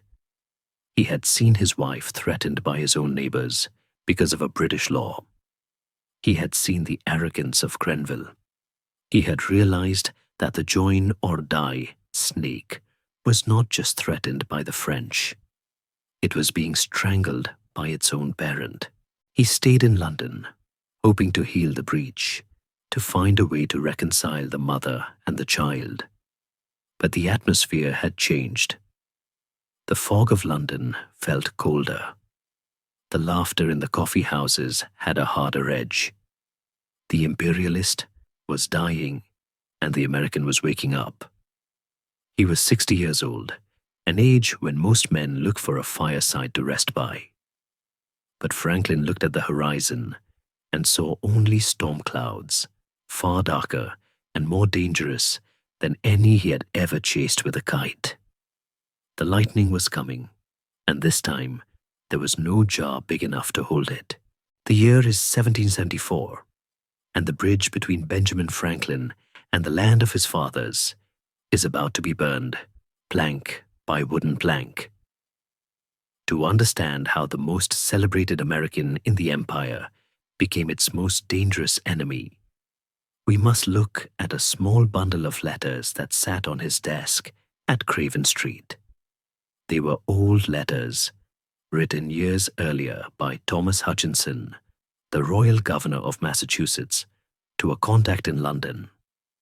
In them, Hutchinson had written with chilling candor that there must be an abridgment of what are called English liberties in the colonies.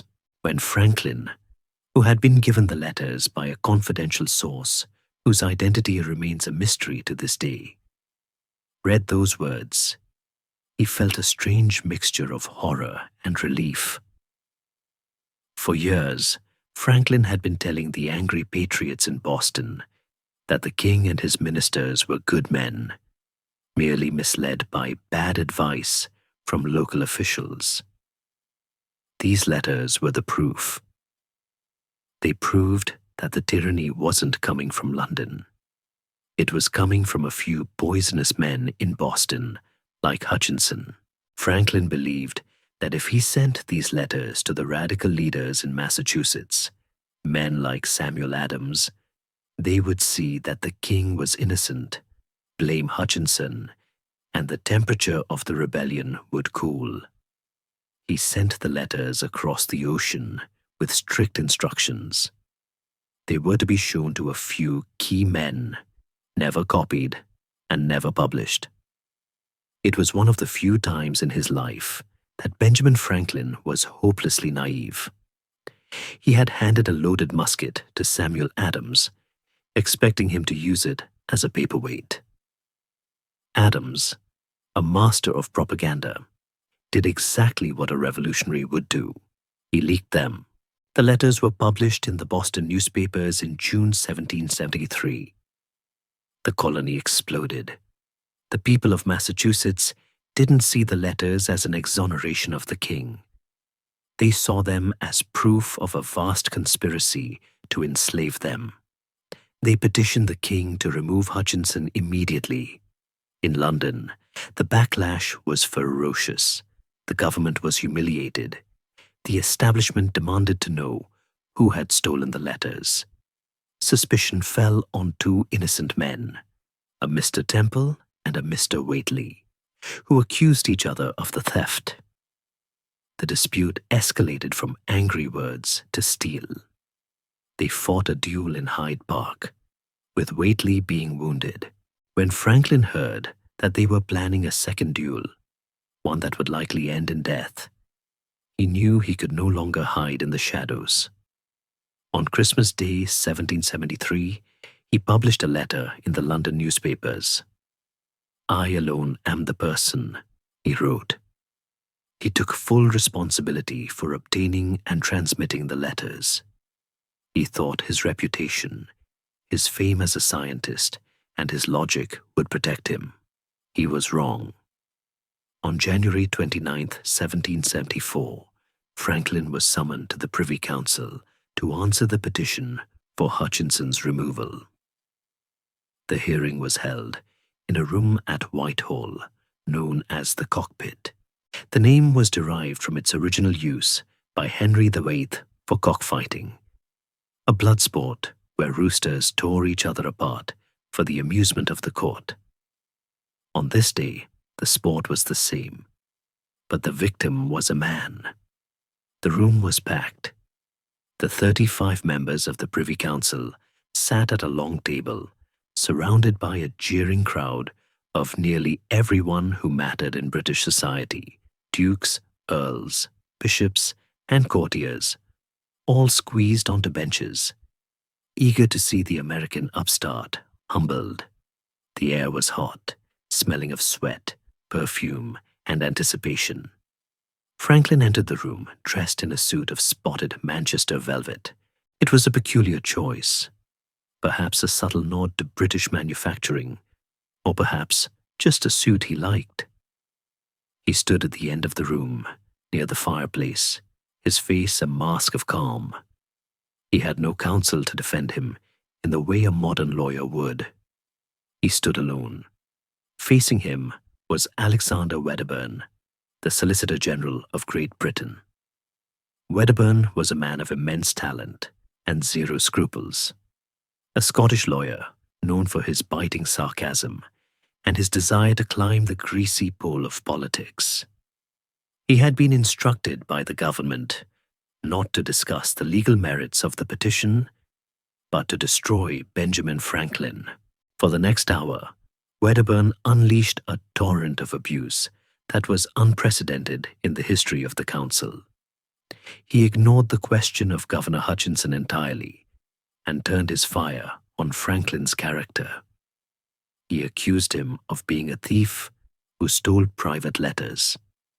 He accused him of being a spy. He accused him of inciting a revolution to make himself the dictator of an American republic. Wedderburn's voice rose and fell, dripping with venomous wit. He called Franklin a man of 3 letters, a classical allusion to the Latin word fur, meaning thief. "I hope, my lords," Wedderburn thundered, pounding the table, "you will mark and brand the man for the honor of this country, of Europe, and of mankind." The room erupted. The lords of the council, the supposed arbiters of justice, laughed. They laughed at the doctor. They laughed at the man who had given them the lightning rod. They cheered Wedderburn's cruelest insults, reveling in the public flaying of the colonial agent. It was a scene of grotesque arrogance. Through it all, Franklin did not move. He did not speak. He did not frown. He stood conspicuously erect, resting his elbow on the mantelpiece, staring straight ahead with a face of stone. He absorbed every insult, every laugh, every jeer. Inside, the fire must have been burning with a heat that would have melted the glass of his harmonica.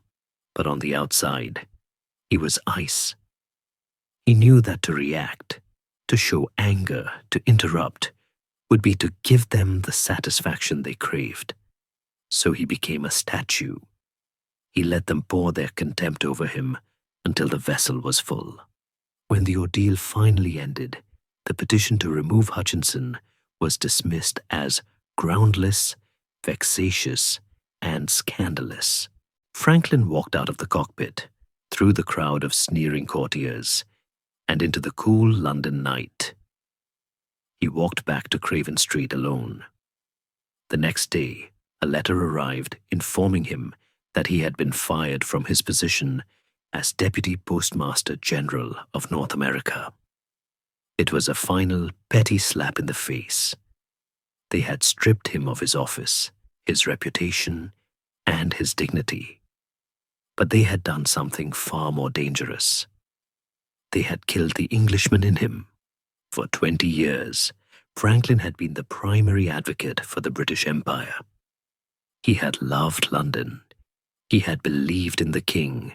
But as he stood in the cockpit, listening to the laughter of the lords, he realized that to these men, he would never be an equal. He would always be a subject, a colonial, a thing to be ruled. The illusion of a shared brotherhood was shattered. He went to his room and took off the spotted Manchester velvet suit. He folded it carefully and put it away in his trunk. He did not wear it again in London. He is said to have whispered a vow to a friend that he would not wear that suit again until he had signed the death warrant of the British Empire in America. The cockpit incident is often cited by historians as the point of no return. Before that hour, Franklin was a mediator. After it, he was a silent revolutionary. He stayed in London for another year, but he was a ghost haunting the capital. He watched as the government passed the coercive acts to punish Boston for the Tea Party. He watched as the rhetoric of war grew louder. He met secretly with William Pitt, the Earl of Chatham, trying one last desperate attempt to craft a peace plan, but the House of Lords voted it down without even considering it. The door was closed. In March 1775, Franklin packed his trunks for the last time. The Craven Street house, his home for nearly 2 decades, was stripped of his books and his machines. The tearful goodbyes with Mrs. Stevenson and Polly were said. He was leaving a part of his heart in London, but he was taking his head to America. He boarded the ship Pennsylvania Packet in Portsmouth, sailing west into a world that was already on fire. While he was on the ocean, unaware of the news, the British Army marched to Concord to seize gunpowder. The shot heard round the world was fired. When Franklin landed in Philadelphia on May 5th, 1775, he was not the young runaway with a roll, nor the wealthy printer, nor the imperial agent. He was an old man of 69, weary and hardened. He stepped off the ship to find a city transformed. The church bells were ringing, not for prayer, but for alarm. Men were drilling in the squares. The king's troops had killed Americans at Lexington. The war had begun. He was immediately elected to the Second Continental Congress. He sat in the meetings at the Pennsylvania State House, now Independence Hall, surrounded by younger men like Thomas Jefferson and John Adams. They looked at him with awe, but also with a touch of suspicion. Was he too British? Was he too old? Franklin said little. He slept during some of the debates, or appeared to. But when he spoke for separation. He wrote a letter to his old friend in London, William Strahan, a member of Parliament. "You are a member of Parliament, and one of that majority which has doomed my country to destruction," he wrote. "You have begun to burn our towns and murder our people. Look upon your hands. They are stained with the blood of your relations. You and I were long friends. You are now my enemy, and I am yours." He never sent the letter. He was still too much of a diplomat to burn a personal bridge so violently. But the sentiment was real. The doctor had diagnosed the patient, and the diagnosis was gangrene. The only cure was amputation. he threw himself into the work of the revolution, designing a system of postal riders to carry intelligence, sketching plans for defensive river spikes to sink British ships, and drafting a plan of confederation. But his greatest role was yet to come. The Congress knew that they could not win this war alone. They needed money, they needed gunpowder, they needed a navy, they needed France. And there was only one man in America who was famous enough to walk into the palace of Versailles and ask a king to destroy an empire. The velvet suit was packed. The Prometheus was going back to the fire, not to steal it this time, but to set the world ablaze. The Philadelphia that Benjamin Franklin returns to in May 1775 is not the city of brotherly love he left. It is a city of brotherly war. The air, once filled with the smell of baking bread and river mud, now carries the sharp, acrid scent of gunpowder and the dust raised by thousands of marching boots. The Pennsylvania packet docks quietly in the evening, but the news Franklin brings, and the news he receives, is loud enough to shatter the peace of the continent. He learns almost immediately that blood has been shed. While he was on the ocean, staring at the waves, the British Army marched on Lexington and Concord. The King's soldiers have fired upon farmers. The theoretical debates of the London coffee houses are over. The argument is now being made with lead. At 69 years old, Franklin is twice the age of the average revolutionary. His joints ache with the damp, his eyes are tired, and he craves the rest he has earned after a lifetime of labor. But there is no rest. The very morning after his arrival, the Pennsylvania Assembly unanimously elects him as a delegate to the Second Continental Congress.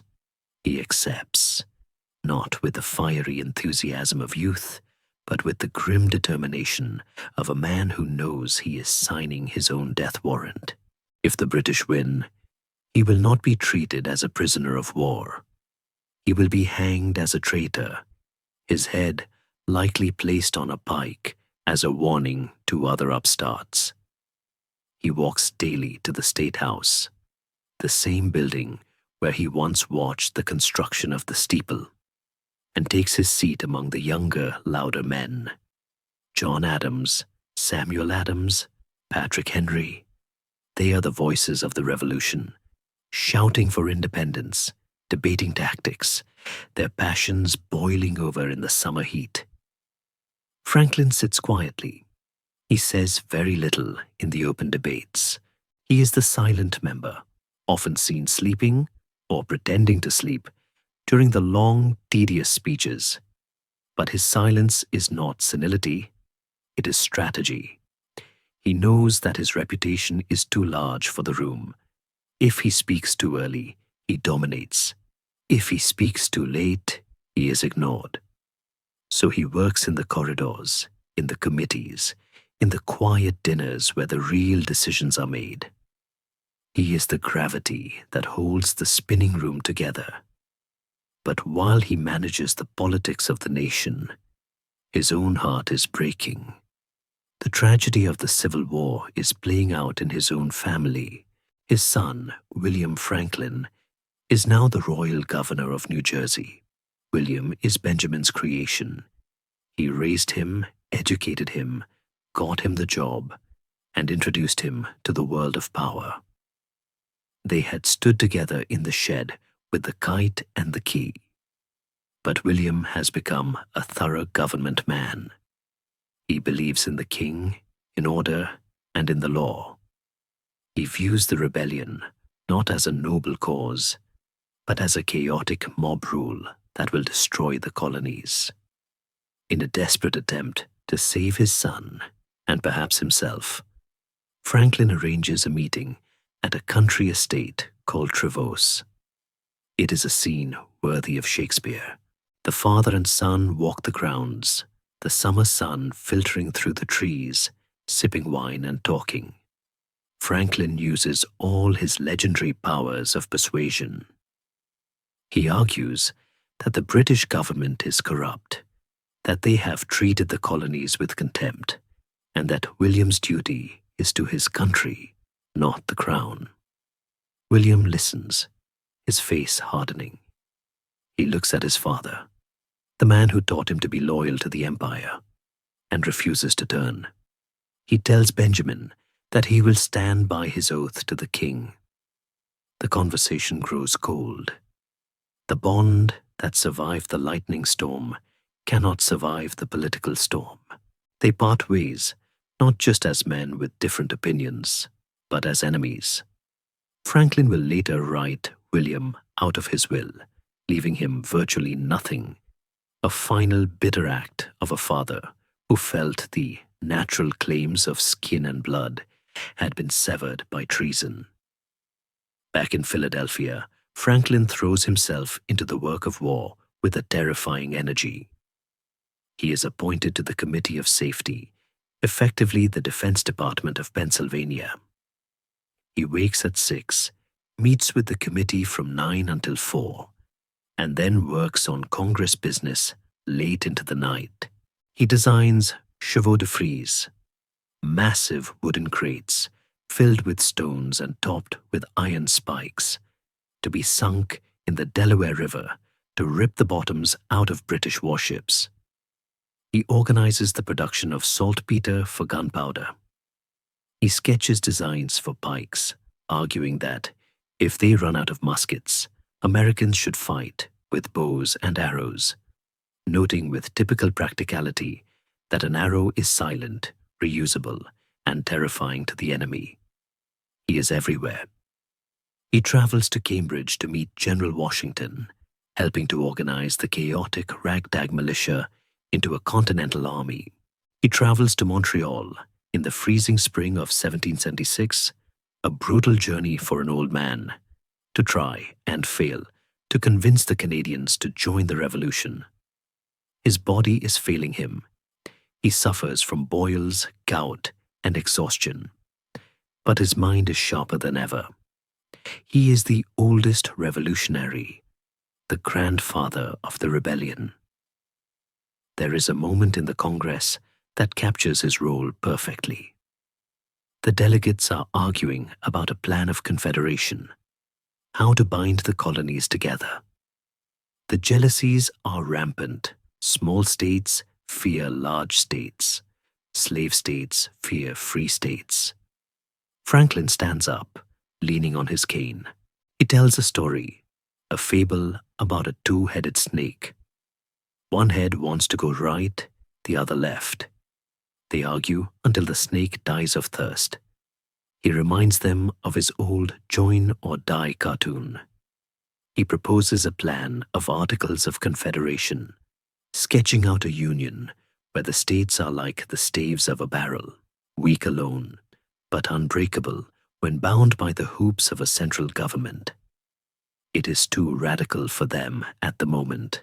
They shelve it, but he has planted the seed. As the summer of 1776 approaches, the mood in Philadelphia shifts from anxiety to resolve. The king has declared the colonies to be in open and avowed rebellion. There is no going back. The delegates begin to talk openly of independence. Franklin, though suffering from a severe attack of gout that confines him to his bed for weeks, is ready. He has worn the velvet suit of the diplomat for the last time. He is now wearing the plain coat of the Republican. He knows that words are about to become deeds. He knows that a document is being written that will require his editing pen, and he knows that soon he will have to put his name on a piece of parchment that will either birth a nation or become his death warrant. The quiet revolutionary is about to make a very loud noise. The summer of 1776 in Philadelphia was not merely hot, it was oppressive. The air hung thick and motionless over the city, trapped by the brick facades, heavy with humidity, and the smell of a city on the edge of panic. To make matters worse, a stable near the State House was breeding a plague of horseflies that descended upon the delegates in biting clouds. The windows of the assembly room had to be kept shut to keep the spies out and the flies at bay, turning the chamber into a stifling oven of wool coats, powdered wigs, and high-tension debate. In this crucible, Benjamin Franklin sat, his gouty legs propped up on a stool, watching the birth of a nation through half-closed eyes. He was the oldest man in the room, a relic of a bygone era among a sea of 30-somethings, yet he was the anchor. The Congress had appointed a committee of 5 to draft a statement explaining to the world why they were breaking the King's law. The committee included John Adams, Roger Sherman, Robert Livingston, Franklin, and a tall, quiet, red-headed Virginian named Thomas Jefferson. The dynamic of the committee was a study in generational respect. Adams, who usually felt compelled to lead everything, deferred to Jefferson's happy talent for composition. Franklin, who was arguably the most famous writer in the world, also stepped back. He knew that his own style, satirical, folksy, and direct, was not right for a document that needed to sound like a trumpet blast from heaven. He also knew, with the wisdom of 70 years, that he would be unable to resist sneaking a joke into the text if he wrote it himself. So the task fell to the 33-year-old Jefferson. He rented a room in the brick house of a bricklayer named Jacob Graff, away from the noise of the city center, and set up his portable writing desk. For days, the scratching of his quill was the only sound in the room as he poured the Enlightenment onto parchment. When Jefferson finished his rough draft, he brought it to Franklin first. It is a scene of profound intimacy, the young idealist presenting his homework to the old master. They likely sat in Franklin's library on Market Street, surrounded by the smell of old books and the faint ozone tang of the electrical machines. Franklin put on his spectacles, perhaps the bifocals he had invented to see both the near and the far, and read the text. He did not change much. He admired the soaring rhythm of Jefferson's prose. But at one crucial juncture, the editor in him stopped the writer. Jefferson had written, "We hold these truths to be sacred and undeniable." Franklin paused. Sacred was a religious word. It implied that the rights of man were granted by the church, or that they were a matter of faith, a mystery to be revered. Undeniable was a debater's word, implying that someone might try to deny them. Franklin, the scientist who had demystified the lightning, wanted to demystify liberty. He wanted to base the American experiment not on faith, but on reason. He wanted rights to be as observable and absolute as the laws of physics. He picked up his quill and scratched out "sacred and undeniable." In the margin, in his distinct, heavy hand, he wrote one word: self-evident. We hold these truths to be self-evident. It was a masterstroke of editing. In 2 words, Franklin shifted the foundation of the government from divine right to rational axiom. A self-evident truth is one that requires no proof and no belief. It simply is, like the fact that 2 + 2 = 4, or that the sun rises in the east. It was the Isaac Newton moment of political science. By making equality a law of nature rather than a gift of God, he made it universal and unassailable. Historians still marvel at the weight of that single change. It turned a political proclamation into a statement of reality. The document went to the Congress, where the delegates proceeded to butcher it. In Jefferson's opinion, They cut out his condemnation of the slave trade, a hypocrisy that Franklin, an abolitionist convert, likely noted with sorrow, to appease the South. They trimmed the rhetoric. Jefferson sat in the corner, writhing under the acrimonious criticism, while Franklin sat beside him, offering comfort. He told Jefferson a joke about a hatter who asked his friends for advice on a sign, only to have them critique every word until nothing was left but his name and a picture of a hat. It was Franklin's way of saying, "This is politics, son, the art of the possible." Finally, on July 4th, 1776, the text was approved. The signing, however, did not happen in a grand cinematic rush on that day. Most members signed in August, but the gravity of the act was immediate. By putting their names on the parchment, these men were committing high treason. The penalty was death by hanging, followed by drawing and quartering. The mood in the room was somber, heavy with the realization that there was no turning back. It was in this heavy silence that Franklin reportedly delivered the most famous gallows humor in American history, as the robust John Hancock signed his name large enough for King George to read without his spectacles. He declared, "We must be unanimous. There must be no pulling different ways. We must all hang together." Franklin, standing nearby, replied with a wry smile, "Yes, we must, indeed, all hang together, or most assuredly, we shall all hang separately."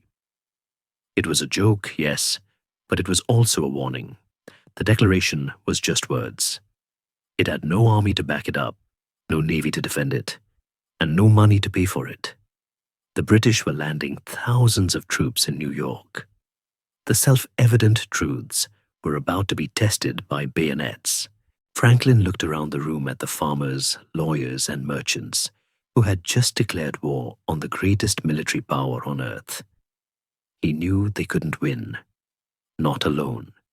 They needed a partner. They needed a rival empire to balance the scales. They needed France. The Congress came to the same conclusion.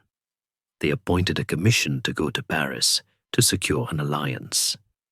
They needed a man who was famous, a man who knew the language of courts, a man who could charm a king. There was only one choice. When the vote was announced, Franklin turned to Dr. Benjamin Rush and said, "I'm old and good for nothing, but as the storekeepers say of their remnants of cloth, I am but a fag end, and you may have me for what you please." It was false modesty. He knew he was the only card they had to play. He packed his bags again. He took his 2 grandsons with him, William Temple Franklin, the illegitimate son of his traitorous son William, and Benjamin Bach, his daughter's son. He gathered all the money he could access, 3,000 of his own savings, and loaned it to the Congress, a final bet on the cause. He boarded the ship Reprisal in October 1776. It was a dangerous crossing. The British Navy had orders to capture him. If caught, he would not be treated as a diplomat. He would be dragged to London and tried for treason. The Prometheus was smuggling himself across the ocean, carrying the fire of revolution in a frail 70-year-old body. As the coast of America faded, Franklin must have felt the weight of the moment. He was leaving a country that existed only on paper. He was sailing into the heart of an absolute monarchy to preach the virtues of a republic. He was an old man going to a young man's war. But he had a plan. He knew the French. He knew they didn't want a stiff, powdered diplomat. They wanted the noble savage, the philosopher of the woods, the man who tamed the lightning. He reached into his trunk and pushed aside the velvet coat and the wig. He pulled out a fur cap, The greatest performance of his life was about to begin. The curtain was rising on Paris. The Atlantic Ocean in winter is a punishing grey void, a place of heaving swells and freezing spray that tests the endurance of even the youngest sailors. For a 70-year-old man suffering from gout and boils, confined to a small tossing cabin on the sloop of war Reprisal, it was a month of relentless misery. Benjamin Franklin spent the voyage in a state of suspended agony, surviving on salt beef, and the hope that he would not be captured by a British frigate and hanged for treason before he even saw the coast of France. But as the ship neared the Breton coast in December 1776, the winds died and the fog rolled in. The Reprisal drifted into the small rocky port of Auray, far from the grand docks of Calais or Le Havre. Franklin hobbled ashore, weak and exhausted, speaking a French that was rusty and sounded, to the locals, like a charmingly broken melody. He collapsed into a bed at a local inn, looking more like a shipwrecked grandfather than an ambassador of liberty. But the moment he stepped onto French soil, a strange alchemy began. The news of his arrival traveled faster than his carriage. By the time he reached the city of Nantes, the streets were lined with people. They didn't cheer for the ambassador. They cheered for le bonhomme Richard, poor Richard. They cheered for the Tonnerre of lightning. To the French, Franklin was not merely a politician. He was a living artifact of the Enlightenment, a man who combined the rustic purity of the American wilderness with the supreme intellect of a scientist. He was Rousseau's noble savage come to life, but with a better sense of humor. As he prepared for his entrance into Paris, Franklin made a decision that would define his mission. He looked at the powdered wigs, the silk breeches, and the embroidered coats that were the standard uniform of European diplomacy. He knew he could not compete with the peacocks of Versailles on their own terms. If he dressed like a courtier, he would be just another old man in a velvet suit, begging for money. So he decided to dress like a myth. He packed away the wig. He combed his thin grey hair down over his ears, a shocking breach of fashion in a society where baldness was hidden at all costs. He put on a plain brown coat of heavy cloth, the kind a Quaker farmer might wear. And then, the coup de grâce. He donned a fur cap. It was a marten fur hat, likely a souvenir from his earlier trip to Canada, rough and unrefined. In Paris, where fashion was a blood sport and hats were architectural marvels of felt and feathers, wearing a dead animal on one's head was an act of radical theater. It screamed America. It said, "I am from the woods. I am simple. I am true." When he arrived in Paris in late December, the effect was electric. The city went mad. Franklin mania, or Franklinists, swept the capital. The sophisticated Parisians, bored with the rigid etiquette of the court, fell in love with this rustic philosopher. He became the most famous face in France, eclipsing even the king. His image appeared on everything: snuff boxes, medallions, rings, watches, and plates. He wrote to his daughter, "These medallions are sold at all prices. Your father's face is now as well known as that of the moon." Women of the court adopted the coiffure à la Franklin, arranging their hair to mimic his simple style, though likely with much more powder. He was mobbed in the streets. People paid for standing room just to watch him walk by. He was the first modern celebrity, using his fame as a political weapon. Historians often debate how much of this simple Quaker persona was genuine and how much was a calculated con. The truth is likely in the middle, but leaning heavily toward the con. Franklin was not a simple farmer. He was a sophisticated urbanite who loved fine wine and witty conversation. But he knew his audience. He knew that France, an absolute monarchy groaning under centuries of tradition, was romanticizing the idea of liberty and nature. By playing the part of the virtuous American, he made the cause of the revolution feel pure, inevitable, and irresistible. He allowed the French to project their own fantasies of freedom onto his brown coat. He settled in the village of Passy, just outside the walls of Paris, in the grand estate of the Hôtel de Valentinois. It was offered to him by Jacques Donatien, le Roi de Chaumont, a wealthy aristocrat who wanted to support the American cause and perhaps profit from trade. It was a luxurious headquarters, complete with gardens, servants, and a wine cellar. A far cry from the log cabin image he was selling. From this gilded web, Franklin began his work. His task was terrifyingly simple: convince the King of France, Louis XVI, to finance a republican revolution against a fellow monarch. It was a diplomatic paradox. Why would a king support a movement that claimed all men were created equal? Franklin's strategy was to play on the French hatred of Britain.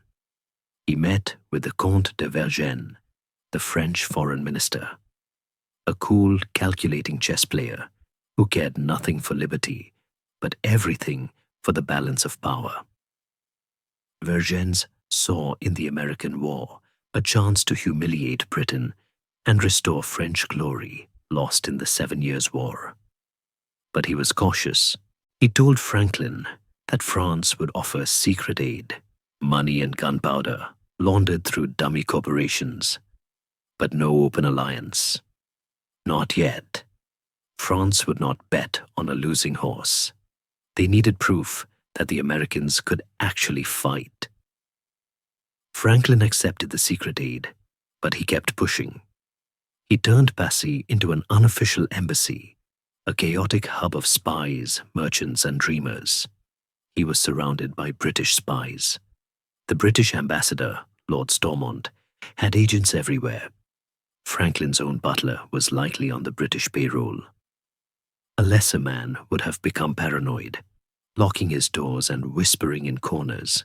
Franklin, with the supreme confidence of a man who has nothing to hide because his main goal is obvious, adopted a policy of radical transparency.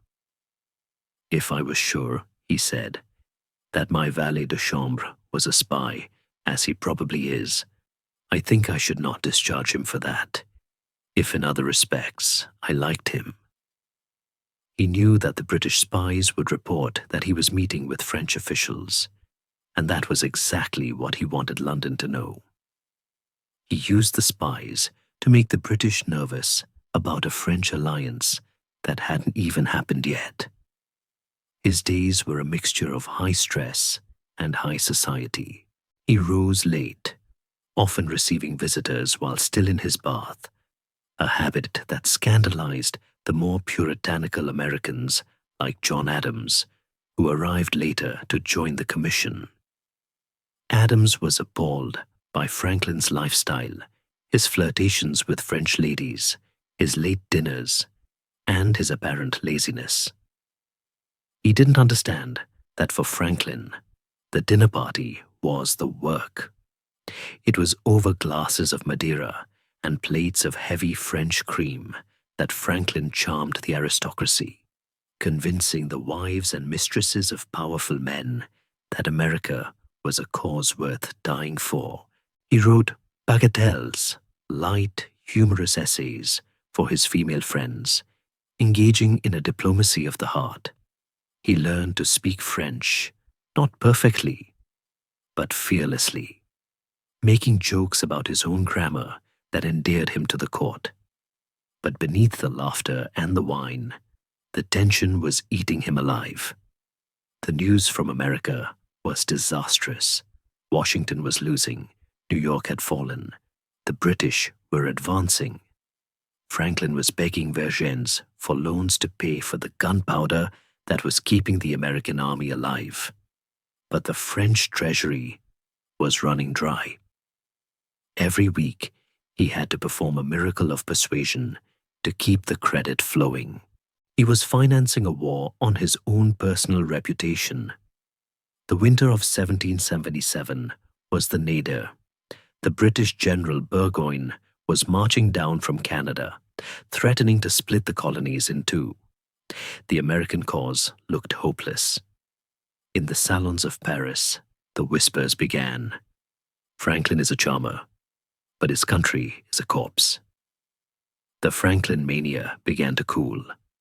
The fur cap was still recognizable, but it was starting to look less like the badge of a hero and more like the costume of a fool. One evening, a rumor swept through Paris that General Howe had captured Philadelphia.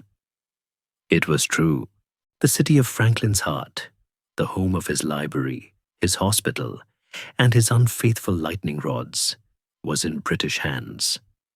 When a guest asked him, with a touch of pity, "Well, doctor, so Howe has taken Philadelphia," Franklin corrected him with a defiant prophetic wit. "I beg your pardon, sir," he replied. "Howe has not taken Philadelphia. Philadelphia has taken Howe." He meant that the city would be a trap, a comfortable prison that would soften and distract the British Army.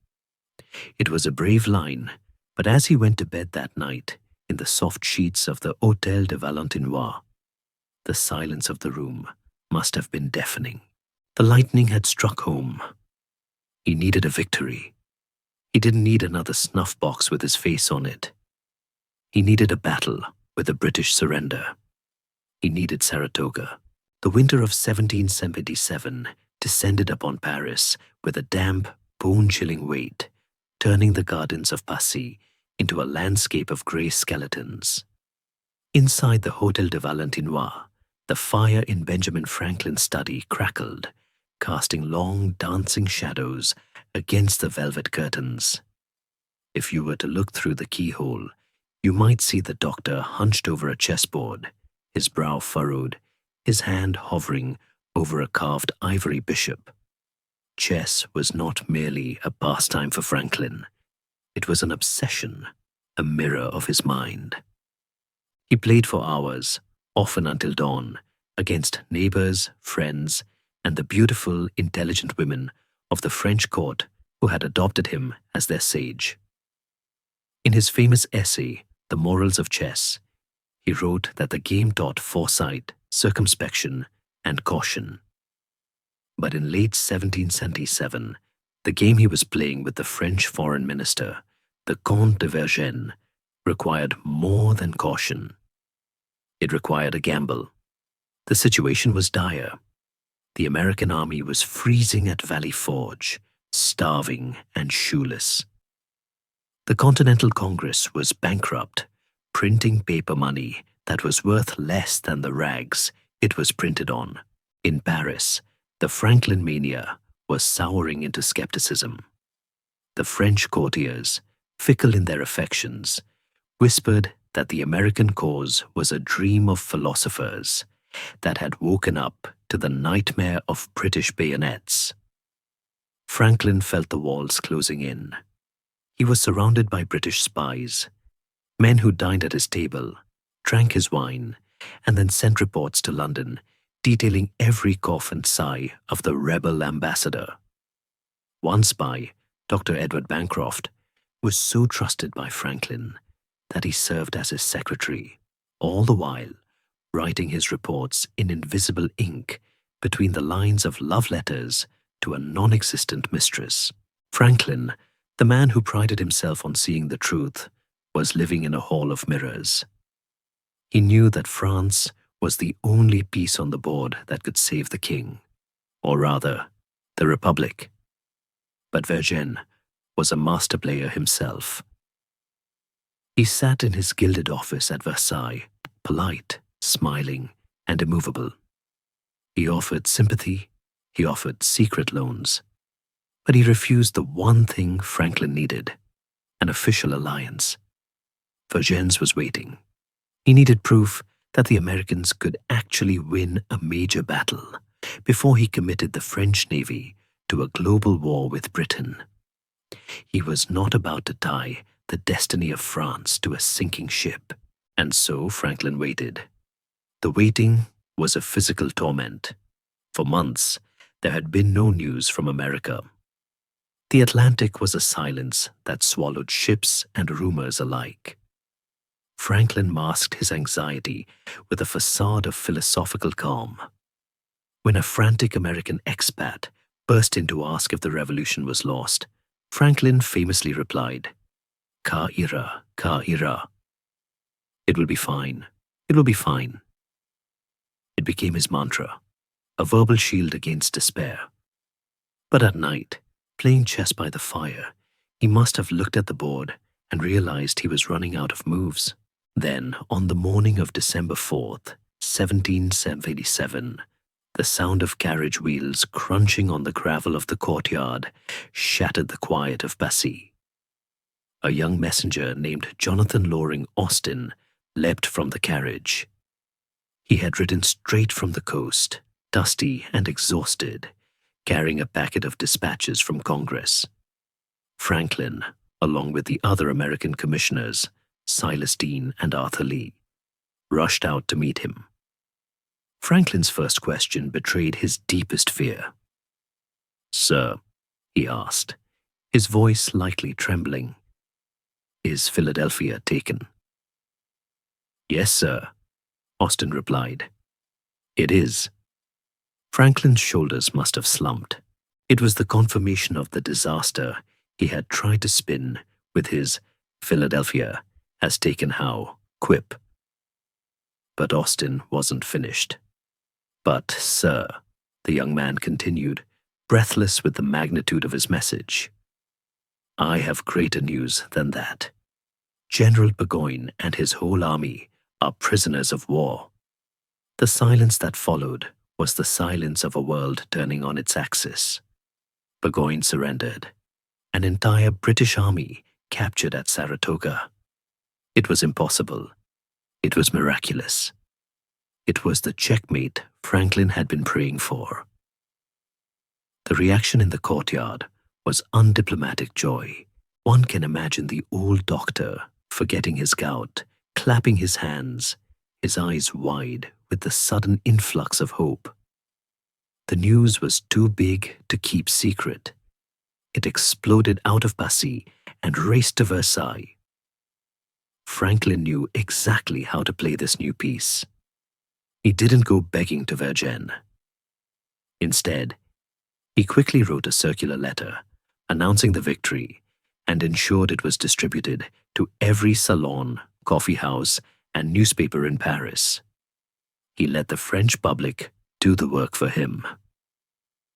The Parisians went wild. The capture of a British army was a vindication of their hero, le bonhomme Richard. The pressure on the king to act became overwhelming, but Franklin had one more move to make, a move of ruthless cunning. He knew that the British government, hearing of the disaster at Saratoga, would be panicked. They would likely offer peace terms to the colonies to stop the war before France could join. Franklin decided to use this fear. He allowed British agents, specifically a man named Paul Wentworth, to visit him. He let it be known that he was willing to listen to British offers of reconciliation. He played the part of the weary diplomat, hinting that perhaps, if France didn't hurry, America might just patch things up with the mother country. It was a bluff of high stakes. Franklin had no intention of reconciling, but Vergennes didn't know that. When the French spies reported that British agents were coming and going from Franklin's house, Vergennes panicked. The thought of Britain and America reuniting and then turning their combined power against the French sugar islands in the Caribbean was a nightmare for Versailles. Franklin was squeezing the King of France with the threat of peace. On December 6th, just 2 days after the news arrived, the King's secretary arrived at Passy with a message. The King was ready to recognize the independence of the United States. He was ready to sign a treaty. The chess match was over. The amateur from Philadelphia had outmaneuvered the oldest diplomatic corps in Europe. But the final moves of the negotiation required a different kind of skill. Now, Franklin had to draft the treaty itself. He worked with his colleagues and the French ministers to craft a document that was revolutionary in its own right. It was not a treaty of submission, but a treaty between equals. It stated that neither France nor America would lay down arms until independence was secured. It was a blood oath. During these tense days of drafting, Franklin's health faltered. The stress manifested in a severe attack of boils and rashes that made it painful to sit or stand. Yet he persisted, often working from his bed, surrounded by papers, cups of tea, and his anxious grandsons. He knew that speed was essential. The British were preparing a peace commission to sail to America with generous offers: repeal of the tea tax, repeal of the coercive acts, everything the colonists had asked for in 1775. If that offer reached Congress before the French treaty, the exhausted Americans might take it. Franklin had to beat the British ship across the ocean. Finally, the date was set for the signing, February 6th, 1778. The location was the Hôtel de Quoislin in Paris. The atmosphere was solemn. This was the moment the United States would cease to be a rebellious colony and become a recognized nation in the eyes of the world. As Franklin prepared for the ceremony, he went to his wardrobe. He did not put on the simple brown coat of poor Richard. He did not put on the fur cap. Instead, he reached into the back of his trunk and pulled out a suit of spotted Manchester velvet, the same suit he had worn in the cockpit 4 years earlier, on the day he was humiliated by Solicitor General Wedderburn. He put it on. It was a silent, private act of vengeance. He had sworn he would not wear it again until he had signed the death warrant of the British Empire in America. Now, standing before the mirror in the grey light of Paris, the old man smoothed the velvet. He was about to sign the document that would bring the French fleet, French gold, and French troops to the shores of America. He was about to turn the rebellion into a world war. He traveled to the Hôtel de Quoislin. He met with Conrad Alexandre Gerard, the French representative. They reviewed the parchment. The ink was prepared. Franklin took the quill. His hand, usually steady, might have trembled slightly, not from fear, but from the sheer weight of the history flowing through his fingers. He signed B. Franklin. When he returned to Passy that evening, the deed done, the velvet suit was taken off and put away forever. He had won. The chess match of Versailles had ended with the King of France toppling his own king to help a group of Republicans. It was a contradiction that would eventually cost Louis XVI his head. But for Franklin, it was salvation. The lifeline was secured. The ships were coming, and somewhere in the dark, cold woods of Valley Forge, George Washington was about to get the news that he was no longer fighting alone. The ink on the Treaty of Alliance was dry, but the silence it left in its wake was heavy with anticipation. For Benjamin Franklin, the weeks following the secret signing on February 6, 1778, were a period of held breath. The document locked away in his desk at Passy was not merely a piece of parchment. It was a loaded cannon pointed directly at the heart of the British Empire. It promised that France, the oldest and most powerful monarchy in Europe, would fight side by side with a ragtag collection of Republican farmers until American independence was won. But for the moment, it remained a whisper. The ships carrying the news to the Continental Congress were still preparing to sail, and the French Navy was quietly moving its chess pieces into position before the formal declaration of war. Franklin returned to his life of apparent leisure, playing chess and dining with the philosophers, all while harboring the secret that would turn the American Rebellion into a world war. He was a man walking through a powder magazine with a lit match in his pocket, waiting for the right moment to drop it. That moment arrived in March 1778. The King of France was ready to publicly acknowledge his new friends. Franklin was summoned to Versailles for a formal presentation to Louis XIII. It was the ultimate test of his Republican simplicity brand.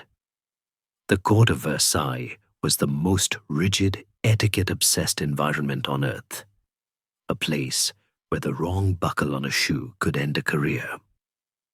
Protocol dictated that ambassadors wear swords, wigs, and elaborate court dress. Franklin had none of these. On the morning of the presentation, he was dressing in his room at Passy when the wigmaker arrived with the formal wig Franklin had ordered. The man tried to force the stiff, powdered hair onto Franklin's large, balding head, but it wouldn't fit. Franklin suggested the wig was too small. The wigmaker, frustrated, exclaimed, "It is not the wig that is too small, monsieur. It is your head that is too big." Franklin, taking this as a compliment to his brain rather than an insult to his vanity, decided to abandon the wig entirely. He would go as he was. He arrived at the Palace of Versailles dressed in a suit of plain black velvet, wearing white silk stockings, his grey hair hanging loose, and his spectacles perched on his nose. In a sea of gold lace, diamonds, and towering powdered headdresses, he looked like a somber crow amidst a flock of peacocks. But the effect was mesmerizing. The courtiers parted to let him pass, a hush falling over the gilded hall of mirrors. They whispered that he looked like a Roman senator, a figure from antiquity returned to judge the modern world. When he reached the king, Louis XVI spoke with a graciousness that belied the impending doom of his own monarchy. "Firmly assure Congress of my friendship," the king said. "I hope this will be for the good of the two nations." Franklin bowed, not the deep scraping bow of a courtier, but the respectful nod of a free man, and replied, "Your Majesty may count on the gratitude of Congress and its faithful friendship." It was a scene of surreal contradictions, the absolute monarch shaking the hand of the arch-rebel. Outside in the palace courtyard, the crowd was less restrained. When Franklin emerged, they cheered wildly, shouting "Vive Franklin!" with a fervor usually reserved for victory parades. He was the most popular man in France, the personification of a liberty they dreamed of but did not yet understand. He had charmed the king into financing the very ideas that would one day storm the Bastille. Across the Atlantic, the news of the alliance hit the American army like a shot of adrenaline. At Valley Forge, where George Washington's troops were emerging from a winter of starvation and frostbite, the announcement was greeted with a feu de joie, a fire of joy.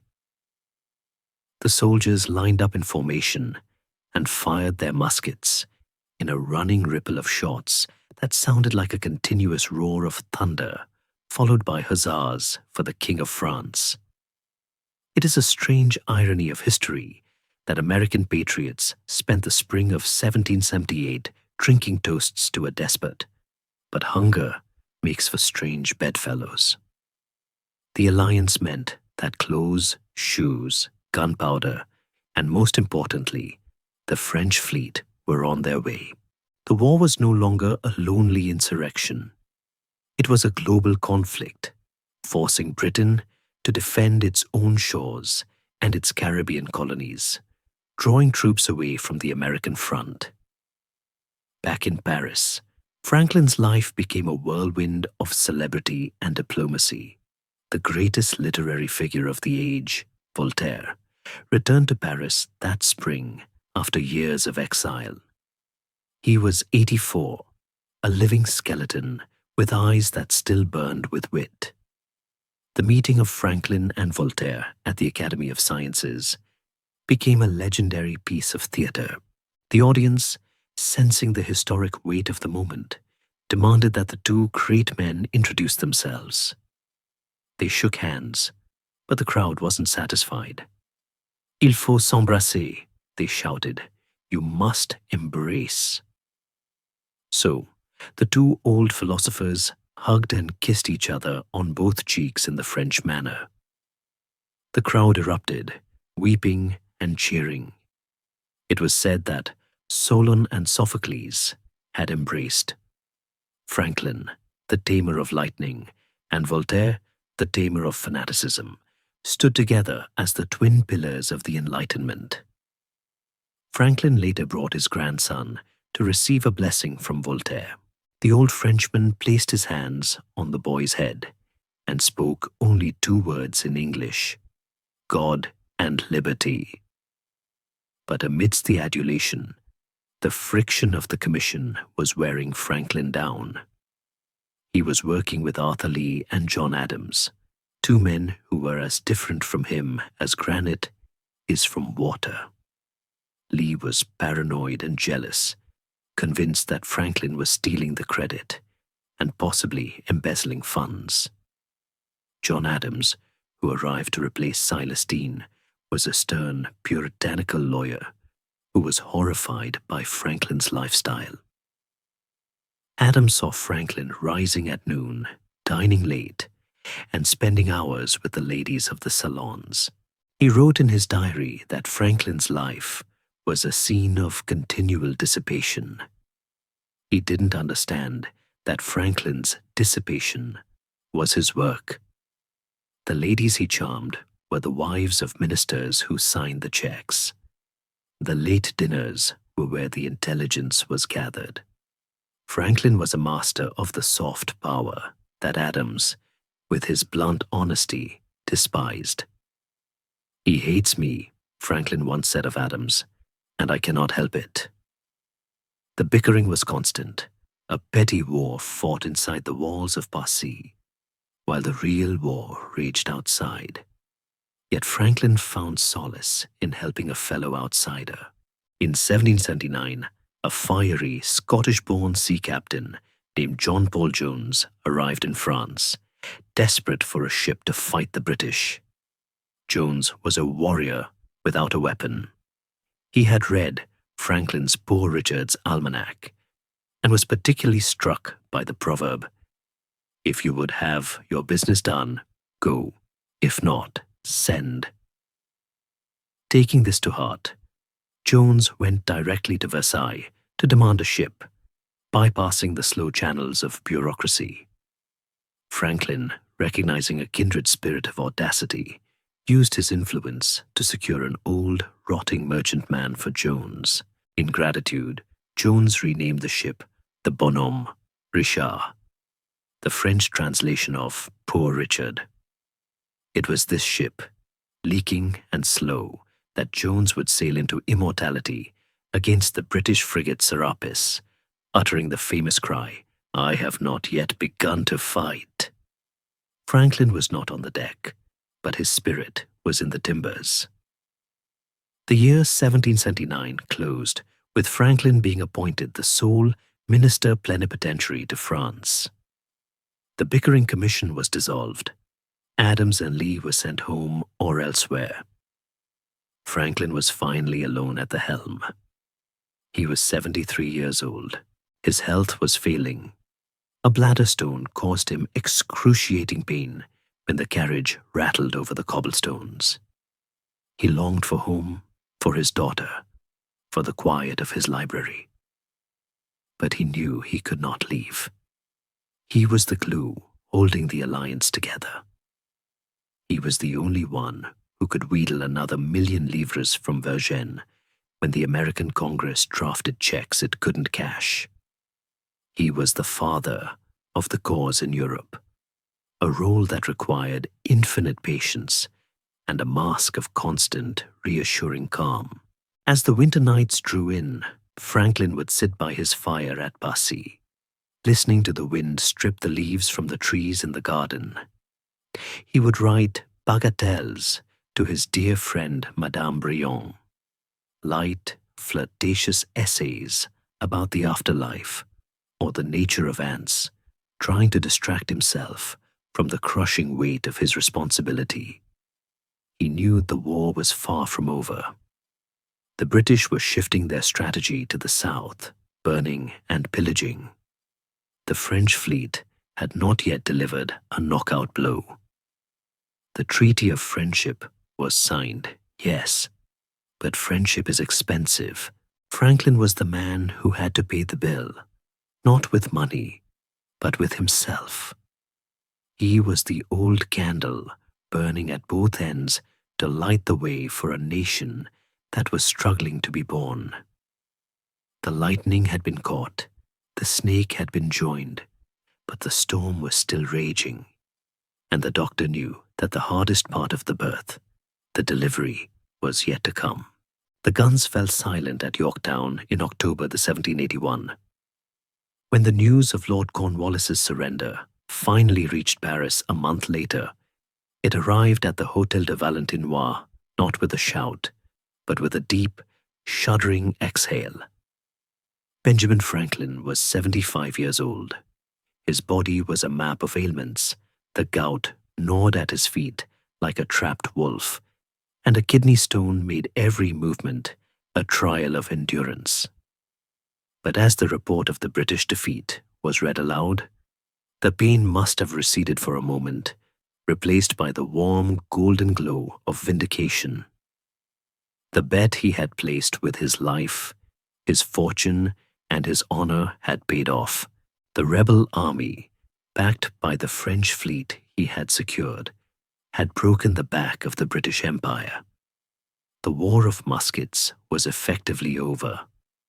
But Franklin knew, with the weary wisdom of a man who had spent decades in the corridors of power, that the war of words was just beginning.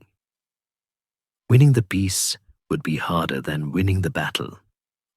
The peace negotiations in Paris were a high-stakes poker game played in velvet rooms, where the chips were the borders of a continent.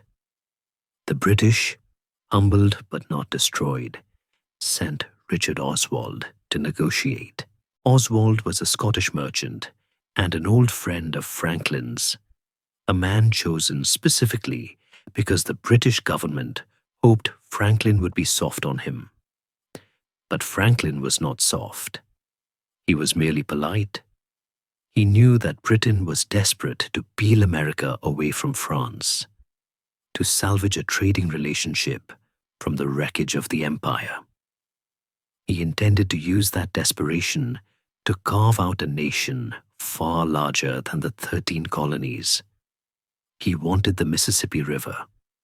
He wanted the vast, rich interior of the continent. To help him in this monumental task, Congress sent reinforcements, John Adams and John Jay. It was a clash of personalities that could have derailed the entire process. Adams, fresh from a frustrating diplomatic stint in the Netherlands, arrived in Paris with his usual baggage of suspicion and rigid morality. He still viewed Franklin as lazy and compromised by his love of French luxury. He was appalled to find the doctor rising late and spending his afternoons in the salons. The life of Dr. Franklin, Adams grumbled to his diary, was a scene of continual dissipation. He didn't understand that Franklin's laziness was a tactic. By moving slowly, by listening more than he spoke, Franklin forced the British to fill the silence with concessions.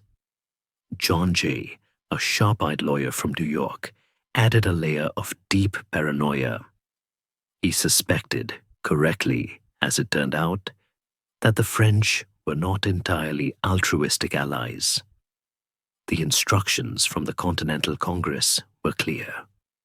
The American commissioners were to do nothing without the knowledge and consent of the French king and his ministers. They were to walk in lockstep with Versailles. But Franklin and his colleagues soon discovered a troubling truth. The Comte de Vergennes, the French foreign minister who had been their savior, had his own agenda. France wanted America independent, yes, but not too powerful. A weak United States, hemmed in by the Appalachian Mountains, would remain dependent on French protection. Vergennes was also secretly plotting with Spain to deny the Americans access to the Mississippi River, effectively choking the future growth of the new nation. Franklin was faced with an agonizing choice. He could follow his orders, honor the alliance, and potentially cripple the future of his country. Or he could betray the spirit of the French alliance, break his instructions from Congress, and negotiate a separate, secret peace with the British. The prophet of integrity, the man who had written the plan of conduct on a ship 50 years earlier, decided to break his word to save his country. He agreed with Jay and Adams. They would go behind Vergennes' back. They met secretly with the British negotiators, cutting a deal that was breathtaking in its scope. Britain, eager to spite France and court American trade, gave them everything they asked for: recognition of independence, the withdrawal of troops, the rights to fish off Newfoundland, and the Mississippi River as the western boundary. It was a diplomatic coup. They had secured an empire for the price of a colony. On November 30th, 1782, the preliminary articles of peace were signed. Vergennes knew nothing about it until it was done. When he found out, the French minister was icy with rage. He felt duped by the old man in the fur cap he had trusted. He fired off a blistering letter to Franklin, accusing him of bad faith. "I am at a loss, sir," Vergennes wrote, "to explain your conduct and that of your colleagues on this occasion." The alliance, the lifeline of the Republic, was dangling by a thread. If France pulled its support now, before the final treaty was signed, the war could reignite, and America could be crushed. This is where Benjamin Franklin performed his greatest magic trick. He sat down at his desk in Passy to write a reply. A lesser man might have groveled or argued. Franklin did neither. He wrote a letter of such masterful, manipulative charm that it is studied in diplomatic schools to this day. He admitted the fault, but he framed it not as a betrayal of policy, but as a mere breach of manners. "We have been guilty of a little manque de bienséance, lack of propriety," he confessed, like a grandfather apologizing for using the wrong fork at dinner. He appealed to Vergennes' own desire to thwart the British. He argued that if the British saw a split between France and America, they would be delighted. "Let us not let them see it," Franklin urged. He effectively said, "Yes, we tricked you, but if you complain about it, you'll only help the enemy. So let's just stay friends." It was audacious, and it worked. Vergennes, cooling down, realized Franklin was right. The alliance held. In fact, weeks later, Franklin had the sheer nerve to ask Vergennes for another loan of 6 million livres, and Vergennes gave it to him. It was the diplomatic equivalent of stealing a man's watch and then asking him for the time and being thanked for it. On September 3rd, 1783, the final Treaty of Paris was signed at the Hotel d'York. Franklin, Adams, and Jay sat opposite the British representative, David Hartley. They signed their names to the document that formally recognized the United States of America as a free, sovereign, and independent nation. The impossible journey that had begun with a snake cut in 8 pieces was finished. The snake was whole. The runaway apprentice had redrawn the map of the world. But as the ink dried, the adrenaline faded, and the weight of his years crashed down on Franklin. He was 77. He had been in France for nearly 9 years. He was tired. The Franklin mania had long since subsided into a respectful familiarity. His friends were dying. The salons were changing. He missed the simple, rough textures of America.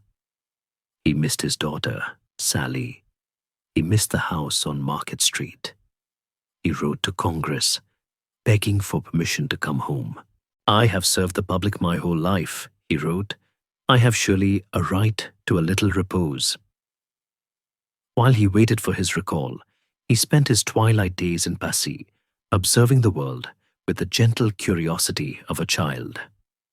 He watched the first hot air balloon launch in Paris in 1783. As the silk globe rose into the sky, carrying men into the clouds where he had once sent his kite, a spectator asked, "What good is it?" Franklin, ever the visionary, replied with a line that echoed his own life. "What good is a newborn baby?" He saw the future, even as his own timeline was running out. He also spent time with his grandsons, trying to shape them. He was worried about Temple, his son William's illegitimate child, whom he had raised in Paris. Temple was becoming a dandy, more interested in French fashion than American industry. It was a source of quiet sorrow for Franklin, a reminder of his failure with his own son William, who was now living in exile in London, a broken loyalist pensioner. The war had created a nation, but it had destroyed Franklin's family. He wrote a letter to William during this time, a cold, painful attempt at reconciliation that never quite healed the wound. "Nothing has ever hurt me so much," he wrote, "as to find myself deserted in my old age by my only son. And not only deserted, but to find him taking up arms against me." Finally, in 1785, the letter from Congress arrived. Thomas Jefferson had been appointed to replace him. When Jefferson arrived in Paris, he was asked if he was there to replace Dr. Franklin. "No one can replace him, sir," Jefferson famously replied. "I'm only his successor." The departure from Passy was a mournful procession. Franklin was in too much pain to ride in a carriage. So the King of France, the man whose treasury he had emptied and whose politics he had undermined, sent his own royal litter, a sedan chair carried by mules, to transport the old revolutionary to the coast. The villagers of Passy lined the streets, weeping. He had been their neighbor, their wizard, their bonhomme Richard. He sat in the swaying litter, watching the French countryside roll by for the last time. He was leaving behind a Europe that was teetering on the edge of its own bloody revolution, a fire he had helped to spark. But his face was turned west.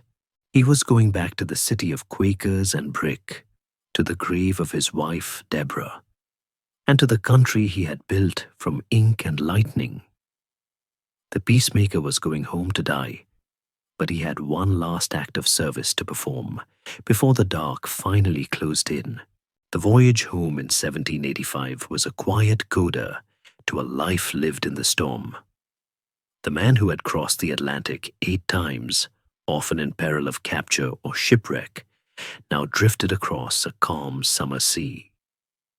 The London packet was a gentle ship, and Benjamin Franklin, nearly 80, spent the days in his cabin, writing. He was not writing memoirs of glory. He was writing about the ocean itself. He measured the temperature of the water daily, mapping the warm indigo current he had identified years earlier, the Gulf Stream. Even at the end, the scientist in him refused to retire. When he landed in Philadelphia on September 14th, the city erupted. Cannon roared, bells pealed, and a crowd that seemed to include every soul in Pennsylvania surged to the wharf. He was carried to his home on Market Street, like a holy relic returned to its shrine. He found a house that was both familiar and strange. Deborah was gone, buried in the Christ Church cemetery 11 years earlier. The phantom of his son William, the traitor, haunted the corners. But his daughter, Sally, and her children filled the rooms with noise and life. Franklin settled into a specially made armchair in his library, surrounded by his books and his machines, ready to fade into a peaceful retirement. He played cards in the evenings, dandled his grandchildren on his knee, and wrote to his friends in France that he was getting ready to go to bed. But history was not done with him. The United States, the nation he had helped birth, was failing. The Articles of Confederation, the loose framework of government he had sketched out years before, were proving disastrously weak. The states were bickering like rival nations. They taxed each other's goods, printed worthless money, and refused to pay for a national army. Shays' Rebellion in Massachusetts, a revolt of angry, indebted farmers, had terrified the elite. The snake was eating itself. In May 1787, a convention was called in Philadelphia to fix the broken government. Franklin, despite his pain, his bladder stone was now so severe he could barely walk, was elected as a delegate for Pennsylvania. He was 81 years old, the oldest man in the convention by a generation. He was the sage, the living link to a time before the Revolution. Because the stone made the jarring motion of a carriage unbearable, he was carried to the State House each morning in a sedan chair imported from France, borne by 4 prisoners from the Walnut Street jail. It was a spectacle. The heavy, silent sage floating above the cobblestones, carried by convicts to help write the supreme law of the land. Inside the State House, the same room where he had signed the Declaration, the air was thick with tension. 55 men had gathered to overthrow the government they had just created. They closed the windows to keep their secrets in, and the summer heat turned the room into a pressure cooker. The debates were vicious. Small states fought large states over representation. Northern states fought southern states over slavery. The convention threatened to dissolve into chaos a dozen times. Franklin spoke rarely. When he did, he didn't rely on oratory fire. He relied on the cooling water of wisdom. He was the compromiser in chief.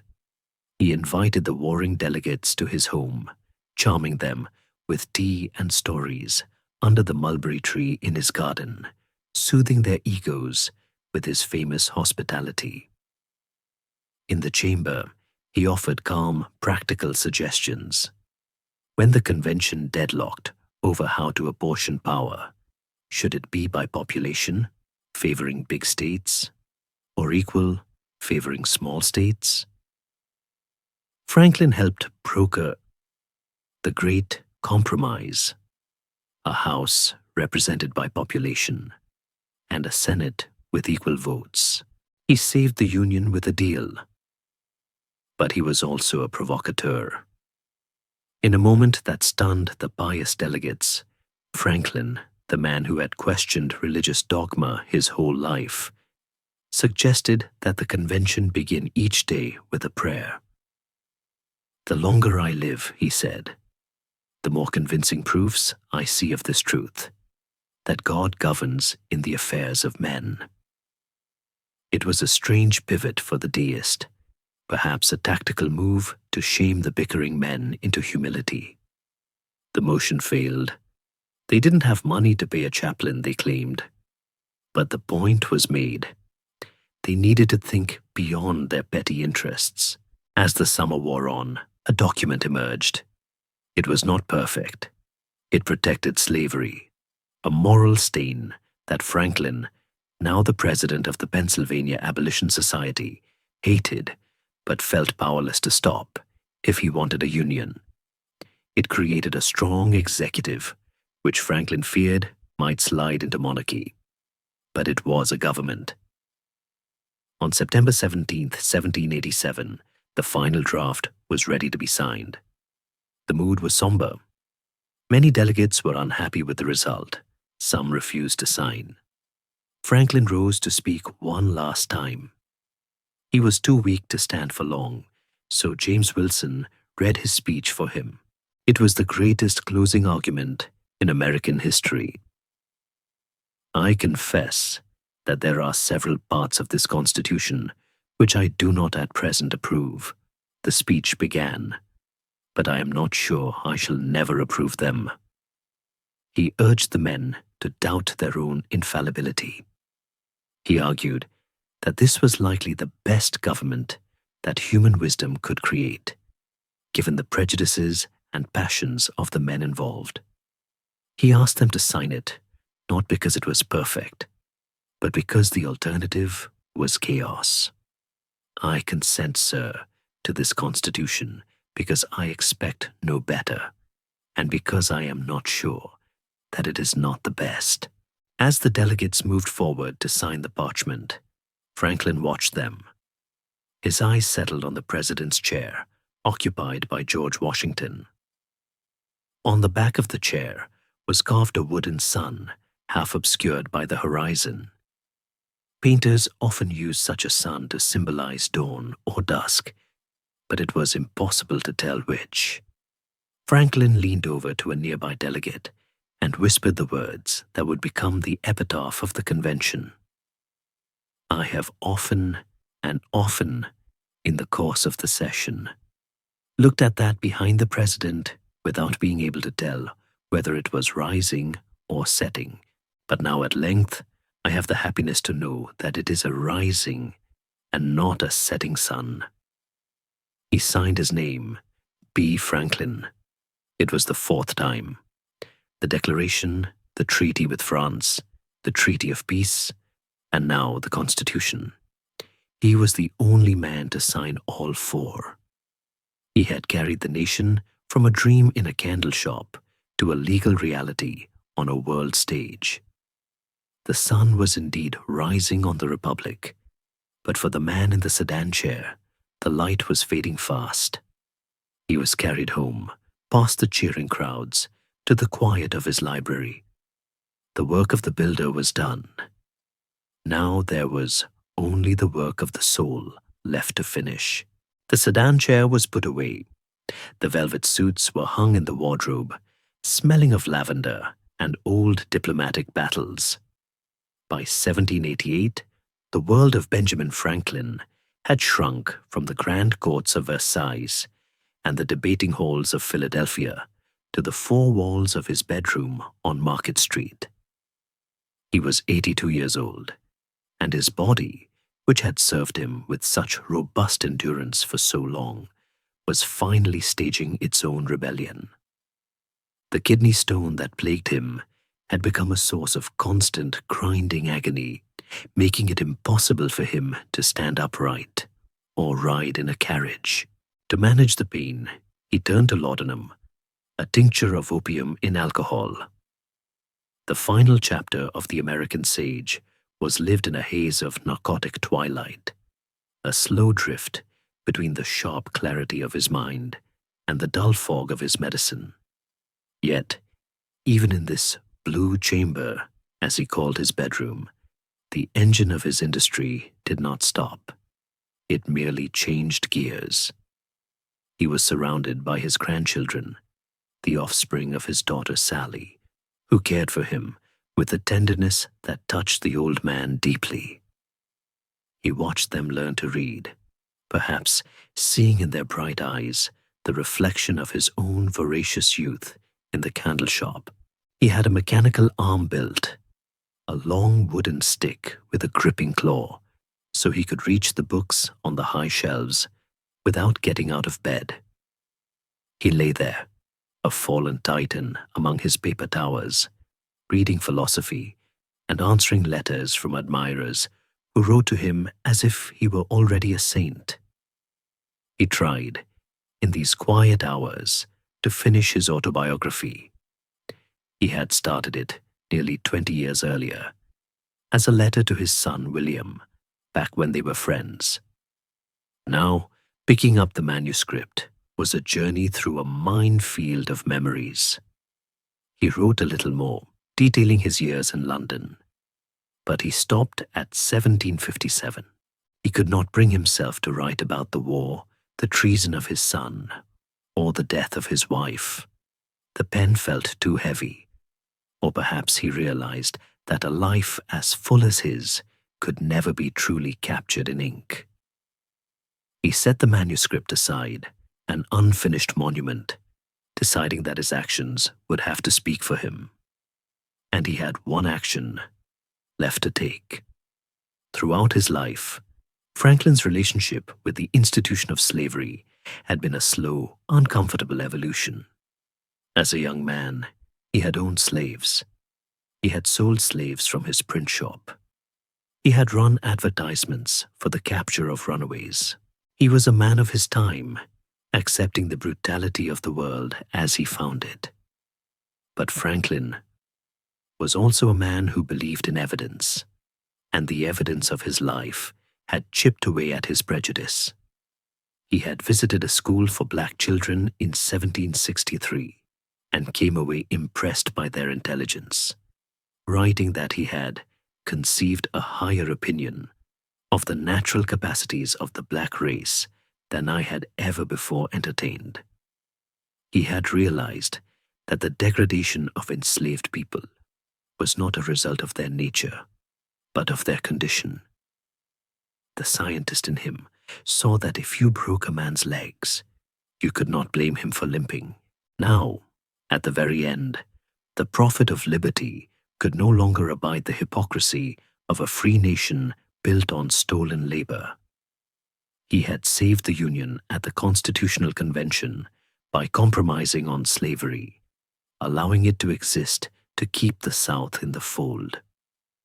It was a political necessity that gnawed at his conscience. He decided to use his remaining days to scratch at that stain. He became the president of the Pennsylvania Society for promoting the abolition of slavery. It was not a ceremonial title. He wanted to strike a blow. On February 3rd, 1790, less than 3 months before his death, Benjamin Franklin signed his name to a petition addressed to the Congress of the United States. It was the first time the federal government would be forced to confront the issue. The language was gentle but devastating. Franklin asked the Congress to step to the very verge of the power vested in you for discouraging every species of traffic in the persons of our fellow men. He urged them to countenance the restoration of liberty to those unhappy men who alone in this land of freedom are degraded into perpetual bondage. He was asking them to acknowledge that the self-evident truth of equality applied to everyone. He was calling in the promissory note of the Revolution. The petition hit Congress like a grenade. When it was read aloud in the House of Representatives, the reaction from the Southern delegates was explosive. They shouted that the petition was unconstitutional that slavery was a state matter, and that the Bible itself sanctioned the owning of men. Representative James Jackson of Georgia rose to deliver a fiery defense of the institution, arguing that slavery was necessary for the economy ordained by God, and that the Africans were better off in Christian bondage than in their heathen homeland. He attacked Franklin personally, suggesting the old man was senile, a meddler whose mind had been rotted by age. Franklin, lying in his bed in Philadelphia, read the reports of the debate. He was in excruciating pain. The opium could barely mask the fire in his body. But when he read Jackson's self-righteous defense of slavery, the old spark returned. The satirist who had created Silence Dogood and Poor Richard woke up for one last performance. He knew he couldn't go to Congress to debate Jackson.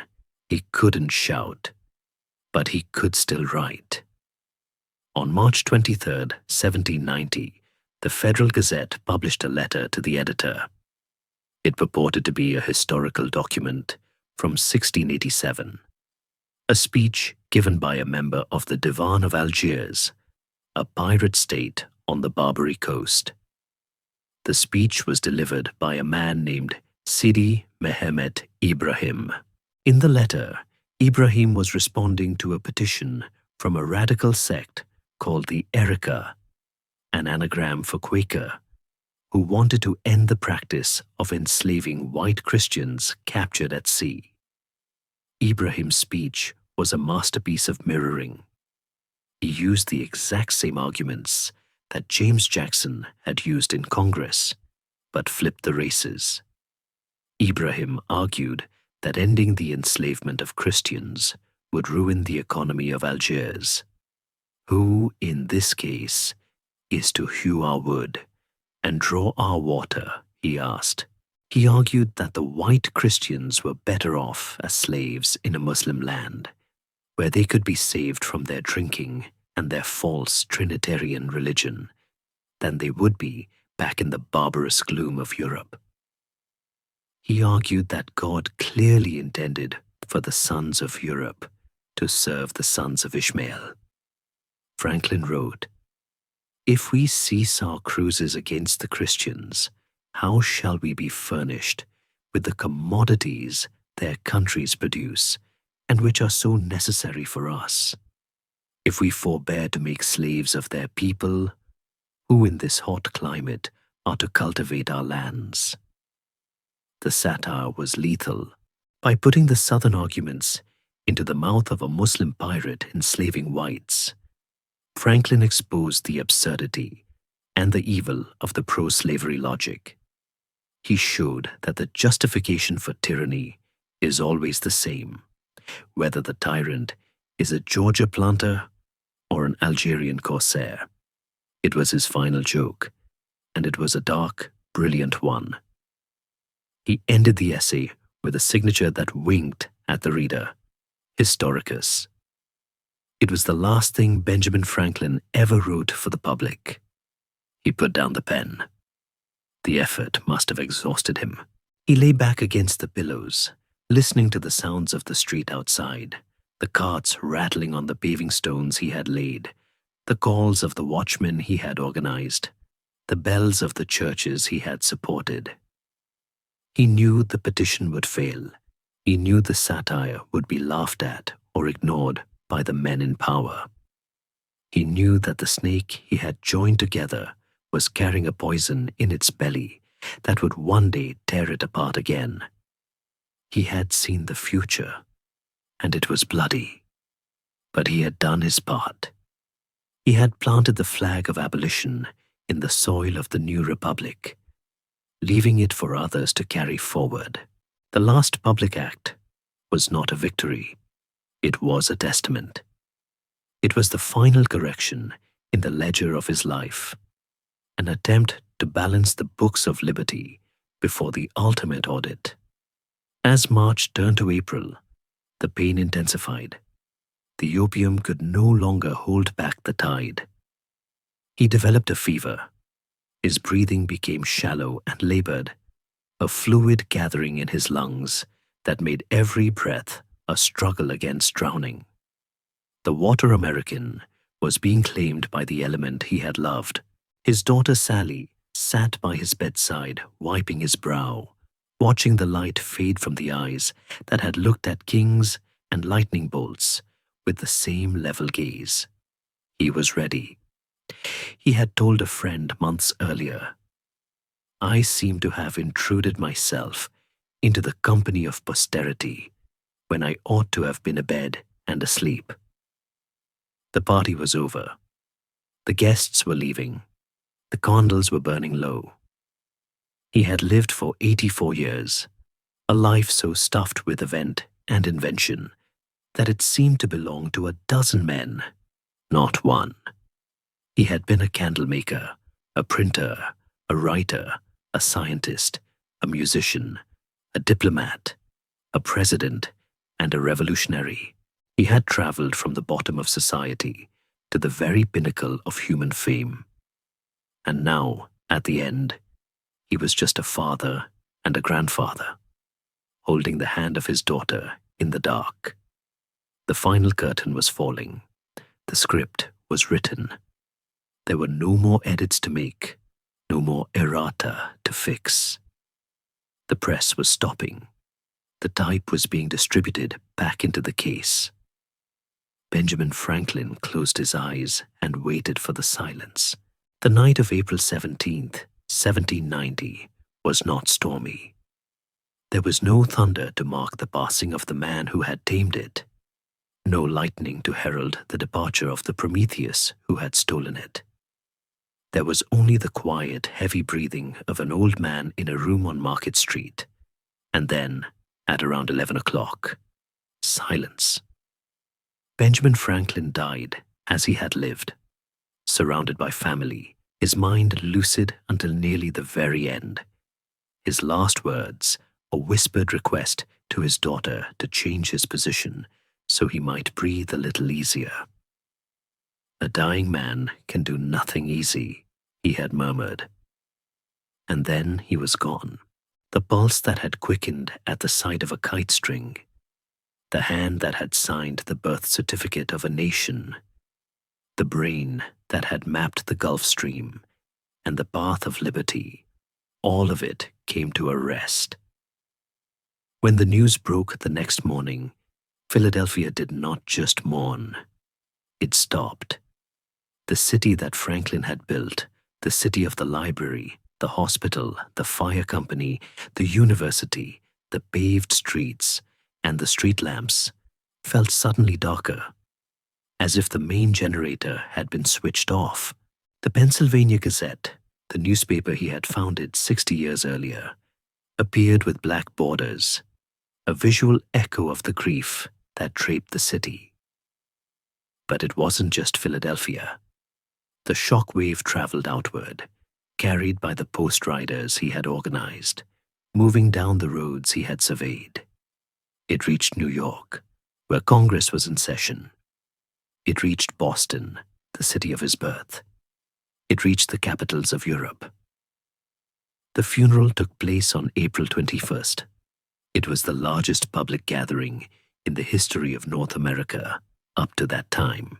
An estimated 20,000 people lined the streets, a number staggering to contemplate when one realizes that the entire population of Philadelphia was only about 30,000.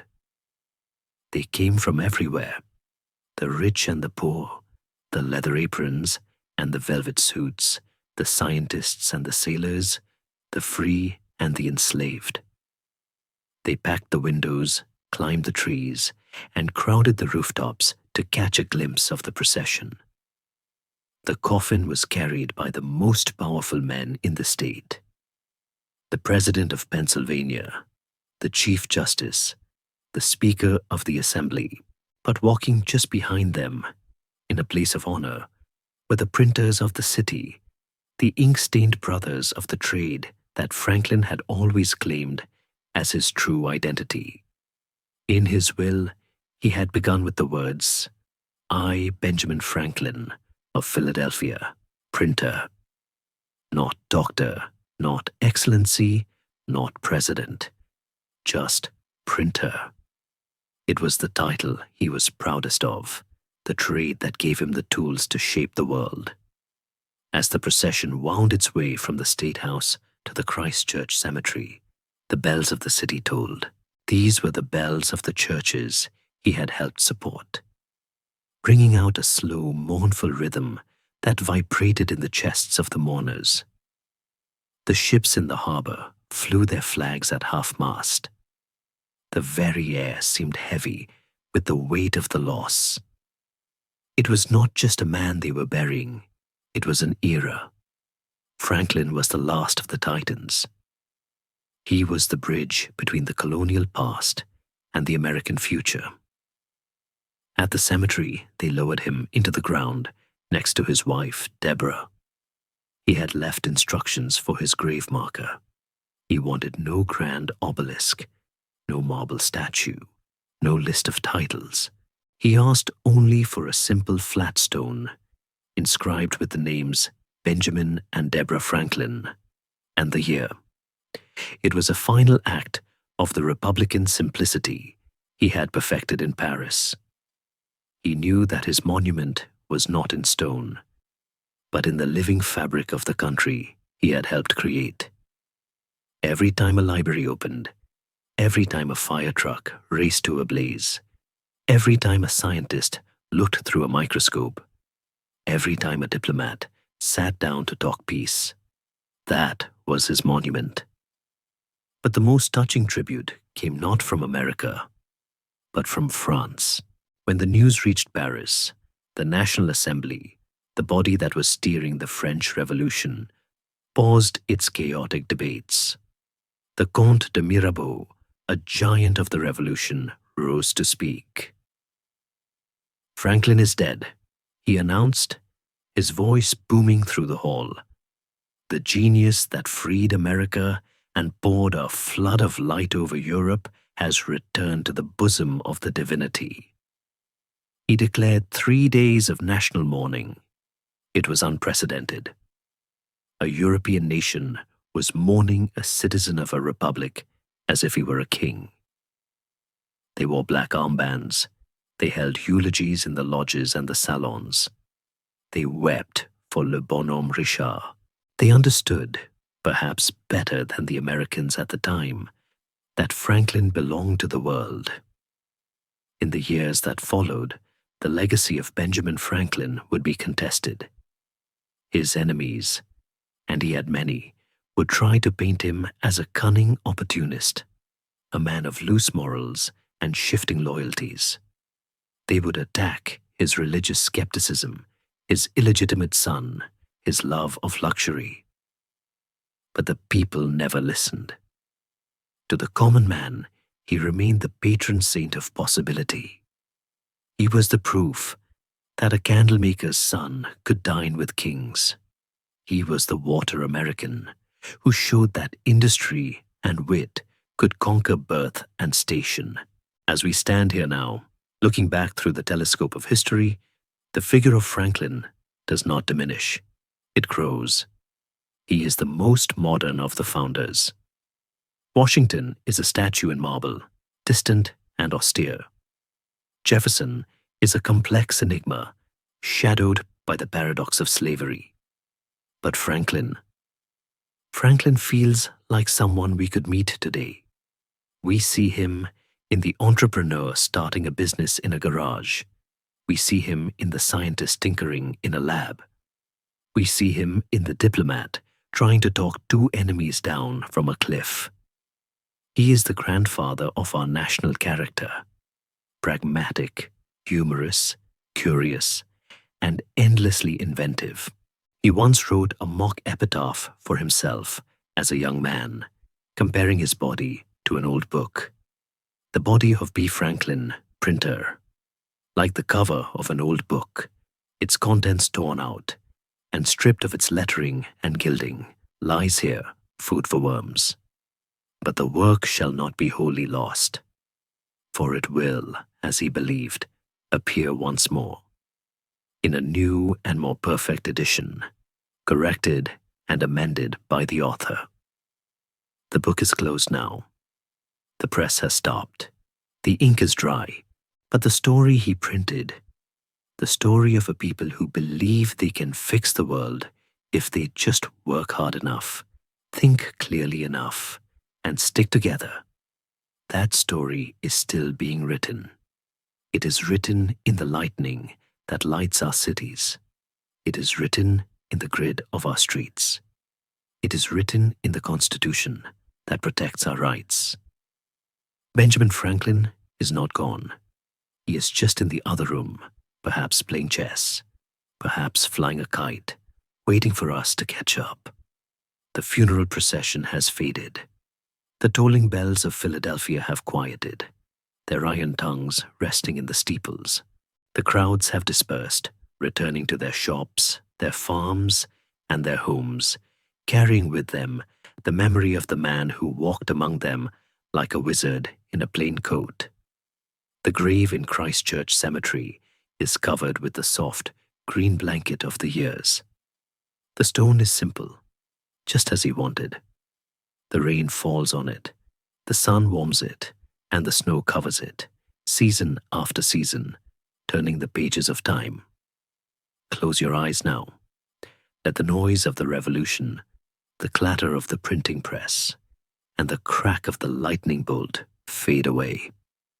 The history books are closing. The arguments are over. We are drifting back from the 18th century, floating on the warm indigo current of the Gulf Stream that Franklin loved so well. The water is calm, the stars are coming out, the same stars that poor Richard watched, the same stars that guided the ships across the dangerous ocean. Feel the weight of the journey lifting from your shoulders. We have traveled from the tallow-scented shop in Boston to the gilded halls of Versailles, from the muddy banks of the Delaware to the storm-tossed Atlantic. We have seen a boy hungry for books become a man hungry for liberty. We have seen the spark in the jar become the fire of a nation. But now the fire is banked, the work is done, the kite is folded away, the key is hanging on its hook. Breathe in the silence. It is the silence of a library after the patrons have gone. It is the silence of a laboratory after the experiment is finished. It is the silence of a peace that was hard won. Benjamin Franklin believed that the best pillow was a clear conscience. And tonight, we can rest on the knowledge that the world he built is still standing, imperfect but enduring.